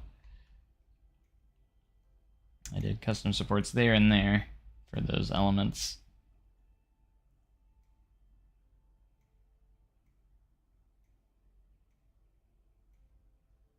I Thankfully, the auto-generated supports for like the barrel roll and stuff are actually not too bad, so. And then I've never made a heartline roll in Planet Coaster as well as this. It turned out so well.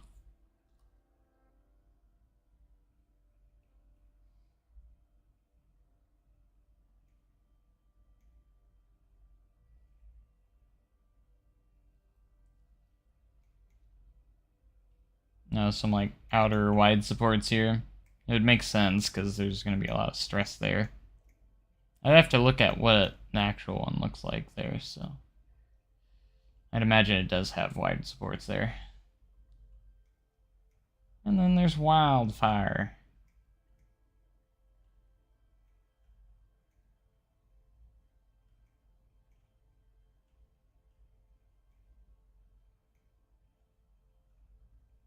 B&M, sit down. Fire in the hole.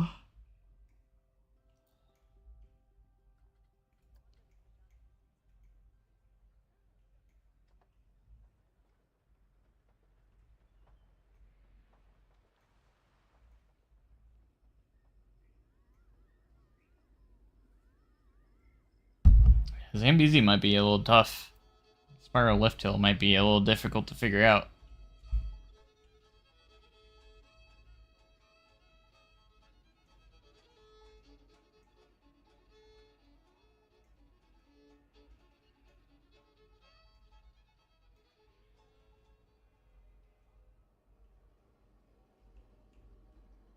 Can't see anything.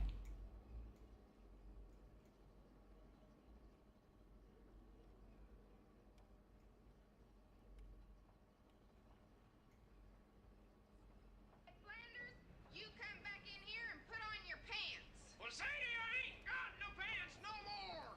The dang mall knobbers stole them. Stole them? What in the Sam Hill would they do with your pants? Well, I think they wanted to go. Well, I think they wanted the gold in my pockets.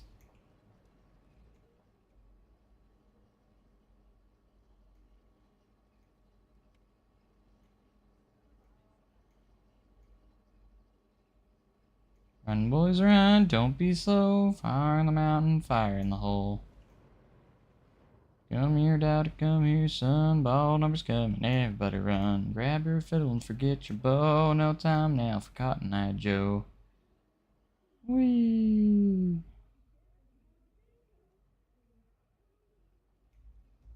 Fire in the hole.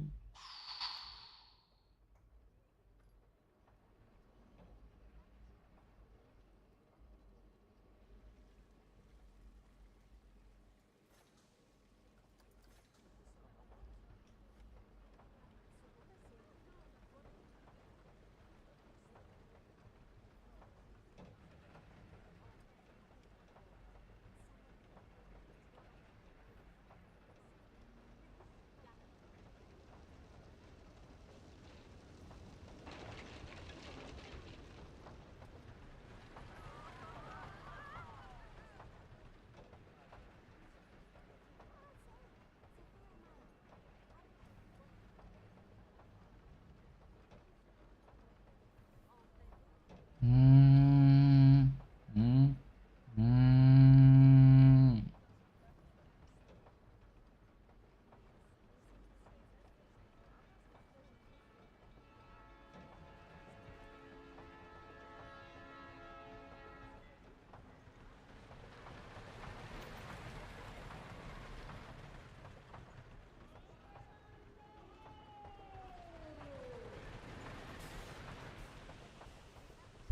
Fire in the hole.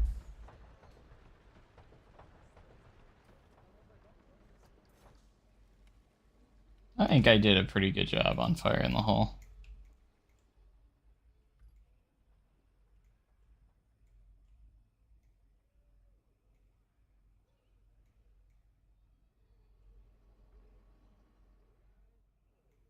Come here, Dowdy, come here, son. Ball numbers out. Everybody run.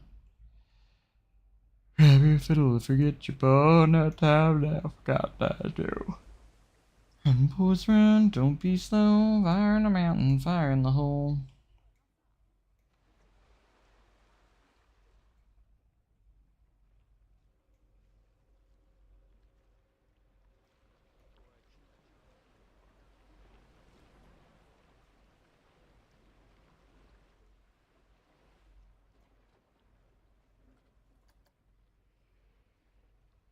Here they come.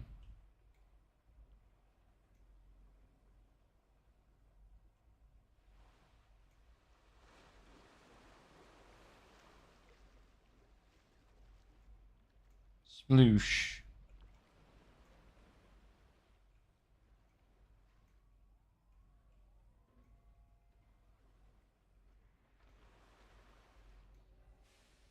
This looks safe, right?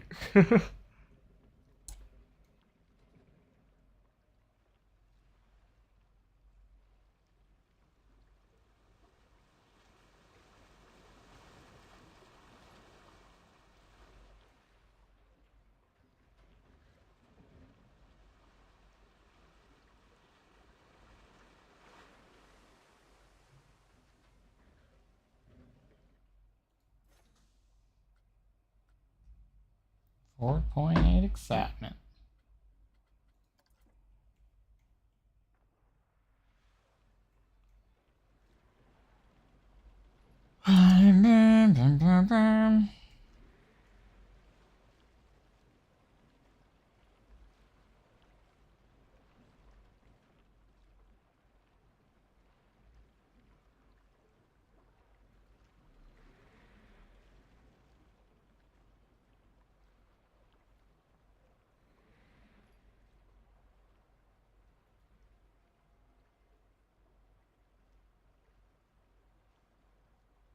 All right.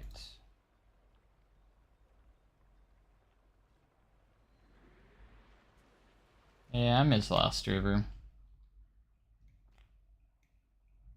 I do. Wait, let's go ahead and save this.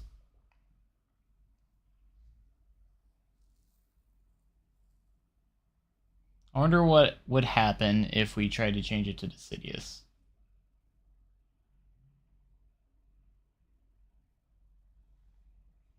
I think the excitement would, like, for instance, like with Fire in the Hole in this instance, since there's only like 3 small drops, no one wants to ride it, but it has so much theming around it. But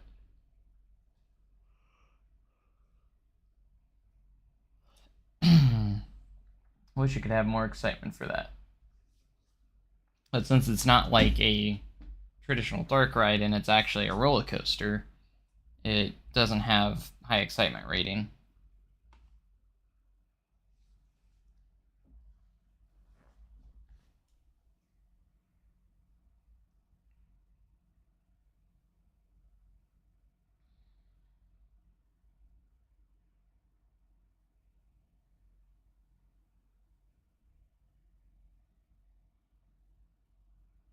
But I think I'm gonna head out for now, guys. I hope you have enjoyed this live stream today. We have a lot of stuff to come, so I think Time Traveler's in a lot better state now. We did a lot of good work on it. I still need to finish up Fireman's Landing, but I don't know, I really want to do a cinematic on Time Traveler soon, so that's kind of why I ran into it for a bit.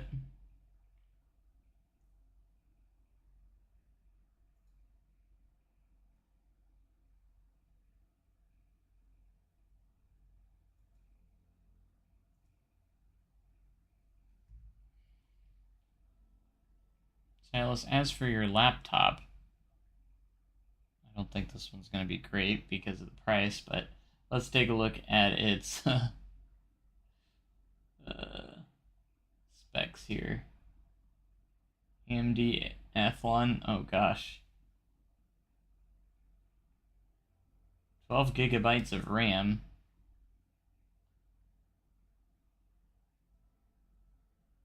I mean, that's kind of a weird number. 384 gigabyte SSD, that's not a whole lot of space.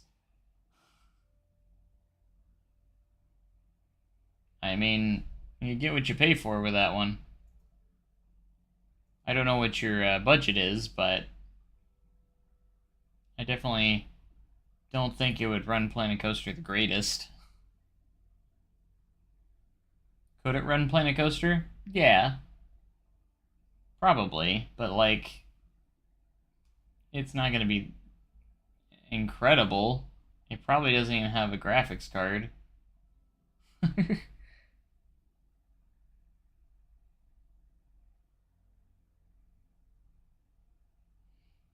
Like, I'm saying, like, for the price point, it's probably not too bad, but like, you're gonna be if you want something very solid, you're gonna be spending over $1,000. That's just kind of like when it comes to PCs and laptops. If you want a good gaming PC, I mean, you can probably find something around the $700 to $800 range on the lower end gaming PCs. But this PC is probably not going to really do much for you when it comes to gaming. Like, just gaming-wise, because, man.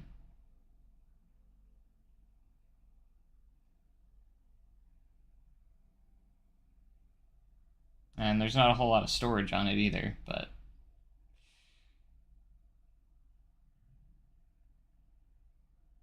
See, with mine, I think I spent about $1,200 on my laptop, my gaming laptop, and it's got an RTX 3060 in it, a Ryzen 9 8-core processor, 16 gigabytes of RAM, a terabyte SSD, like, and its retail price was $1,800, but I got it for about $1,200, so I got about $600 off. And it runs Planet Coaster beautifully. It has 144 hertz refresh rate on the monitor as well, so.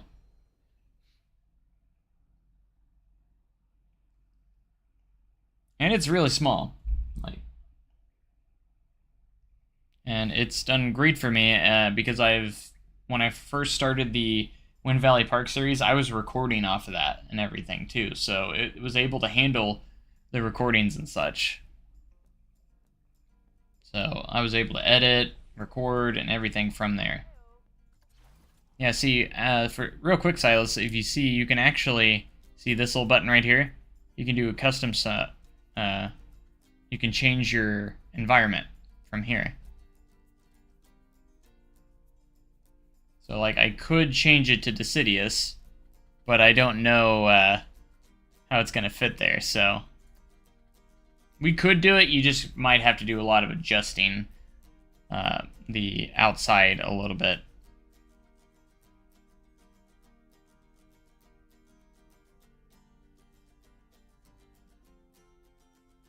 Hey, Gold Rock 1978, no spoilers.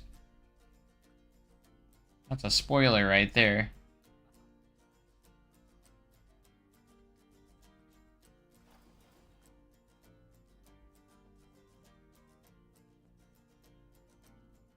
Yeah, that's all you have to do to change the biome. Oh yeah, I was working on this. I'm gonna show you guys what I've been working. I've been working on a new station project. I like to do that a lot. I like to work on new stations for coasters. I'm getting off topic already, and even though I was about to end the stream. I like to show you stuff.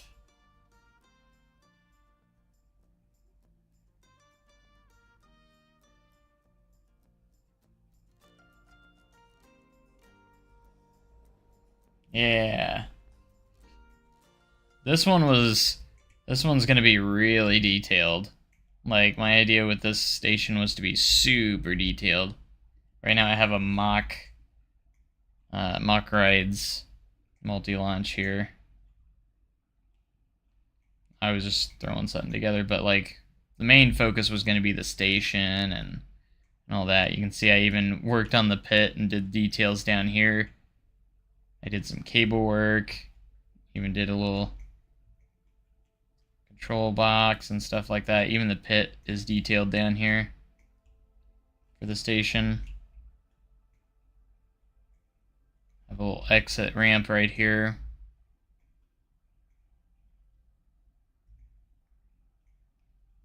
Very, very nice. I was working on this and I thought it was looking pretty good. So, what do you guys think? Is this a nice little station? Of course, I haven't finished it or anything, but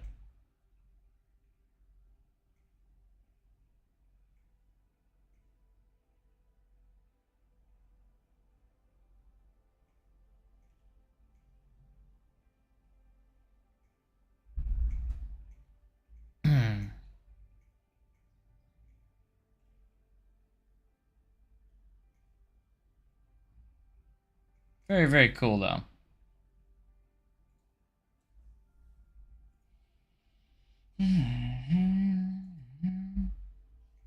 But, alright guys, I think I'm going to head off for reals now. So, I appreciate you guys stopping by and joining the stream. And, I'm going to see you guys next time. So, we're going to have a great time later on. We got a lot of stuff planned. And hopefully we can keep going. So, yeah, so, lots of content coming your guys' way hopefully soon. And, well, we'll see. I have summer nights coming up at SDC, so it's going to be a lot of, I won't be getting home till late during those days, so we'll see.